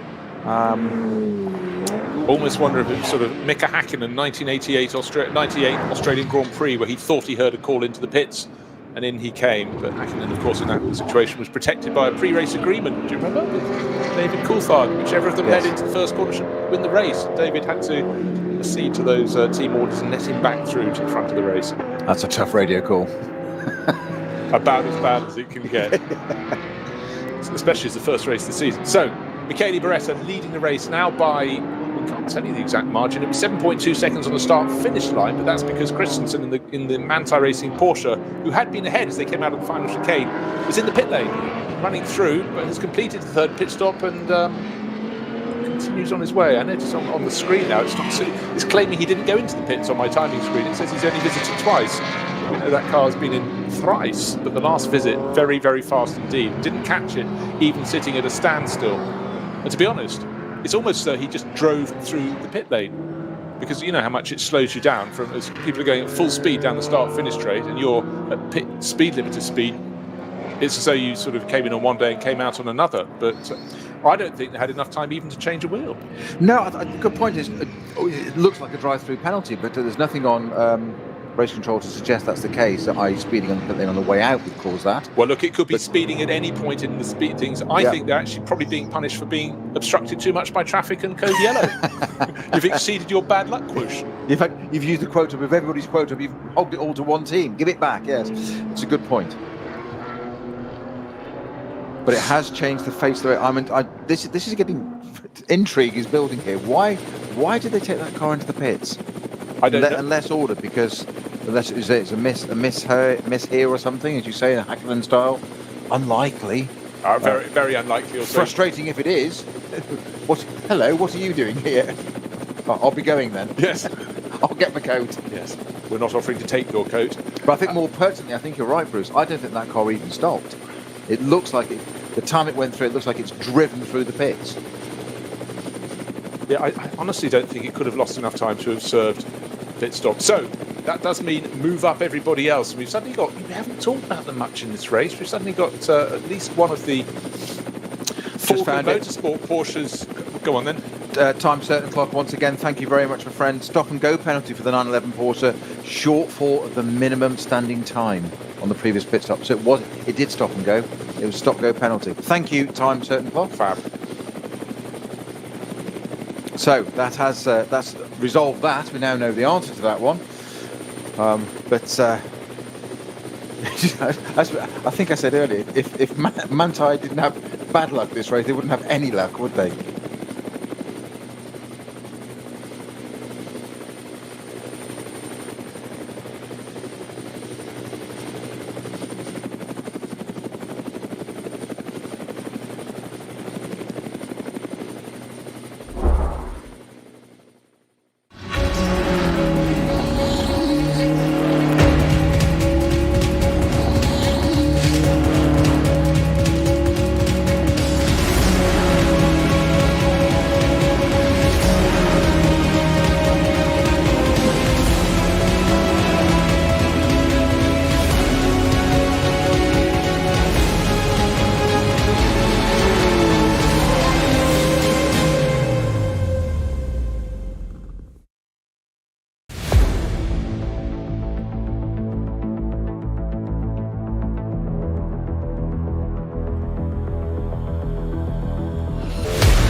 Zwei Familien. 40 Jahre Firmengeschichte. Unsere Produkte entstehen zu 100% in Deutschland. Mit Herzblut und Hingabe. Wir schaffen den Technologietransfer von der Rennstrecke auf die Straße. Handwerkskunst, Erfahrung für diesen einen Moment.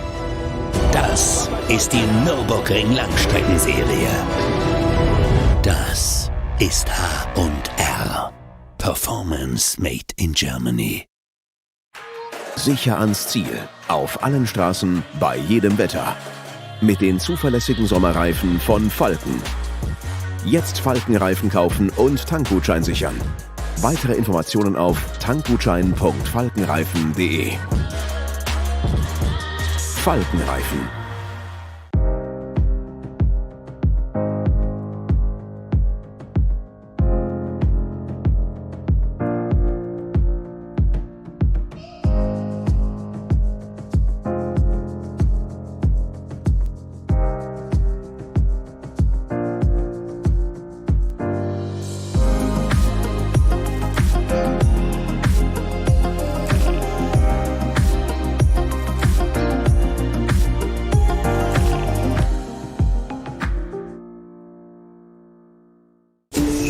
Direkt neben einer der legendärsten Rennstrecken der Welt baut die Hubert Haupt Immobilienholding einen neuen Premium-Gewerbestandort für anspruchsvolle Motorsport- und Automotive-Unternehmen. Sichern Sie sich jetzt Ihren Platz auf der Pole Position.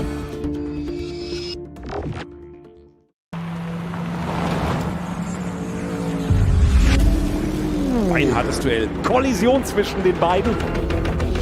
Damit ist das der Führungswechsel. Zu dritt nebeneinander. Maximale Reaktion. Da brennt der Falken Porsche. Drama. Das Auto hat einen längeren Boxenstopp. Vorsicht. Und hier kommt der Gesamtsieger. Der Rowe NLS Rückspiegel. Am Sonntag um 18:30 Uhr auf diesem Kanal.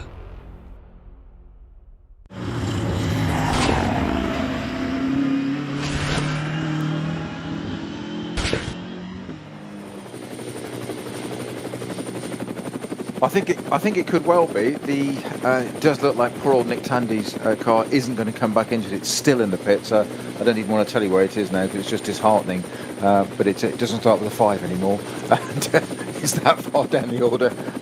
Is it 2 digits or 3 digits? It's still at 2. It's not quite into the 3s yet, but it's. Oh, we've got a car stopped on the side of the track. Now that's the Ferrari. Is that the Ferrari part of the side of the track? No, it's a KTM. KTM, my apologies. I thought it was the newspaper Ferrari. You're right, it is the KTM. Sorry, the camera's got a helicopter. That's stopped in a most awkward place on the outside of. I'm just trying to work out where that is at the moment, but it's certainly on a very fast part of the circuit. Another place to be stopped. I'm trying to work out where that is, Bruce. I'll come back to us in a minute, so we'll see it. But yellow's on the flag. Is it? Well, it is hard to call because again you have to get used to aerial shots. So yes. After years of knowing camera positions at the side of the circuit, treated to shots from a helicopter, absolutely fantastic. Do make a brilliant circuit look even better.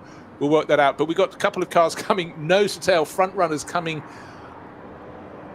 our way, including that number 33 Porsche. It's the Rutronic Racing one. And that's having a really, really good tussle with Alessio Picariello. And the Picariello in the number 3 Porsche has just got past. That's one of 2 cars from the Falcon Motorsport crew. So the Belgian driver with the Italian name makes that stick. So another overtaking manoeuvre chalked up for Picariello. But certainly the 33 crew from Rutronic putting on a very, very good show indeed here today. So let's give you the time intervals. It's Michele Beretta leading the way for Phoenix Racing in his Audi, number 11. 27 seconds clear of Michael Christensen. Christensen's lap time was slow, but that included driving through the pit, so his stop-go penalty and then getting back up to speed. But he's 1.5 seconds clear of Frank Stippler. I suggest that gap will go out as he gets fully up to speed. Marco Holzer in 4th place. Back another 4 seconds. He's just over half a second clear of Dennis Olsen, so quite a few tight calls. And the BMW number 44 was 6th. It's still listed as 6th, but is in the pit lane. So Max Hess has brought that in. I presume that means the 4th driver will go into that car, which will be Neil Verhagen, the American racer, will take that over. And while that's in the pits, Picariello and Vidas, the battle we've been looking at between Falcon Motorsport and Rutronic Racing in their 2 Porsches, they get elevated to 6th and 7th positions. Well, we do have a car stopped on the approach to Kallenhard, which is the Schnitzelhelm Racing GT4 AMG from the SP10 class, so the GT4 cars. That is there, but that's not the KTM we saw on the screen. That's not the same, but that's there as well. There's a code 60 there, just into the approach of Kallenhard, which is, it's fast downhill, left into that, and it's there. So that's parked on the side. But I'm still trying to find where the KTM is that's parked. So we've now got another one. I think it's still there. I'm not sure whether that 165 is being recovered or not.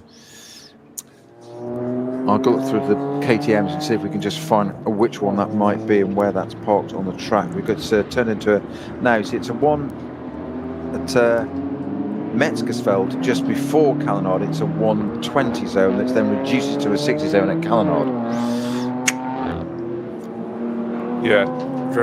Yes, I think it's on the run between the pair of them is my guess. But again, you try and take your eye off and just study where they are and waiting for messages on tweets from people who are helping watching the screens, and sometimes you get a whole number of incidents happening at the same time, and there's a bit of delay in all of the information simply coming through because it can't be typed in fast enough. I'll have to report multiple incidents. But my main eye at the moment is on how much, well, 2 things. We're very nearly at the end of the 3rd of 4 hours. This is the opening round because of snow for round 1. Of the NLS, and there's a 27 second margin between race leader Phoenix Audi of Michele Beretta and Nicky Tim. It's Beretta at the wheel at the moment, and the Manthey Racing Porsche, Michael Christensen driving. But of course, Christensen's car had to come in and serve a drive through, or stop and go, the drive through. Stop go. So that's what drops down to the lead. And have you found some information? The KTM answer, it's the 929 car, which is the Teichmann Racing KTM, driven by Tamino Bergmeier, Mads Schevhaug and Felix von der Laden.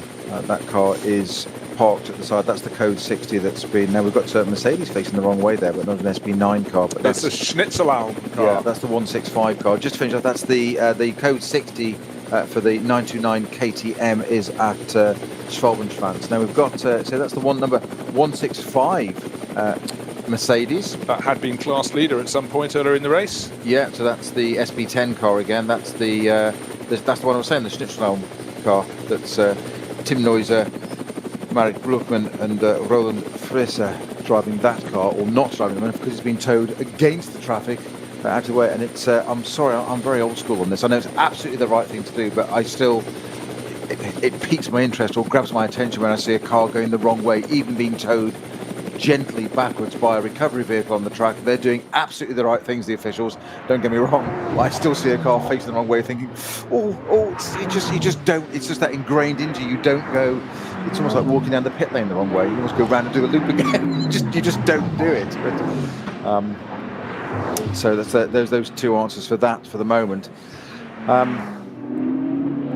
Manthey, 27-second gap they've got now to make up with. Well, they've got time. They've just over an hour to go. We've got an hour and 5 minutes, and I just want to see the end of this lap, just see what sort of pace Michael Christensen can do. He's going to have to start lapping down close to 8 minutes flat. The last time around for the race leader, Michele Beretta, was 8 minutes and 2, but I think Beretta's got to come in really quite soon. I think he's getting towards the end of his stint, where there's more time for Michael Christensen to run. He'll be doing a long stint into a short stint, whereas I'm afraid for Beretta it's a long stint into a long stint. So and the earlier you pit for that final stop, the longer you have to be at a standstill, which is a pertinent element, because of course that's what Manthey Racing fell foul of.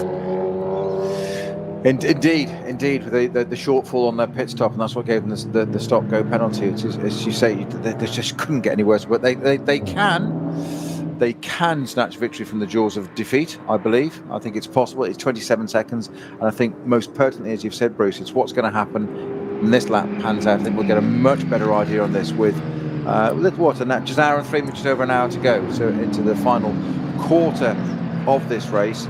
And what I keep wanting to say, it's NLS 2. Well, it is, but it's the opening race of the season. That's the point. It's a cracking opening race.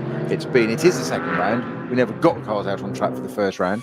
Okay, let's make a pact. Here on in, this is the first round of the championship. It's the first round that happened. It is. We'll go with that. But anyhow, packed season of racing, and all the better for all that's been before it. Right now, coming down the Dottinger Höhe, we have Frank Stippler right on the tail of Michael Christensen, third on the tail of second. It was 1.5 seconds at the start of the lap. This is what I wanted to see earlier in the race, is how good that Audi is in the slipstream of the Porsche. Can it really gain enough to make a move before the end of the straight, before the kink?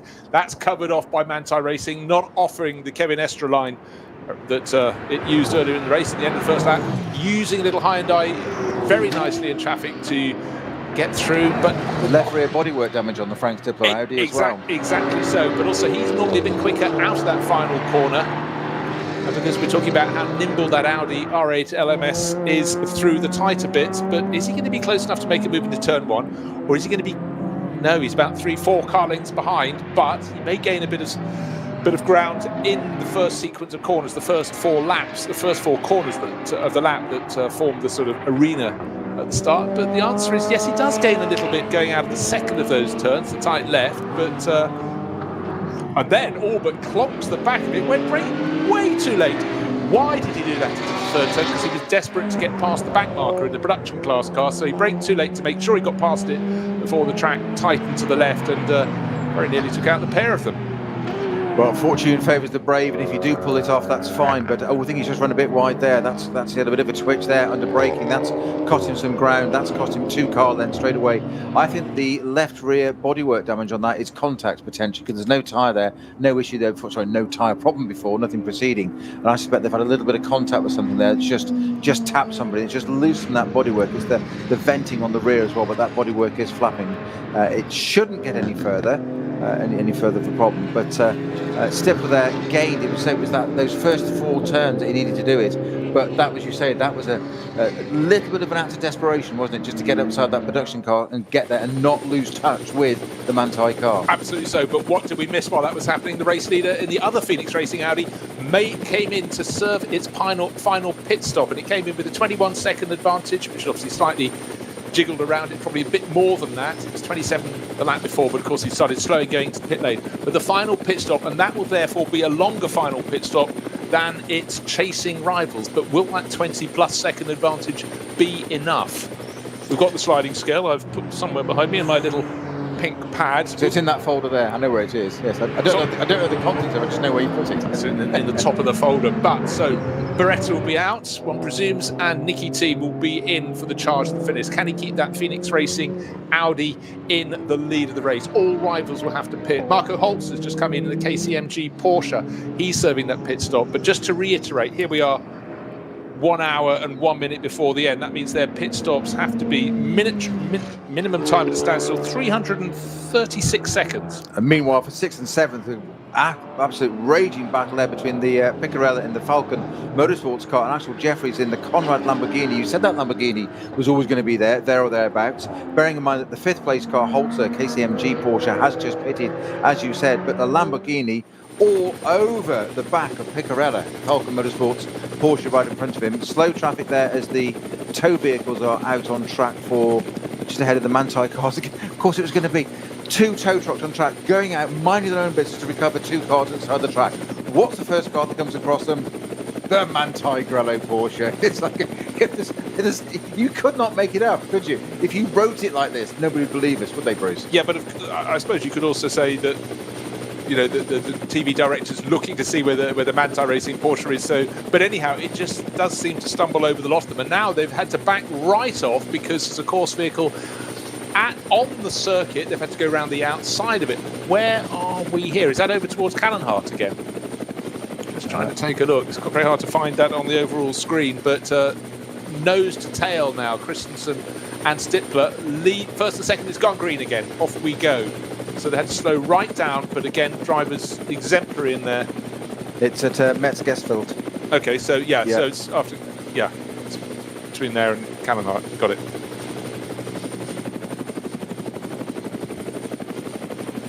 So it ebbs and it flows, but what we're seeing is a really good run from the Phoenix Racing Audis, and Frank Stippler has been an absolute star. Another thing I want to mention, though, we were talking about the Lamborghini.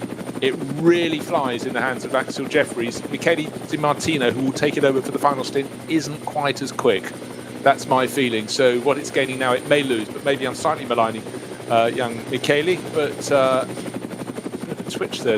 Again, sometimes when you get an aerial shot, it makes the movement of a car seem all the greater than it probably is when you're down below. But again, cutting between sunshine and deep shade, it also can slightly be not an optical illusion, but just something, a trick of the eye. But then, come what may, the Manthey Racing Porsche is just finding a little couple of car lengths over the chasing Frank Stippler driven Audi, number 5. New territory for them, having a break. Yes. They're not used to it. Hang on a minute, what's going on? We're getting a break, we're actually pulling out a gap. This doesn't happen.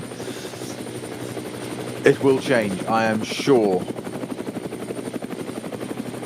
So here we are, we're into the final hour, just by dint of a couple of minutes, and the top 10 looks like this. Car number 11, Nicky Team has taken it over. He won't be in the lead of the race because he's just exited the pits, having taken over from Michele Beretta. But I'll read it as it is on the timing screen. Nicky Team, Phoenix Racing Audi, in the lead. Michael Christensen, 911 Manthey Racing Porsche, 21 seconds in the rear, half a second clear of the number 5 Audi of Frank Stippler. Dennis Olsen, Fricadelli Racing, will they get a podium? He's 4th. In the 31 Porsche, he's nearly 5 seconds behind Stippler. Then 18 in 5th place, that's the KCMG Porsche, Edoardo Liberati, another 7 seconds back. Then a full minute back to the 6th place Porsche, Alessio Picariello for Falcon Motorsport. 7th, Axel Jeffries in the number 7 Conrad Motorsport Lamborghini. He's just a quarter of a second down on Picariello. Then Tristan Vidas, the number 33 Rutronic Racing Porsche in 8th. 9th place is Daniel Kalvitz, the real gun driver in the number 22 WTM Ferrari, and beating the top 10, Neil Verhagen fourth and final driver into the number 44 BMW from the BMW Junior team. Where is this race going to go? Just to reiterate, the later you make your final pit stop, the less time you have to have as your minimum pit stop time. And whatever your minimum pit stop time is, if you don't quite complete it, you head off too early, you're going to get another time to come into the pits. And say you cut it by 2 seconds, you have to come in and have 2 seconds at a stop-go penalty. But of course, with decelerating into the pit lane, driving down the pit lane and then accelerating out, you lose far more than the 2 seconds you sneakily tried to take. So Team Chiefs are at the ready, hands on stopwatch, ready to remonstrate with their drivers should they get it wrong. Never does that happen, of course. No. Well, it does, but just drivers don't tend to listen. Some onboard footage now with the 911 leading. Sorry, what did I say leading? Because we've got so to be in the leading car. It isn't the leading car. Of course, my own trap there with the Manthey car. Well, in some ways, you're right. It is the leading car. It's the leading car on the track because Nicky Team took over the number 11 Audi at the start of this lap, and he will be behind them after his pit stop. But, of course, the 911 Porsche and the number 5 Audi have to make their final pit stop. It's a question of when. And Frank Stippler's got different ideas. Look how close he is. Frank Stippler, once again, you said that you thought he'd be third in this race. Well, he is running third at the moment, but of course that's really second, as you said, because the Nicky Team has only just made that pit stop, so it'll all shake out at the end of this lap. Again, dotting a Hoa, Frank Stippler, car porpoise, that Audi, they just bounces around a bit more, that Audi. It's just not as stable at high speed at the back end, that Audi, as it is in the slower bits. They've got the traction coming out. They've seen that in the arena section, we call it the purse pot, the Grand Prix lap, if you like, before the Nordschleife. They seem to get the power down there in the slower corners. And say Frank Stippler there, almost into the boot. Have a look at the content of the boot of the engine of that Manthey Porsche. And Stippler's into the pits, indeed. So, mercifully, I bet Christensen's thinking, thank goodness for that.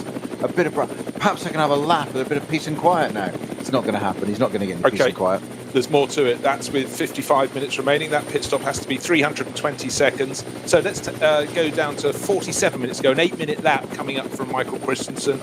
His pit stop time will be 2:99 seconds. So there's a 21-second advantage for coming in a lap later. And that is what the teams have to sit on, have to work out. So for the Coos liveried green and yellow Porsche from Manthey Racing, they've driven really well. They've had mishaps, not of their own making, plus one of their own making, which led to a stop-and-go penalty, but looking surely in a very strong position to open the 2021 account with a win here. So we've got 55 minutes remaining. And the clock continues to tick, but it's been a really, really strong run. Don't know which driver will take over number 911 Porsche to take it to the end of the race. Christensen on board at the moment. Michael Christensen, Porsche Works driver and the world champion. One presumes Lars Kern did the second stint. Kevin Estro did the first stint. Highly likely to come back and finish off the work. I think you're right. As you said, you said there was a plan earlier, didn't you, to get Kevin Estro's interest in doing something at the end of this race, and it seems to be working out exactly. You should be an editor. Be good at it. I'll just leave that out there, shall I? I like the silence. It was you smiled, but the smile of the assassin. No, I was thinking, gosh, it was a lot of pain when I was working 8 days a week, etc. I loved it. So the Lamborghini still in the mix, up into fourth place. That's become third with Stippler in the pits. In fact, he's probably second on the track. Just looking at the intervals, no, he's probably third on the track. Still with Nicky Team, ought to be in front of him. But again, it's only Nicky Team of that leading group of drivers, and now the sister Phoenix Racing Audi that have made pit stops. Alessio Picariello into the pits, and number 3, Falco Motorsport Porsche. Tristan Vidos, that had been chasing him down, is also into the pits, Rutronic Porsche. So the order being jiggled, but just remember, the later you can pit in this race, the less time you have to spend at a standstill. So it's always artificial in the first few hours of the race, because it's just a question of building towards when you take your final pit stop. Well, one of the elements. Well, 2 more Porsches in the pits. You've just said Picarelli and Vidas in the Falcon and Rutronic Motorsports and Racing cars respectively. So 2 more there are in with us. And Stippler it is that stays in the Phoenix Audi on the way out of the pits now. He stayed in the car, Bruce. I wasn't sure to see that one coming, but he's had a heck of a stint there, and he's obviously in the zone. So they're leaving him into plug and play, aren't they? Let him get on with it. Exactly. You know, when you're doing it well. If it ain't broke, don't fix it. Something like that, that's for sure. And so, just looking for people that are going to make a move. Let's look down. We're into the final hour of the race. The SP9 Pro-Am class, led by Patrick Niederhauser, number 24 Audi for Lion Speed by Car Collection Motorsport. He's had another typically good stint. Let's go down to SP Pro. It's number 350 still leading that class. That's been in 15th place overall, staying sort of there or thereabouts. Black Falcon, Porsche 991 GT3 Cup class. Cup X, led by the 921 KTM Crossbow, Dieter Schmidtmann, but he just pulled into the pits. Will that allow Reinhard Koffler to move past? I think possibly not, but they're first and second in class. SP7, it's car number 57 leading the way in the class for specials between 3.5 and 4 litres. Those are good engine sizes. Not as much as my TVR, of course. Car 57, also Black Falcon, and that's the Porsche 991 Cup class. So that is Paul Harkamer leading that class. So, but overall, it's still Manthey Racing leading the way by just under 5 seconds. Dennis Olsen up into that second place. So we're back to the early stages of the race in many ways. We've got the 911 Porsche from Manthey Racing leading the 31 Porsche from Fricadelli Racing. But the order is being jumbled by cars coming in and out of the pits.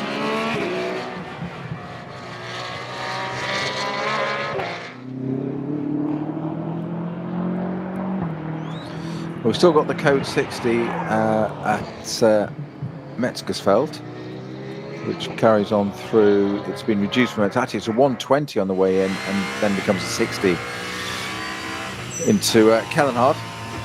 We've still got a few incidents out there. I'm not quite sure what's been cleared or what hasn't been cleared. I think we saw those tow trucks, didn't we, going round at the, of course, the Manthey car found first. Or first to our eyes anyway, as you said, the TV director finding it quite rightly. But I'm just trying to see, there's another car number, there's an intervention vehicle out on the track still there. That's what's there, that's there for at the moment. So there's something they're attending to. I don't think there's been any barrier damage as such, I think, of the intervention vehicle still out there on the track. But that's why we've got the code 60 at Kellenhard. Now, what often adds a difference to a race at Nürburgring? The weather. It was bright sunshine at the start of the race with a little broken cloud, but now it's starting to get quite grey. I think we're going to get through the final 48.5 minutes without a flurry. It almost doesn't feel as though it's a Nürburgring race if you don't have a moving factor. Well, we'll keep an eye on that. R24 really charging along at the moment. Good to see that. Audis are looking pretty good in the mix. And that's Patrick Niederhauser leading the Pro-Am class, just outside the top 10, in fact. He's going very well indeed. He's not that far behind Neil Verhagen. In fact, he is, as he crosses the line. He's 1 position back, but 2 minutes back, but it doesn't matter. He's leading the battle for the SP9 Pro-Am class. But he is the pro in that lineup, showing with Patrick Kolb and Lorenzo Rocco di Torrepadula. There we are, 3 times in one race. I've got that one in. Another piece of Audi bodywork missing on the number 24 car there. Same piece, left rear, just after the rear wheel. That bit of bodywork that hangs down almost cathedral style with those vents in. It's exactly the same thing as the Phoenix one. That bit was hanging off it still. That one's gone. Number 24 car. It's actually gone completely. It's there. That's the Niederhauser driven car. Look, I'm not surprised. I think you also find out over the years that which parts of bodywork suffer most when you've just got side-on contact. Most contact in these races is side-on when you're trying to get past faster, past a slower car from another group. We've seen a little bit of that early on, and just a little blow. Some cars just a bit more robust. Others have parts that just can tend to get a little bit damaged, and it does seem at the moment on the Audi R8 LMS that is the body panel that takes the blow. So who's leading the Cup 3 standings? Well, it's the number 960 Porsche Cayman. They're all Porsche 718 Caymans, GT4 class cars. And 960 being driven very well indeed by Daniel Blickel, Tim Scheerbart and Max Kronberg. 45 seconds to good. Take a bow, gentlemen. That's a really very, very good margin in your class. Cars still coming in and out of the pits. Worth reiterating with my little sliding scale, my analog printout of how long you have to be at a standstill. If you come in now with, let's call it 46 minutes remaining, your pit stop has to be 297 seconds. come in next time around, and if you haven't run out of fuel, let's say another 8 minutes after that, so it's 38 minutes remaining, 276, so you gain another 20 plus seconds. So if you can hang on, if you've done the longer stints earlier on and you can make a shorter final stint, you're laughing. But we don't do half laps, you have to have a whole lap of fuel to get back round, so don't be a hero. Well, the code 60 that we've got at Calnard is still for the 165 Mercedes, which is the Schnitzellaum racing car, which racing team car that we saw being towed backwards, just pulled by an intervention vehicle backwards at the side of the track on the grass, not even on a low loader as such. So I'm surprised it hasn't been isn't out of the way somewhere yet, but that's what the IB2 is there for. And of course we have got code 60 now forced for 280. Yeah, well, we talked about that one earlier. I presume of the drivers, it won't be Harry O's, it won't be Oliver Cruz, but it must be Doom, in inverted commas, who's parked that Dacia Logan at the side of the circuit, hopefully without damage, but there's code 60 there. Now we've got the two leading cars into the pits. The 911 and 31 are into the pits with us straight away. That's the Manthey and Fricadella cars in just on my camera, also on the screen there. We've also got Frank Stippler being pursued by his teammate. His teammate, isn't it? Yeah. So it's the two Phoenix Audis, nose to tail. The blue one with the red flash over the roof, that is Frank Stippler's car number 5. So will they go into the lead of the race? I don't quite think so, but it could be really close. We're just trying to gauge how far they are back to the end of the lap. But the two Phoenix Audis, 3rd and 4th, but will they go back into 1st and 2nd? Or will those Porsches, he says, building the drama, get back out in front? Of course, these cars, the Phoenix Racing cars, have had their pit stops, and their pit stops will necessarily have been longer than the cars that are in now, so you have to feel the two Porsches will be back out in front. There was a 7-second margin between Christensen and Olsen, the Dane and the Norwegian, as they came in to make their pit stop, so barring anything untoward, you'd expect the Christensen car to go out either with Christensen still on board, or more likely with Kevin Estra having taken it over. Still time in these shorter final pit stops for driver change to be made without penalty, but nose to tail is it's almost badge to badge between the two Audis from Phoenix Racing. They're going past one of the production class BMWs, very well driven, kept out of the way just before the next corner to the right-hander, and both the Phoenix Audis got through without scrape. I was going to say 4 rings became 8 rings there for a minute, didn't it? It was all there interlinked. It's one of those Christmas puzzles again, to try and undo those metal rings. Not quite sure how you managed to do that, chaps, but you say you couldn't get much closer. So the Grello car, Manthey car out, and it's Christensen that stayed in the car. I thought Kevin Estra would be in that car, would you say? But Christensen has stayed in the car. Again, the theory works. He was doing a great job. He's out there. So technically, that's in the lead now. That's number 911 car. He's back out into the lead. We were looking at that battle there. The Conrad Motorsport. So Fricadelli car is out also right behind it.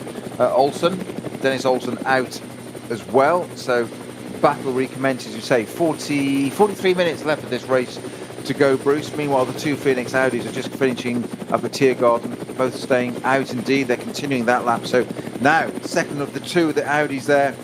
Number 11 car, again glued to the back of the Frank Stippler. Frank Stippler moves over to the right-hand side by the pit wall, trying to make him go around the long way. The green car is going around the outside. Stippler backs out of it there, I would say. Let him have that. There is traffic in front now. They're going either side of traffic as they go into the Mercedes, onto the Grand Prix circuit. Past one of the Super thing. Is that Super or is that? No, it's a GT4 Mercedes. It is Mercedes. It's the colour scheme that makes it difficult to read it, but the number 11 Audi Nicky team goes past Frank Stippler. I don't hear that very often at the Nürburgring with Frank Stippler in an Audi, but they had their pit stops at different times, but no more pit stops to the end of the race for them. It's just pure racing. Their gap, well, we'll have to see confirmation of.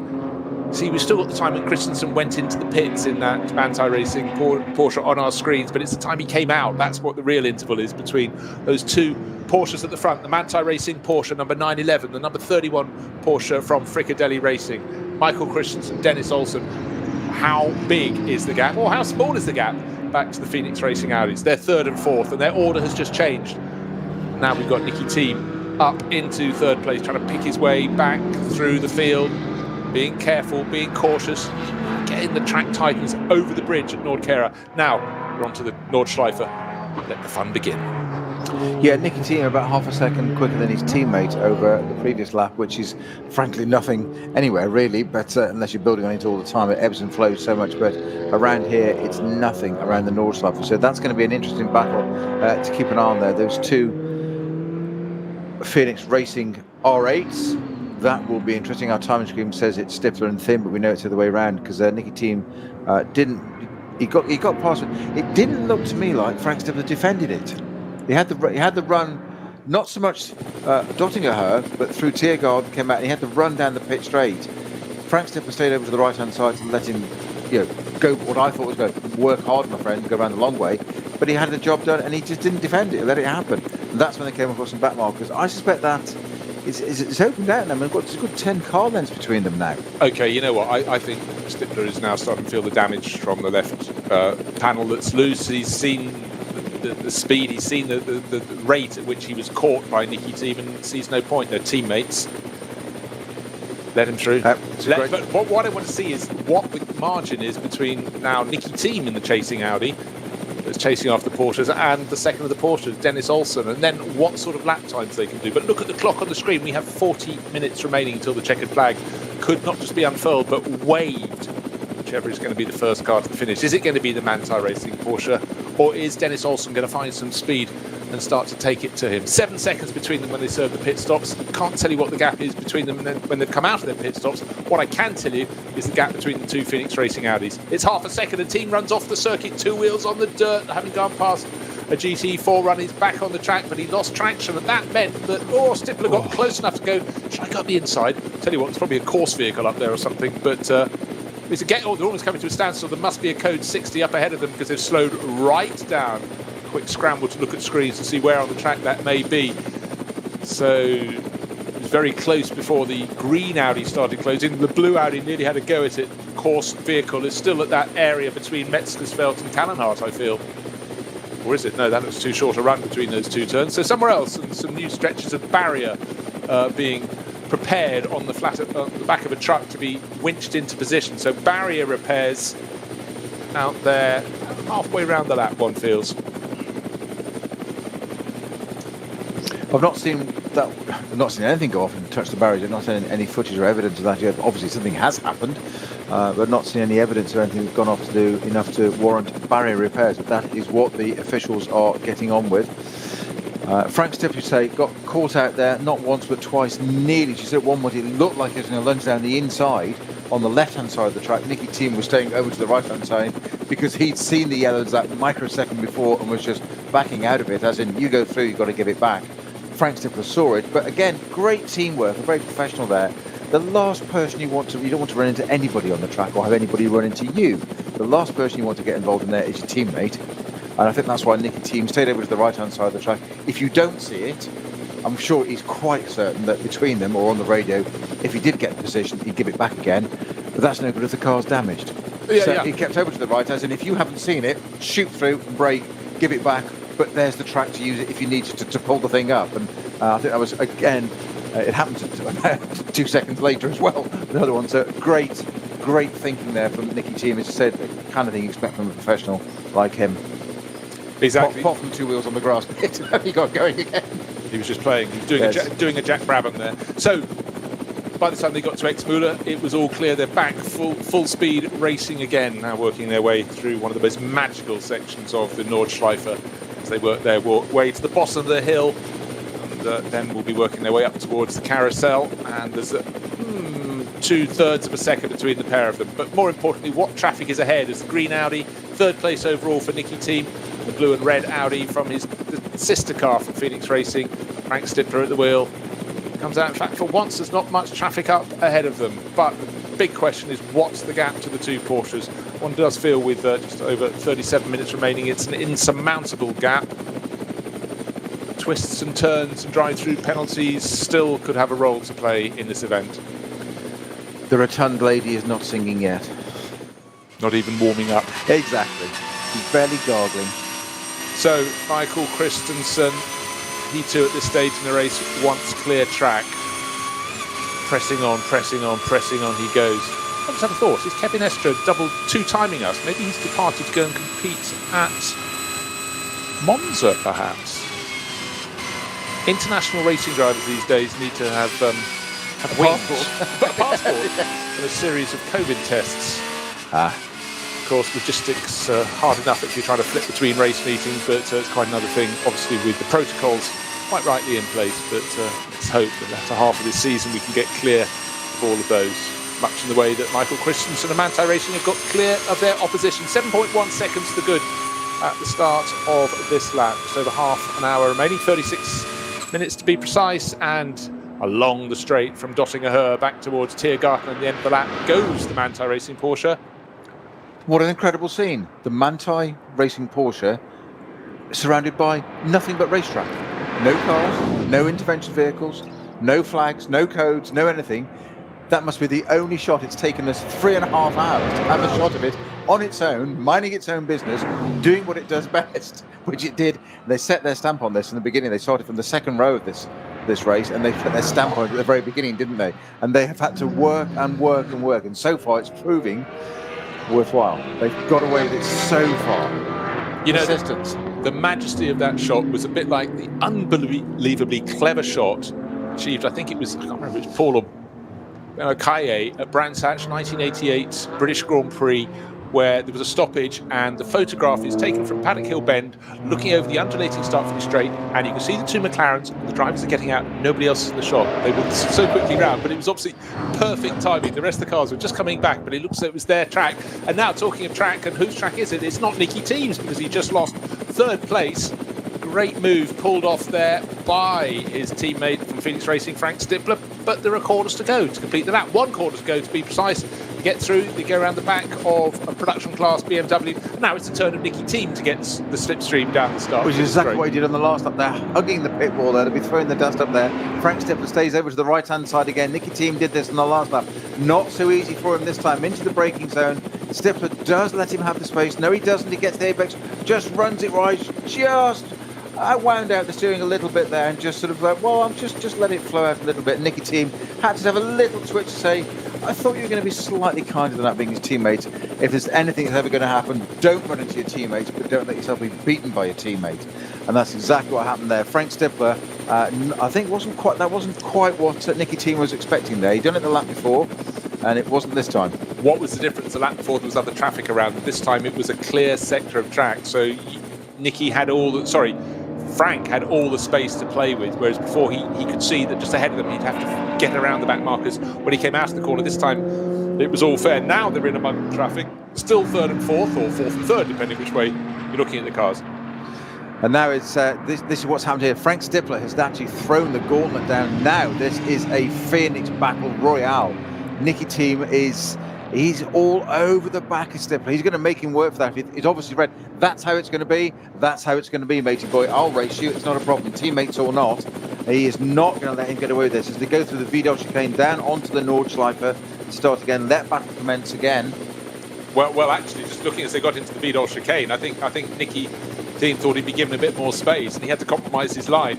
Again, got a high angle. I actually thought he was going to go through the gravel. He turned into the left-hander and didn't turn in enough. So somehow he rescued it. He's now just half a second or less off the tail of his teammate. But this is an enthralling battle. But what's the gap at the front? They're 22 seconds down on Dennis Olsen. They're not going to haul that back, surely. And in turn, he's nearly 20 seconds down on Michael Christensen. That Manthey Racing Porsche has been the star car in the race. It's had its moments. It gets hauled back.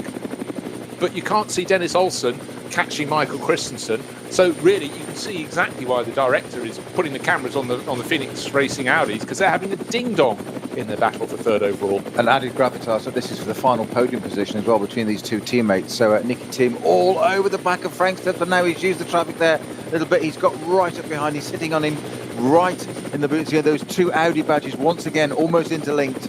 He doesn't quite got it done, but he's putting the pressure on. He's backing out again. A little bit of traffic there. One of the KCMG GT4 Caymans there out of the way, beautifully keeping out to the left-hand side of the track, just blending it out of the way. Nicky Team follows through. He's going to sit there. He's going to work out where he can do it. Where can he do it? They drop back a little bit. Slightly deceiving to keep thinking these as two team cars, because they're just normally they're in team colours. KCMG, all the cars are the same colours. It's Falcon, we get used to seeing a colour. These are two are totally different. When you first said it, like two team cars, one blue, one green, what's going on? But they are teammates, although there's clearly nothing lost between them. Absolute respect, absolute professionalism between them. Frank Stippler, synonymous with Audi. Nicky Thiem, not. Will that bother him one bit? Not in the slightest. What will bother him at the moment is a car's in front of him that's his teammate. That's what we'll be focusing on. Slow zone, now they've dropped right down to 60k again, somewhere, I'm not sure where they are now. What's Nicky Thiem going to be thinking now? It's kind of like a safety car restart, isn't it? You sit behind a slow zone. Where can I do it? Where are we on the circuit? What are the next 1, 2, 3 turns coming up immediately after this? Can I pounce? Can I do something? And Frank Stippler, I mean, he's a man of experience. It's the 636 Mustang that's pulled off out of the way. I'm not sure that's where we are, but certainly the 636 number Mustang has pulled out of the way. And that's Sprungman driving that, or not driving that at the moment. That car's definitely parked aside. They're back up to racing speed when Nicky Thiem hasn't been able to pounce. Frank Stippler's got away with it so far. He's got a get out of jail card for a minute. I think that's Canhorse, I think. I'm not sure where we are there. On it says that foreshortening of the chart. Are we coming down to? We're going towards Dottingham quite soon. That's where they are on the track. No, it's Adenauer. Sorry, Adenauer Force. Yeah. Just to say, just having a little look, got a message in from Time Certain Clock. Technical defects, the reason for the Doom Dacia Logan at the side of the circuit and now first. So is that 1, 2 or 3? But what we did have was sight of that car being driven really, really hard. So probably rattled it into submission. But as you said, despite whatever its relative performance, it was being driven with vigour and vim. Just to be cheesy, it's got to be done. It was doomed from the outset, wasn't it?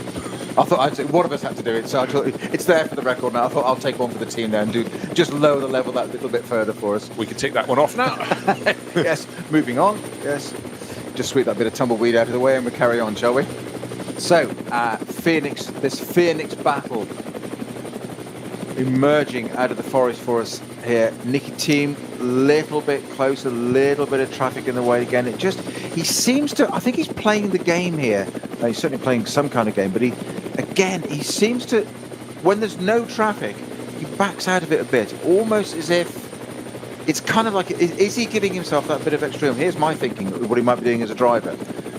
When there's no traffic, drop back 3 or 4 car lengths, it doesn't matter. Let him disturb the airflow, let him do it, let's see how he is.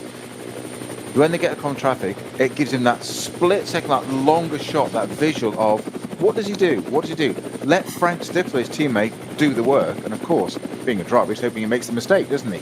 Not to his detriment other than just getting past him, but that's what he'll want to be doing. So maybe that's what he's doing, just sitting there waiting to pounce. And we will see whether he can do it or not. But that bit of traffic there, we've just changed up. Fabulous helicam shot there. The two Audis from Phoenix Racing backing way through. This is for 3rd and 4th place. Currently, Frank Stippler, Nicky Thiem, leading Nicky Thiem. That is the podium bit, and that bragging right at the end of the race to be able to say we got on the podium. There is no podium at the end of this race. We know that, but metaphorically, you say as a driver to your teammate, "I got on the podium." The fact that there wasn't one is utterly irrelevant. No. It's P3. It's podium. It's there. Exactly so. And what I'm thinking is a bit like before they put the chicanes in at Monza, you never wanted to be at the lead of the pack, especially going onto the final lap. You wanted to be getting that slipstream out of the final corner. That's why we had that unbelievable 5-car finish back there in 71. And I'm sure Nicky's a fan of motor racing history, obviously passed down to him from his father Kurt. But he's playing the game. He's playing the game at the moment. And I think your analysis of how they're handling the traffic is quite right. The person who doesn't have to really think about handling the traffic is Michael Christensen. He's nearly 20 seconds clear at the start of lap number 25. 25 will be in the bag soon. And will that gap to Dennis Olsen in the 31 Fricadelli Racing Porsche go out or come in? Headlights ablaze in the background. I think maybe a few seconds have been gained by Dennis Olsen, but look, the clock keeps ticking. We're under half an hour to go in the 4-hour opening race of the 2021 Nürburgring Langstrecken Series. So Michael Christensen can bide his time a little bit, drive as fast as he needs to, not take risks with traffic though. So lap number 25 we've gone to the board. I want to see what his lap time is. Really, the cars will still be heavy. They've only just come out after their pit stops, their final pit stops, one hopes. And 8 minutes 28 is the answer, without that's including accelerating out of the pits and all of that. So what's the gap though? Let's take a look. The red and white Fricadelli Porsche comes past 14.2. He did take a little bit of time off him. In fact, he took 5 seconds in the course of that lap. If you could do 5 seconds every lap through to the end of the race, he could be right on his tail going on to the final lap. But I don't think Michael Christensen will be allowing that. But for now, Dennis Olsen will lead that chase, and he's suitably clear of Frank Stippler, who's only now crossing the start-finish line. 24 seconds in arrears in 3rd place, and Nicky Tim 1 second on the nose behind him in 4th. Well, you can't get much closer than that. Obviously, Nicky Tim would like that to be a second closer. Actually, he'd like it to be a second and a half closer. That means he'd be half a second ahead. That's what he would like very much so. But this is not done yet. Manthey Racing it is that have stamped their mark over this race from the very, very outset. Very aggressively on that first lap, got the job done, got into the lead. They've had tons and tons and tons of bad luck thrown at them. If ever you could have said, as you said at one point, I wonder if they've been penalised to give. You know, they've had all the bad luck. They've hogged it all as one team. Just spread it around. Give it to somebody else. You know, yes. As it happened, it turned out. But it was a bit of bad luck actually because it was a short pit stop. So it was that. Yeah, okay, it's not bad luck. It's no such thing as luck in that sense. But it's just one of those things. It's happened. It had to be served. It's the same for everybody. Pit stop is a pit stop. Time is time, as Bruce said, and that's that. But they are back in the lead by 14 seconds at the moment. I've got a feeling this might not be quite done yet. I'm going to say less than 10-second gap at the end of this race for these two. I think which might just offer up something else. The interesting bit is going to be for 3rd place. At the moment, it's the 2 Phoenix Audis battling that one out. Frank Stippler and Nicky Tim absolutely duking it out for Phoenix. They crossed the line with a second apart. The 2 previous occasions they come across on the line, they've been going for position into the first corner and battling it out there. We haven't forgotten the Conrad Motorsport Lamborghini, Axel Jeffries. That car's running in 6th position at the moment. In between those two of the, I mentioned for 3rd and 4th, and the Conrad is the Liberati run KCMG Porsche as well. So at one point today we had, I think it was the top 7 cars with one exception, the Porsches. And it looked like a bit of a Porsche landslide at one point, probably around about 1/3 of the distance, 1/4 distance away through. The ones that matter are at the front still, 2 Porsches still, Manthey and Fricadelli. Taking nothing away from Manthey. Wouldn't it be some result to have the Fricadelli car on the, well, it's going to be on the podium, hopefully all things being equal, but to have won, that would have been quite something. For reasons we'll cover more at the end of the race, I think. Well, as in the 3rd driver of that car that isn't in it, but named on the roof. Let's cover it now, though. People weren't with us at the start of the race. We hoped to do this 3 weeks ago in the opening race, but that was snowed off. But big tributes here to Sabine Schmitz, who died just before what had been supposed to be the opening round at the age of 51 from cancer, the queen of the Nürburgring, and with her partner Klaus Abelen running Fricadelli Racing. And so quite fittingly, not only did one of their cars take pole today, but her name up above on the top of the door alongside Dennis Olsen and the driver who kicked it off in the race, Fred Machiavicki. In fact, the car very nearly didn't start the race, if you remember, Peter. It wouldn't get away at the start of the formation lap and only just got rolling a long time, yeah, before the back of the first group got away from the grid.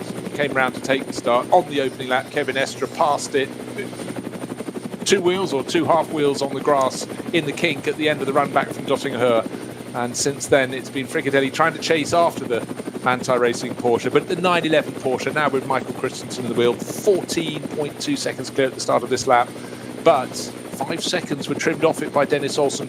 Anybody who watches racing on the Nordschleife knows full well that your gap can ebb and flow according to how, where, and how thick the traffic was and where you find it. But certainly, let's see if he can carry on. If Dennis Olsen can carry on taking 5 seconds a lap off Michael Christensen, it could be very close indeed come the end of the race. The car almost stationary out on the track. We've got course vehicles on the track. We've got a rescue vehicle. It looks like a TCR car with potentially a bit of damage at the front of it there. It's a TCR. Is that a TCR? Yeah, I think it's the Max Cruise Racing car. 806. It is. Let's have a look in that sort of gold and silver livery. 806, it's Alexander Schmidt, Thomas Menneke and Jens Wolf for Cupra. Yeah, it is a TCR class car, yeah. Wasn't Max Cruise Racing, apologies there, but similar liveries. Get my eye in for the new season. So what's happening at the front? Let's see, quickest driver last time around. Again, these times seem slow, but it's where you catch the slow zone. Is actually Tristan Vidas, who's running in 9th place in Neutronic Racing Porsche, 8 minutes 20. I reckon there hasn't been, trying to think how many interruptions have been on this lap. We know a good lap around here is 8 minutes flat. Fastest lap of the race, 7 minutes 56.087 seconds. That was set at the first flying lap, wasn't it? It was Fred Makiaviki. And that is the gold standard for now. The 806 Supra TCR car, it's out on the exit of Bergver, parked on the outside there. But you're just saying that it's been a remarkably, I don't want to tempt fate with 20 minutes to go, but it's been a remarkably clean race, actually, if you think about it. One of the cleanest I can remember in NLS VLN history, if you think about it. It's been a really clean race. Of course, somebody's going to go and change that now, as soon as we've said it, just to spice it up a bit. But so far, so good. 25 laps completed. What was it? 14.2 seconds between Christensen and Olsen crossing the line. As you said, an 8:28 on the last lap, but that was also getting up to speed a little bit there as well. Right. So, just one thing I want to pick up. Just spotted the bright blue nose of the car that was leading in the Pro-Am SP9 class. Stefan Aust is into the pits from 11th place. That will allow the chasing 24 line speed by Car Collection Audi to close in, but I think the gap was enough for him to get back out without losing that position. We'll see. More problems still at Bergwerk. Hard work at Bergwerk, but yeah, still the incidents come, still they flow, but it's about where you find the incidents and whether you remember to hit the brakes. Right now, looking at the Phoenix Racing Audis, we've seen them, that was almost like the Italian job where you drove, they came up to the back of a rescue vehicle with it like a flatbed. It looks like they're going to drive onto the back of it. Well, they didn't slow down for it, did they? Nicky Tim still got the view there of Frank Stippler's Audi, which he doesn't want anymore. He wants it, but he wants it in his rear view mirror. That's where he wants that view. Well, they're running around. Stippler and team still in 3rd and 4th positions, separated by just, well, it was a second at the start of the lap. It's less than that now. But where will the next incident be that slows them? Or, in fact, in some cases, if you're the chaser, sometimes you can find an advantage. These incidents will keep on coming. We've got under 20 minutes remaining in this 4-hour race. It's the Porsches leading the way.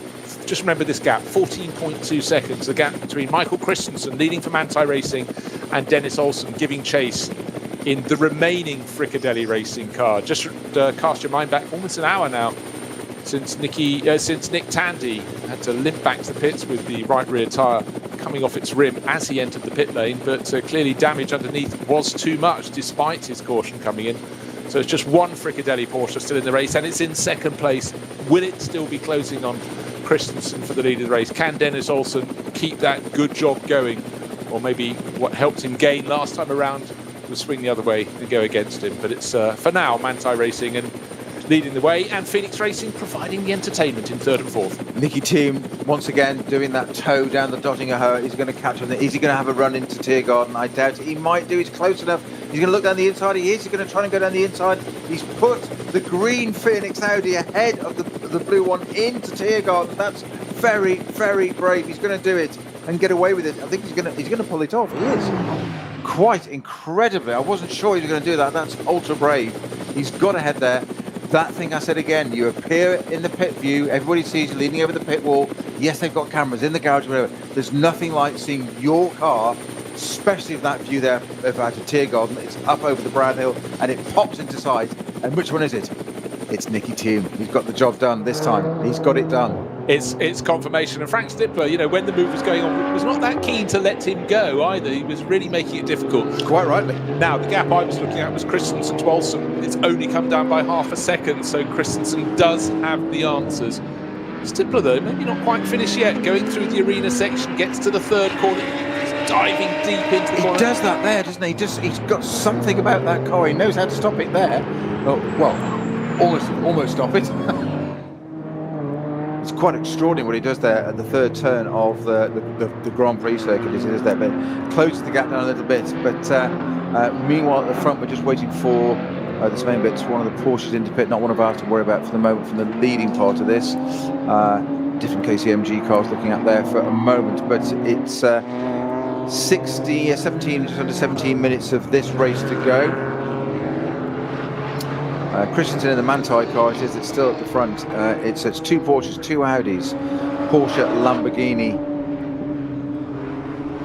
Porsche, BMW, and Porsche. And Ferrari just made it into the top 10. Krumbach driving the WMP powered by Phoenix car in number 488 Ferrari into the top 10. So a couple of Italian cars in there, 6th and 10th. But it's otherwise it's a Porsche and Audi at the moment. But with a couple of BMW there of you said the BMW Junior team, Verhagen driving that car now, the number 44 car in 8th place.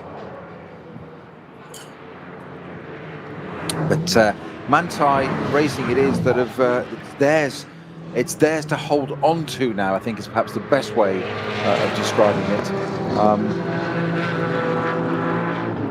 Yeah, well, it certainly is, because the fact that Christensen could match everything Olsen was throwing at him is, the mark of the man. It's also as you get traffic and where you find traffic, that Christensen has done enough racing at international standard for years now. He'll have this under control. And certainly, Peter, what we've seen is the pace throughout the race. It's there in that Manthey Racing car.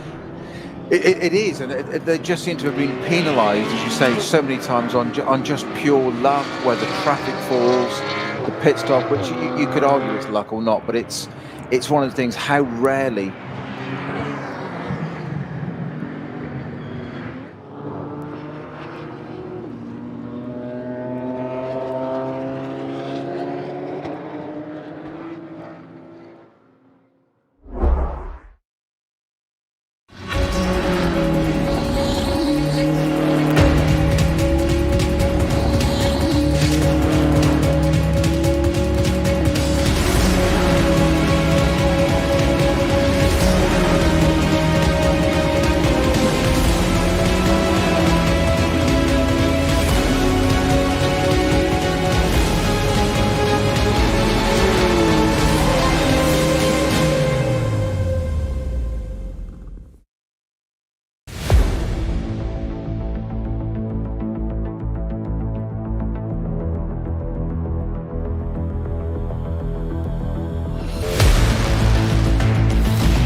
Zwei Familien.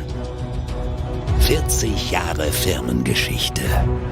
Unsere Produkte entstehen zu 100% in Deutschland. Mit Herzblut und Hingabe. Wir schaffen den Technologietransfer von der Rennstrecke auf die Straße. Handwerkskunst, Erfahrung für diesen einen Moment. Das ist die Nürburgring Langstreckenserie. Das ist H&R. Performance made in Germany. Sicher ans Ziel. Auf allen Straßen, bei jedem Wetter. Mit den zuverlässigen Sommerreifen von Falken. Jetzt Falkenreifen kaufen und Tankgutschein sichern. Weitere Informationen auf tankgutschein.falkenreifen.de. Falkenreifen.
Ein hartes Duell. Kollision zwischen den beiden.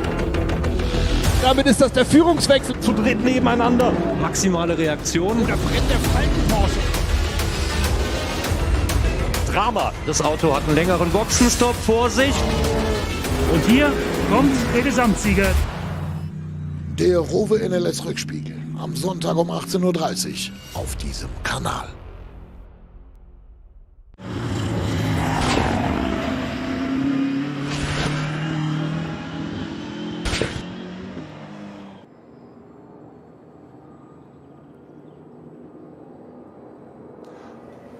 And it's still the Fricadelli car leading down Dottinghurst. Certainly the bright skies at the start of the day have dissipated to grey. Windscreen wipers on.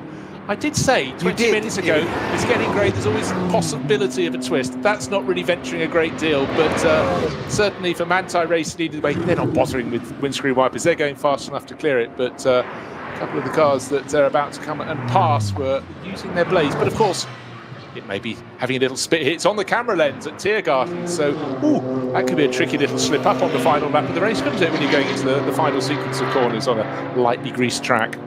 So we're starting the penultimate lap now, aren't we?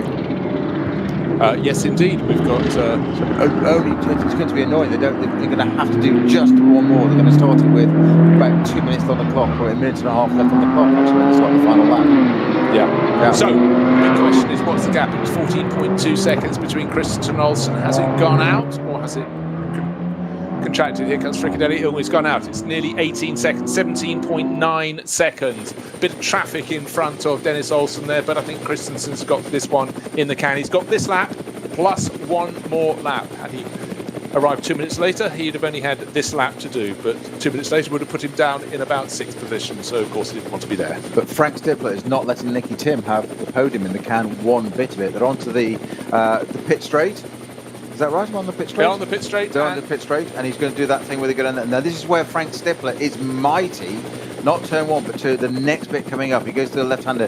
Turn three, he can stop this car. He can absolutely lunge that Audi onto the brakes somehow. I don't know how he does it. We've seen it lap after lap. Is he going to do it again? He's certainly closed up again. Right into that. Had Nicky Tim not taken the correct line there, just left him a little bit of room. And I don't mean take a bad line. Had he done that, he'd have been all over it. That's almost arrested Frank Stippler's approach, because he gained so quickly, not just the natural ebb and flow of accelerating and braking, but it's that turn three. He's got something about that car that he can do with it. Now, Nicky Tim, wiper on as well. You were saying the GT3 cars are on the slower part of the circuit. I know, but it is getting grayer. We're going to have an exciting last couple of laps, because it looks like it's going to start raining. Not necessarily heavy, but it's going to start raining a little bit more than we expected. Just a little bit of spots and spits to start with. Now, it's probably going to start coming down as they get onto the north side, I bet. That is going to be interesting. Frank Stippler drops behind again a little bit as they go towards the Vidal chicane and go into the Nordschleife for the penultimate time for these cars. Or they may get away with it, because they may cross the line a bit further back. They might just get away with it time-wise on this, mightn't they? There's going to be another lap, isn't there, for them? No, they've got this lap and the next. Come what yeah. may. But what's going to be interesting, we're going to try and pick up the cars at various points on the circuit and just see where is the rain falling. I think quite often it falls near the pits. That's one of the highest parts of the circuit, and then you drop away. But there's a big geographical distance, well, it's the same sort of distance as a real distance, to the far side of the track. Corners like Exmüller and Callenhart, there's some distance away, many kilometres away. It may be dry there, or it may be an absolute flood. We're only looking at the start of the circuit. Right, now, getting to ride on board with the race leader, threading the eye of the needle. Closing speed for Michael Christensen on two of the back-marking cars. Didn't lift one iota, but he had his windscreen wiper off when he approached Tiergarten. It's still off now as he goes around this penultimate lap. He's a third of the way round it, and no drops of rain on the screen. That's good news for him, and in fact for everyone, unless they fancy their chances on a greasy track. It's not going to be long enough, surely, with, a dozen minutes remaining in this race to get properly wet. I'm just glad for him that the second in our view from the car, i.e. the first of those two back markers, decided to stay right as well. At one point it looked like they were going left and right. He'd have to thread the needle through. Thank goodness, because he had committed to the left, and it was one of those things of, please stay right, please stay right. He did stay right, thank goodness for that. And breathe again. It's only the penultimate lap of the race. Don't worry about it. How many times a lap? Of course, I get carried away in this race. I love it so much. I said 12 minutes or so, a dozen minutes remaining. Nonsense, man. It's 7 minutes, almost 6 minutes until the checkered flag can be shown. But Christensen will pass that start-finish line. The gantry with the flag operator before the 4 hours are up, so he's got one further racing lap. But the good news for him, his lead is 17.9 seconds over Dennis Olsen, and for him, what makes it even better news, that's a big chunk of time. It's stretching, or certainly stretched last time around. The battle for third place, though, between the two Phoenix Racing Audis, if it stretches, it goes from half a second to a second, the advantage, one to the other. But Nicky Team in the green, number 11 Audi, ahead of the blue and red, number 5, has got Frank Stippler pushing very hard, using the traffic as hard as he can. It's down to 1 car length between them. Quite extraordinary. This is going to really go to the end of the race there, and I wouldn't bet if Frank Stippler didn't try and just get this back. It might not be done yet. Nicky Tim hasn't got this in the bag. He's not getting any respite, any leniency from his teammate. He is determined to get that as these two cars, third and fourth, head down towards Adenauer Bridge and across back out into the woods, into Adenauer Forest. Once again, Stippler just sitting back a little bit, waiting for the traffic to see how it unfolds. No need to do anything at the moment here. And there must be into a code zone, because then, Frank Stippler just sitting right behind back marker there. So What was interesting, though, is Frank Stippler was on the wrong side of the back marker and can't overtake him. Right. Suddenly the gap has gone out to about, in terms of distance, about a dozen car lengths, and you can see that Frank Stippler is probably very, very keen that the back marker actually picks up the pace a little bit. Now it looks as though it's gone green, because Nicky Team has gained about 5 seconds at interval, and waiting for you can't tell from above, Stippler still hasn't overtaken the back marker. So I'm trying to work out where exactly that is on the track, which of the many, many reports are where that is on the track. But suddenly, just a bit after Adenauer, wasn't it? Yes, just after Adenauer. There's a flatbed with a rescued car driving along the circuit. But Nicky Team absolutely seemed to rocket away. The helicopter pilot, cameraman, can't even pick him up. He's pulled so far away from Frank Stippler in all of that. But I didn't see any point at which, as they approached the corner, the bottom of the hill before they got to Carousel, where it all fell back. Where he's into Carousel now is Nicky Tim. That has just absolutely handed him a huge advantage. He's coming out of the Carousel, and Nicky Tim, Frank Stippler's not even approaching it. So that slightly on. I'm not quite sure. You're right there. Well, obviously you're right, Bruce, about how Frank Stippler did the right thing and stayed behind that marker. But I'm not quite sure how Nicky Tim was able to rocket away quite so much and gain. Well, it was almost like 40 car lengths. Yeah, it was almost like one of them was doing code 60, one was doing code 120. Yeah. Might have been some confusion, mixed message, but come what may. I mean, away, home and hosed, out of the picture. You know, Nicky Tim has just rocketed off up the road, and Frank Stippler has not. Drops of rain now just hitting the windscreen. It's the final third of the lap, I suggest, where we're getting a little bit of moisture in the air. It's the race-leading car showing us at least its screen is being spattered, but windscreen wiper's still not on. It's always that moment, the point you have to cross. Do I put the wiper on and forever suffer the consequences, or do I try and brave it out? And for now, Michael Christensen is staying off the button. I'm just living the rugby analogy of home and hosed. I've just gone back decades in time there. Hang on a minute, I haven't heard that for a while. So just over 2 minutes, 2 minutes 30 coming up now. The leading car is Christian Dumantai is just trying to work out where exactly he is on the circuit for us.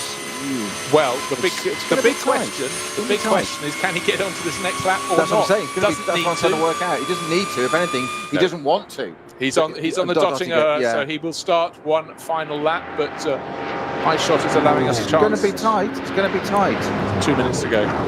Yeah. And it's green flag all around the circuit for the final 4 minutes. Let's see what you got, ladies and gentlemen. In the background, lights ablaze, just coming down the Dottingerhohe, but nowhere near close enough. I would reckon the gap still is around 18 seconds, as it was at the start of the penultimate lap. But being cautious around back markers through the final sequence of twisters goes the Manthey Racing Porsche. He'll cross the start-finish line with about 1 minute and 10 seconds, maybe 1 minute and 20 seconds remaining. So Michael Christensen leading comfortably from anti-racing. Now he goes on to the final lap. 1 minute 20 seconds, almost precisely remain. And even at this late stage in the race, still got drivers in the background reporting to the pits. Who was running their race strategy? I wasn't going to say that. It was what I was thinking. I just thought I wouldn't verbalise that one for a moment. Yes. Who are we to judge? So 1 minute left of this race. The race leader, Christensen, is going to go on to the final lap. You say 1 minute 20 as he crossed the line. We said it would be tight, but it's always just couldn't slow it down enough. He's got a 17-second lead. We're noting for Dennis Olsen, that second place car across the line in a minute. See what the times were. 8:31.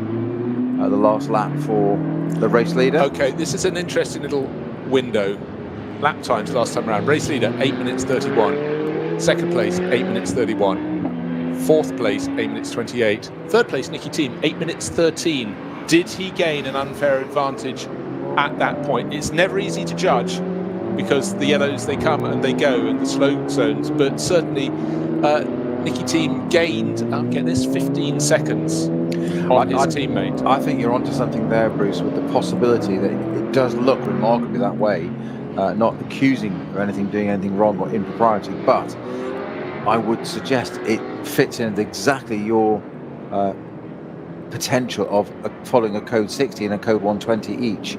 It did look like that, and it just, Nicky Thiem isn't the kind of person to go and do that and get it wrong or misquote, but it just looks like he was following a different set of rules. And Frank Stippler was very disciplined. I think all credit to him, assuming Nicky Thiem's got it wrong. It's not Frank Stippler. If he has, I think Frank Stippler there was very disciplined to sit behind and not go past that slower spec car. That was just so frustrating. As we said, it always throws things up, permutations, incidents. Just over a lap to go, and you're sitting there going, can I pass this car or not? Because my teammates vamooshed, so to speak. Well, your big worry is your teammate might get away with it. Exactly. Can you afford that? Many more drops of rain in the arena section just of the circuit, on the Grand Prix circuit. Conrad Lamborghini has not gained any places, still in 6th place, won't be able to catch the KCMG Porsche with Eduardo Liberati that's running in 5th, and in turn won't be caught because he's nearly 50 seconds ahead of the 7th place car, which is the number 3 Falcon Motorsport Porsche. So one Porsche at least being headed by some others, but it's the 2 Porsches first and second, Christensen from Olsen, then the 2 Audis from Phoenix, Nicky Thiem and Frank Stippler, then Eduardo Liberati in his Porsche for KCMG, and Axel Jeffries, number 7 Conrad Motorsport Lamborghini. Conrad and Lamborghini been together for so many years now, and often shown great speed here on the Nordschleife, but equally often just don't quite get into the finish without incident. So a 6th place, good run for them to get their ball rolling for 2021. Well, we're just looking at number 3 car at the moment, which is the Werner Falcon Motorsports, Werner driven Motorsport Falcon Motorsports Porsche in 7th place. Not just car number 7, it is in 7th place. Final lap, as we said, as Bruce just said, and we're probably a third of the way through that for our race leader, Christensen, somewhere around on the circuit. We haven't got eyes on that at the moment. I'm sure we'll click to that very shortly with our race director able to talk us through into the race finish. But as you say, you couldn't get much of a better lap times. 8:31.5, 8:31.4, the 2nd place, so just a 10th between them. But it was that, an 8:28, 3 seconds quicker for Stippler, but 8:13 for Nicky Thiem. Just wonders if anything's going to be pointed there. Maybe just like you, I've just got it's not even a suspicion, it's a feeling. I don't want to accuse, I don't want to second guess, but it's just something doesn't quite add up there, does it?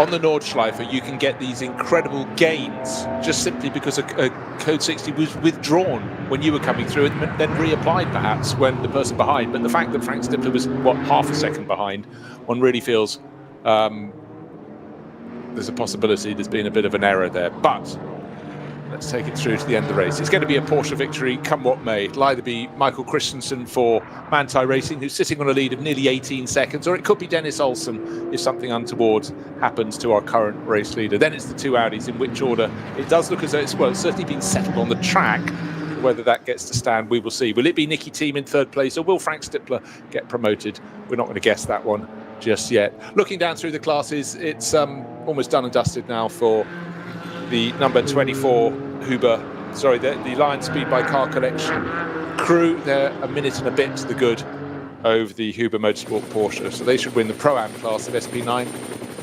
And just looking to see if there are any really close, tight battles as we run through to the finish. And in the top crews, not so much. We're talking the finish, Bruce. We've got our race leader and the helicam shot now, just coming through. The classic shot of the Caracciolo carousel, which of course is the NLS series logo. That's what the circle around it is. The Nürburgring Series VLN that it was, as we know it as. NLS as it is now. It's still run by VLN, which is called Nürburgring Series. Our Grello car, the green and yellow Manthey Porsche, appropriately numbered 911. Haven't made 911 Porsches for decades now, or years, a long time, but it's still, we know it as a 911. But it is there. It is on the final legs of this race, and it's they really have stamped their authority over it. We saw it at the very beginning. I know we'll do it in the bits of highlights afterwards, but they started on the second row, and we were expecting, not expecting it to jump through or get into the lead, or not, but it was quite a surprise. It was quite aggressive. They stamped their authority on that on this race. I think it was about four turns into the race, 4 corners in. It was that close. It was back in, done, and that was it. They were there, and they've been there ever since. And they've had every bit of luck, bad luck, thrown at them that they possibly could. Stop-go penalties. Traffic has just been. You couldn't have had it worse. It's extraordinary. So all credit to them that it's out there. A 17-second lead it is for them. They also got at the moment, it's highly unlikely to be beaten from the second lap of the race, the fastest lap of the race, 7:56.087 at lap 2 of the race. Heck of a job done. You know, it often seems bizarre. Why was their first flying lap, proper flying lap, not one with a rolling start? Why did it stay the quickest? Because thereafter, by the end of lap 3, they're in among the traffic. That's, you know, effectively that is the most likely lap to set the fastest lap of this race. You think, God, that's extraordinary with all their fuel loads going down. But the difference between this track, when you've got people in much slower cars doing their thing in front of you and having a clear track, is just night and day. But still a brilliant lap, and it was only a whisker off the second fastest car in qualifying. But the fastest car, the Fricadelli racing car, Karma number 31, took that pole position. And for them, it'll be second place today. They nearly didn't get to start the race. The car just got underway, but let's not talk about the start. Let's talk about the finish, because here it comes through Tiergarten for the final time. It's green, it's yellow, it's Manthey Racing. It's most definitely a Porsche. And it's Michael Christensen coming to complete the first race of the Nürburgring Langstreckenserie Series for 2021. Does it in style. The team has had its setbacks through this race, but whenever the car's been running cleanly, it's been a race-winning car. That was clear from the first lap of the race. Took the lead right at the end of that first lap. Kevin Estra, 2 wheels on the grass, and it's had the beating of Fricadelli, and here comes Fricadelli through into second place. The gap, it doesn't really matter if it's 17, 18, 19, or even 15 seconds. 16.7 seconds. Second place for Fricadelli. They'll still be pleased with that. And then third place, just a whisker behind them. With a 7:58 on that last lap. I thought he was going to close, but the long shot, when we finally got it on the start finish straight, we were looking at the Manthey Racing car having completed, looking for Fricadelli. I thought he'd get close. I didn't think he was going to be right in the slipstream. So second, third fastest lap of the race on the final lap of the race for Nicky Team. Will he get to keep that position? Because we feel there's a chance he may have transgressed in traffic, or he may have just got very, very lucky with the breaking of ending of yellow flag zones. Who knows? Quite, when it came over the line there, I was looking, I think, hang on, that can't be, because the Stifler car should be right behind it. It was because of the lack of the Stifler car. That was, hang on for a minute, and it is. He nearly took second place there from Olsen on that last lap. And we were talking about lap times. You said there at the beginning of the race, the first lap or the second lap of the race is the one to put the fastest lap in, because that's your chance before they get into traffic so quickly. And that's what the race-winning car, the Manthey Porsche, did with a 7:56. But Nicky Team was able to bang in a 7:58.1 on that last lap, because he's new to Audi, isn't he? So he hasn't quite got to grips with it yet. Yes. Yeah, he's feeling his way in, but well, Gently. phenomenal final lap. I thought, having started, I think he was 5.2 seconds down on Dennis Olsen. He might get half a sniff, but the fact was he got the whole sniff of every ounce coming out of the exhaust. He got super close at the end. So, lights flashing. Just keep looking back to 11th place overall. We'll have the winner in the Pro-Am class of SP9, which will be Lorenzo Rocco di Torre-Padula, and the winner in the SP9 AM will be Janine Schaffner, the black and white Mercedes from Get Speed Performance, sharing with Moritz Krantz this weekend, and she'll be very pleased with that indeed. 14th overall to win the AM class. Great result. One of the Falcon Motorsports Porsches coming across the line. Great to see him up there, and it has ended up being not quite as much of a Porsche benefit as we thought. Yes, they've got the top 2 places. I know that sounds slightly odd, but they haven't got to one point. It was top 7 cars almost, with one exception. So it's a great result there. 2 Porsches, 2 Audis. Porsche back again. The Conrad Motorsport car, we've seen better from them. We've seen higher finishes, but Axel Jeffries bringing the 7th place, sorry, the number 7 car into 6th place there. The Conrad Motorsport GT3 Lamborghini Huracan at the end there. Falcon Motorsports, Werner bringing the number 7 Porsche across the line. So the BMW Junior team upholding BMW one is there, Verhagen. That was running a little bit stronger earlier on, but it's finished 8th overall. The Rutronic Racing Porsche driven by Vidas finishes 9th, and the Ferrari that we said just scraped inside the top 10 held that position quite well. They were running with the Lamborghini a little bit earlier on, but they managed to do that. Then Krumbach bringing the Lamborghini across the line. Now, interestingly, the just flashed on the timing screen as to which cars are being counted. It's 1, 2, and 4. Nicky Team's car wasn't highlighted, to remember there. I wonder if that is something. I just wonder if that alludes to what we've thought about might. I have a fear, exactly. It's not I'm absolutely not accusing, not second guessing, not trying to speculate. I just have a feeling that sudden gain, it's I don't think for a minute it could have been deliberate. It just would be a miscall, a misunderstanding, but these things can happen. But I've just got a feeling, oh no, maybe not. I just don't know. We'll see. It might be post-race anyway. But talking about Nicky Team, you have to say that, bearing in mind that how quick his final lap was, 7 minutes 58.1, that was on a track that was becoming a little bit greasy with rain falling. Not enough to make the track wet, but to make it different. Yeah, but as you said, he's bedding himself into these now. He's taking his time. He's waited for the last one. I've got an idea how it goes now. Let's see what it'll do. It's done. No matter. Just go for it. Yes, stunning last lap from Nicky Tim, irrespective of whether he holds the position, gains it, what else he's done. I've got to say, to stick that time in at the end, as you say, on an increasingly greasy track, it's pretty impressive. It certainly is, and again, just worth reiterating, that lap was set on a lap time was set on a lap littered with cars all around the circuit, whereas the best flying lap of the race was set on a track with no interruptions at all. It was just after the Bantai racing car had got into the lead, and Kevin Estre had nothing ahead of him and set 7 minutes 56.0, was precisely 2 seconds quicker than that lap for the team, with traffic and slower cars left, right and centre ahead of him. So really good finale, but has there been a transgression? I'll tell you that yet, but we can tell you that Michael Christensen is the first winner of the year for Bantai Racing. The 911 Bantai Racing Porsche shared with Kevin Estre, who started the race, took the lead, and Lars Kurd, who put in a really good end to his stint, if you recall. He suddenly got it back past Fred Machiavicchi's Fricadelli Racing Porsche and stretched the margin to 20 odd seconds before they reported together for their pit stops.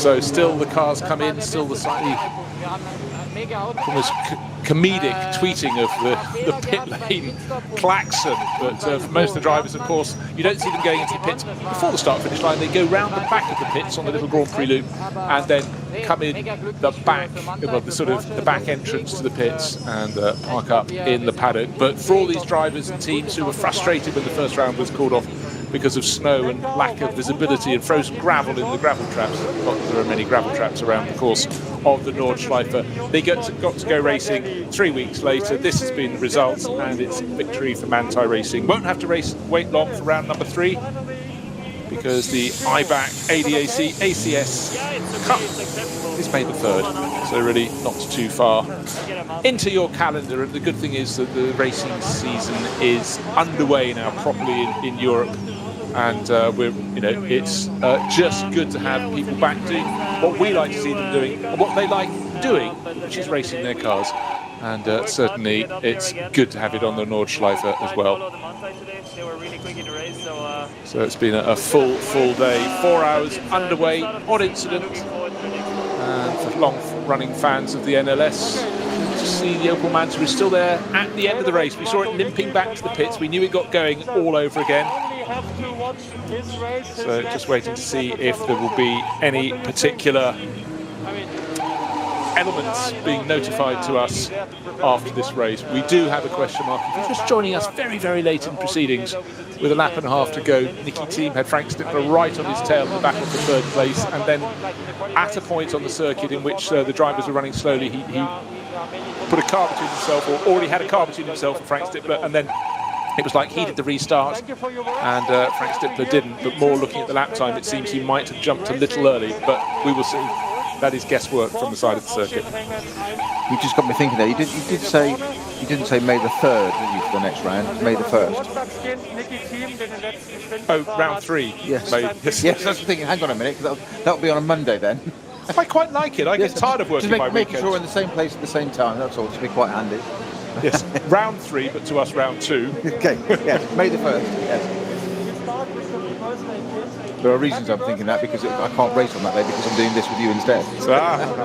See how we prioritised it? I'd rather be here talking about this than racing cars. How about that? Crikey, I'm getting old, aren't I?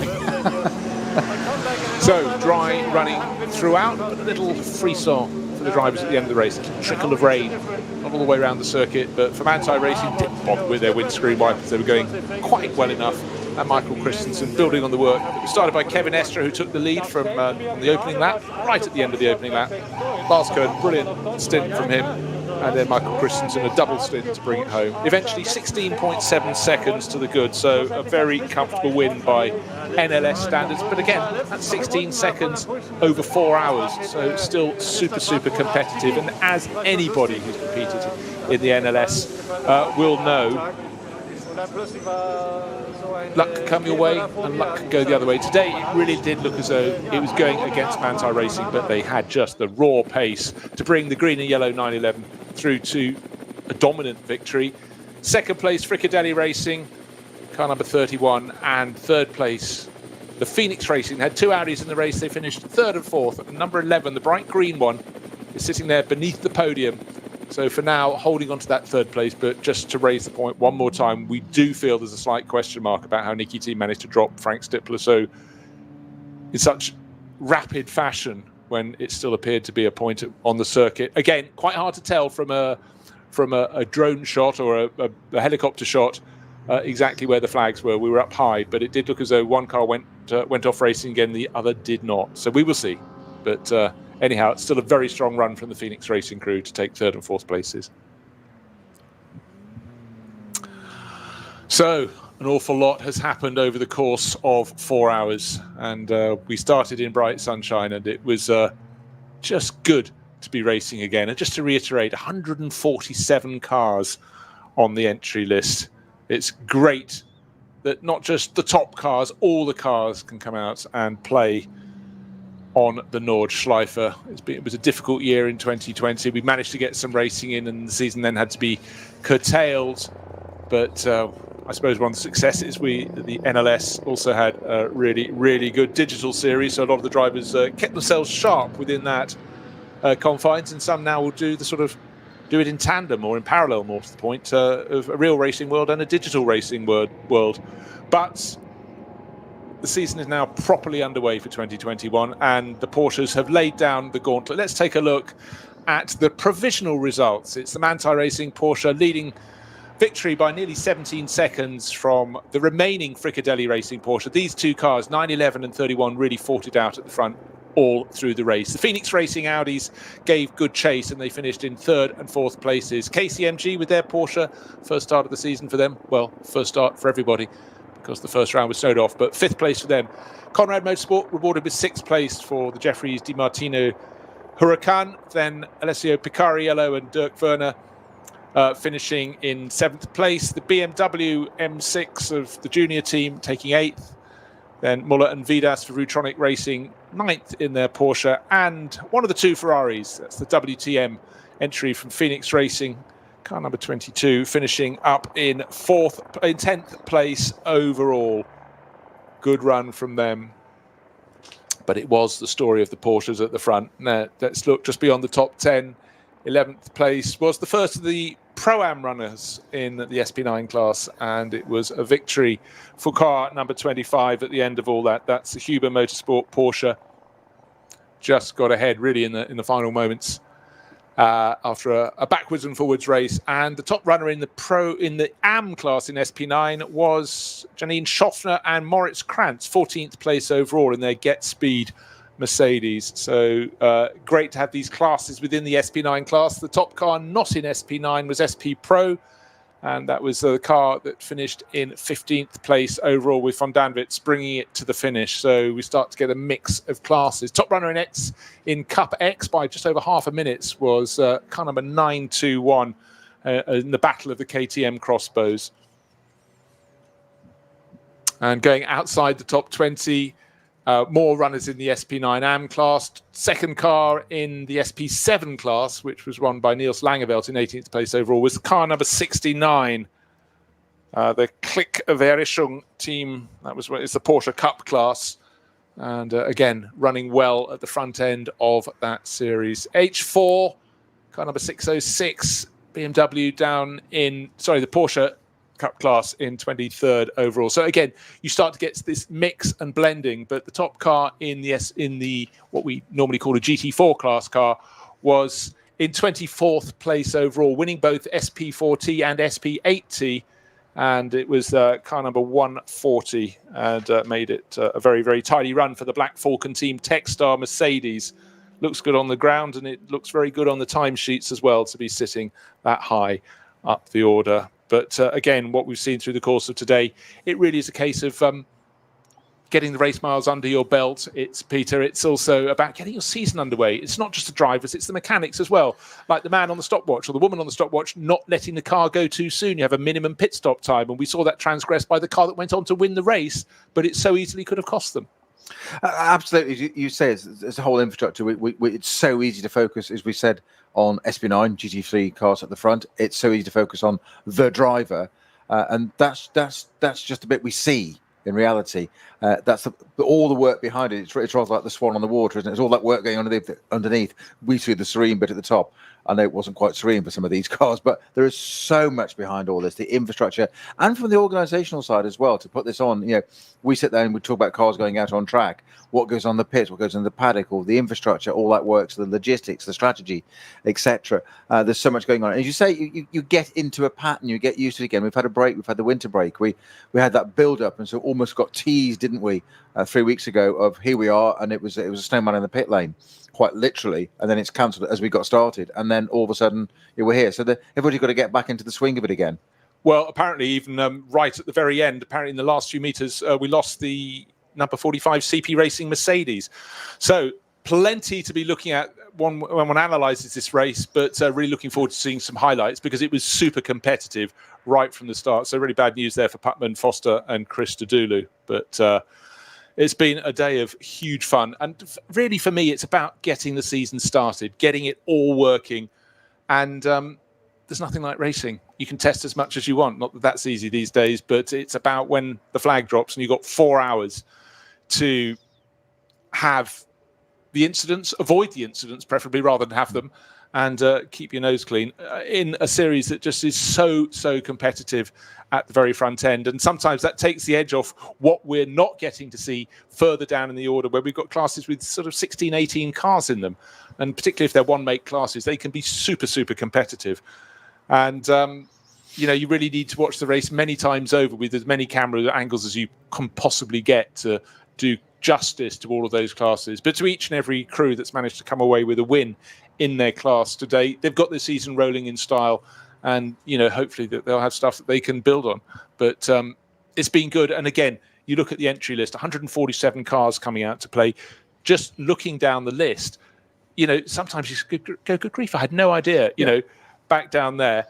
That person was even taking part. There's so much to take in, which is already just a fun thing to be doing. Well, we've said this one of the great things I love about motorsport is how quickly it, as an industry, we, the people involved in it, adapt so well. And you look at this now, 147 cars, infrastructure, organisers, racing, etc. What pandemic? What do you do?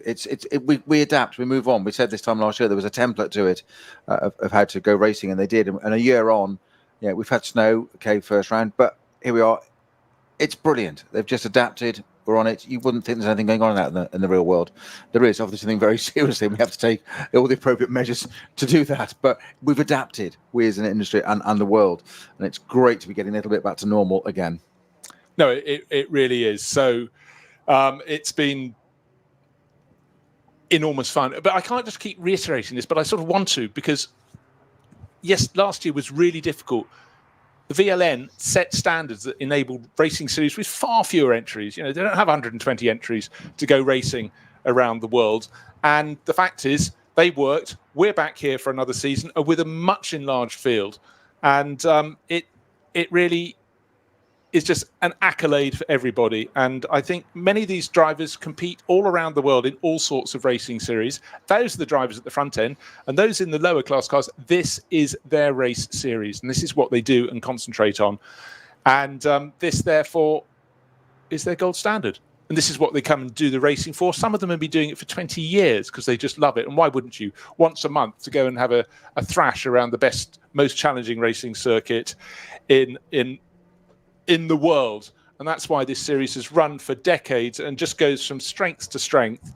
And I think when you've got teams with the caliber of Manthey Racing and Fricadelli Racing, you've got a really high standard at the front end. And we were missing a few teams this weekend. You have calendar clashes, particularly in 2021. The seasons are being compressed. People have pushed their opening rounds back a little bit. There are calendar clashes that ordinarily would have been avoided. But you take what you take. And some of the drivers are competing literally in a couple of races per weekend. So for now, we've put the first marker on the board. Round one, of course, went west. The snow came. We couldn't even see the west or the east. We couldn't even see the Schloss above Nürburg village. But we have got it underway. And I think everyone should be really, really proud of what went before. Not to forget, there was some absolutely cracking racing. I would take my hat off. Kevin Estra, end of the first lap, 2 wheels properly on the grass. And you think only 2 sidewalls on the grass. But anyway, it was at almost maximum velocity, made the move stick and took the lead. And thereafter, it was all about those 2 teams. Fricadelli trying to hang on. And every time Manthey Racing started to make its escape, then, of course, it got roped back in again, got hauled back in. They threw something back at it, didn't they? Yeah. Yeah. Even that curveball we just did not see coming of the stop-go penalty, to the point that it caught us out completely of what it has pitted. What is it pitted for? It can't. Was it a tyre change? It clearly hadn't refueled, and we were second guessing all the time. Did it even stop? It was that efficient. It must have been a very short stop-go penalty, just possibly not even 10 seconds. But perhaps we just missed it. It gained about. Well, it's always quite hard to tell what people have gained in the pits. It gained a handful of seconds, but as we said, coming into the pit lane, slowing right down, stopping for maybe only 2 seconds, and then get going again. You've lost 30 seconds. 30 seconds. That's the point exactly. That's what we've always sort of said, that a 10 second stop and go penalty is actually a 30-second deficit. That's what you look at, because that's the slowing down, picking up, as you say, and also it's the rhythm it breaks. And again, we've mentioned this so many times during this race, the mentality, how it affects a driver of. You've got to not be worried about that. It's happened. There's no point in, team members don't make mistakes deliberately. It's a team effort. Why would that happen? It's a stopwatch. It's an error. Don't worry about it. You've just got to get in, serve it, get out there and do your job. The important bit is getting it back. And Manthey proved that today, that, every bit of inopportunity, luck, stop, go, we'll put that under a different banner if you like, was thrown at them. It was clearly from the outset, it was the car that had the pace to win the race. no question about it. But outside of making no mistakes, and that's to their credit, to all the drivers in the car and the crew there and the strategists, keeping a cool head. That's why Manthey have done this. That's why Manthey win 24-hour races, never mind 4-hour races, because when in adversity, they haven't buckled. They've pulled through. Okay, reset again. Doesn't matter. Stop, go, out we go again. Do it again. And that's the mark of champions. That's why people like this win races. Entirely so. And it's also about having a really, really good lineup across all three, or in some cases, all four of your drivers. One driver having a few moments or mishaps, it can cost you at this level, but it was exemplary. Yeah. From Christensen, who brought it home doing a double stint, Lars Kern, really good end to his stint, and the start of the stint, first part of the race. We're going to see the highlights very soon, and you'll get to see precisely what Kevin Estre got up to. But, a couple of positions handed to him at first corner. The first corner of a 4-hour race, a few cars ran a little bit too wide. Didn't want to go wide at all. Sometimes you're trying to make space for someone up the inside, but he grabbed those positions, and from second place, that wasn't good enough. First was the only place he wanted to be. And Estre, great move to take the lead of the race. But it was about Manthey racing this weekend. But it's that balance again of in a driver's mind of what Estre did there. As you say, it's not one at the first corner. There is only one lap you need to be leading that very last one, as we said. And it's a few people ran wide, but he took the opportunity. Well, it seems a long time ago, but it was sunny at the start of the race. And the first hiccup was that the pole starting Porsche from Fricadelli Racing with Fred Machiavicchi on board did not want to get underway, and it finally got going just before the last of the lead group of cars. There are 3 groups of cars that got going. Then the start of the race, it seemed a very long hold on the red. Then we got the greens coming on, and for the pole starting car, all fine and dandy, but go down to the first corner, and with the Manthey Racing car challenging on the outside of the circuit, the second Fricadelli Porsche ran too deep into turn 1. There was a general shuffling with the WTM Ferrari getting up into 4th place, the Lamborghini from Conrad Motorsport trying to regain ground. And here's the move of the race around the outside. Those 2 wheels are definitely on the grass. The kink at the end of the opening lap, and that was Kevin Estre into the lead of the race. And then side-by-side contact. It happened through the course of the race at several times. But at that point, that was a bit of bad luck that didn't fall in the path of Manthey Racing.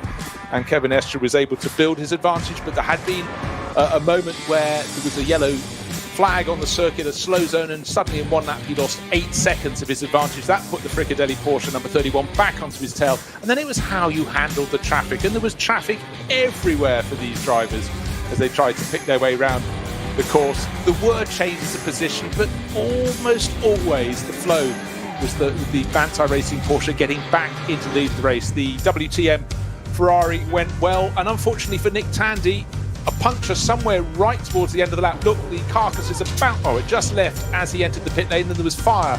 And unfortunately, there was too much damage to that car. It didn't look too bad from the outside, but clearly from the pit lane, it was too much.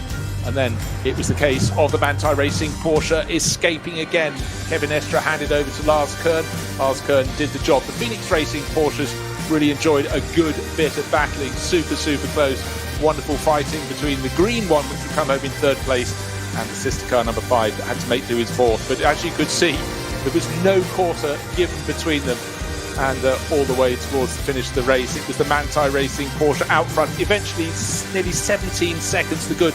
We thought it was safe for 2nd place, but only just. Fricadelli just under a second clear of the charging Nicky team on the final lap. Got it down to 0.9 of a second with a massive charge.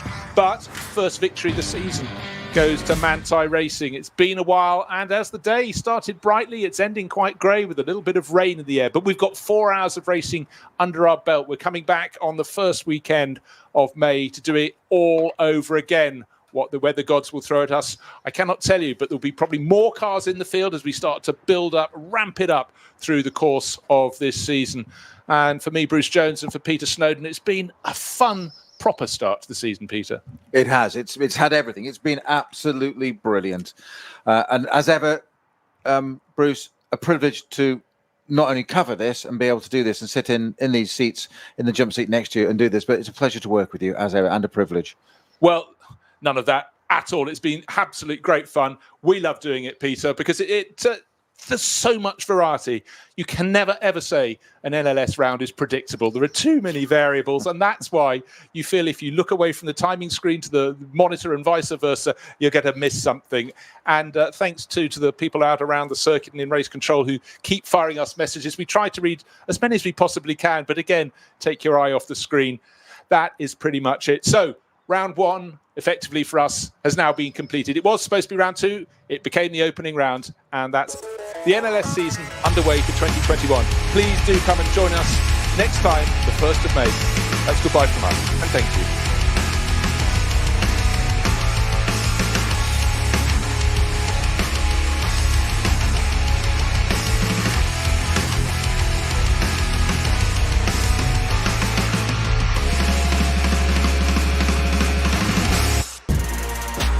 Der Livestream der Nürburgring Langstreckenserie wurde Ihnen präsentiert von Falkenreifen.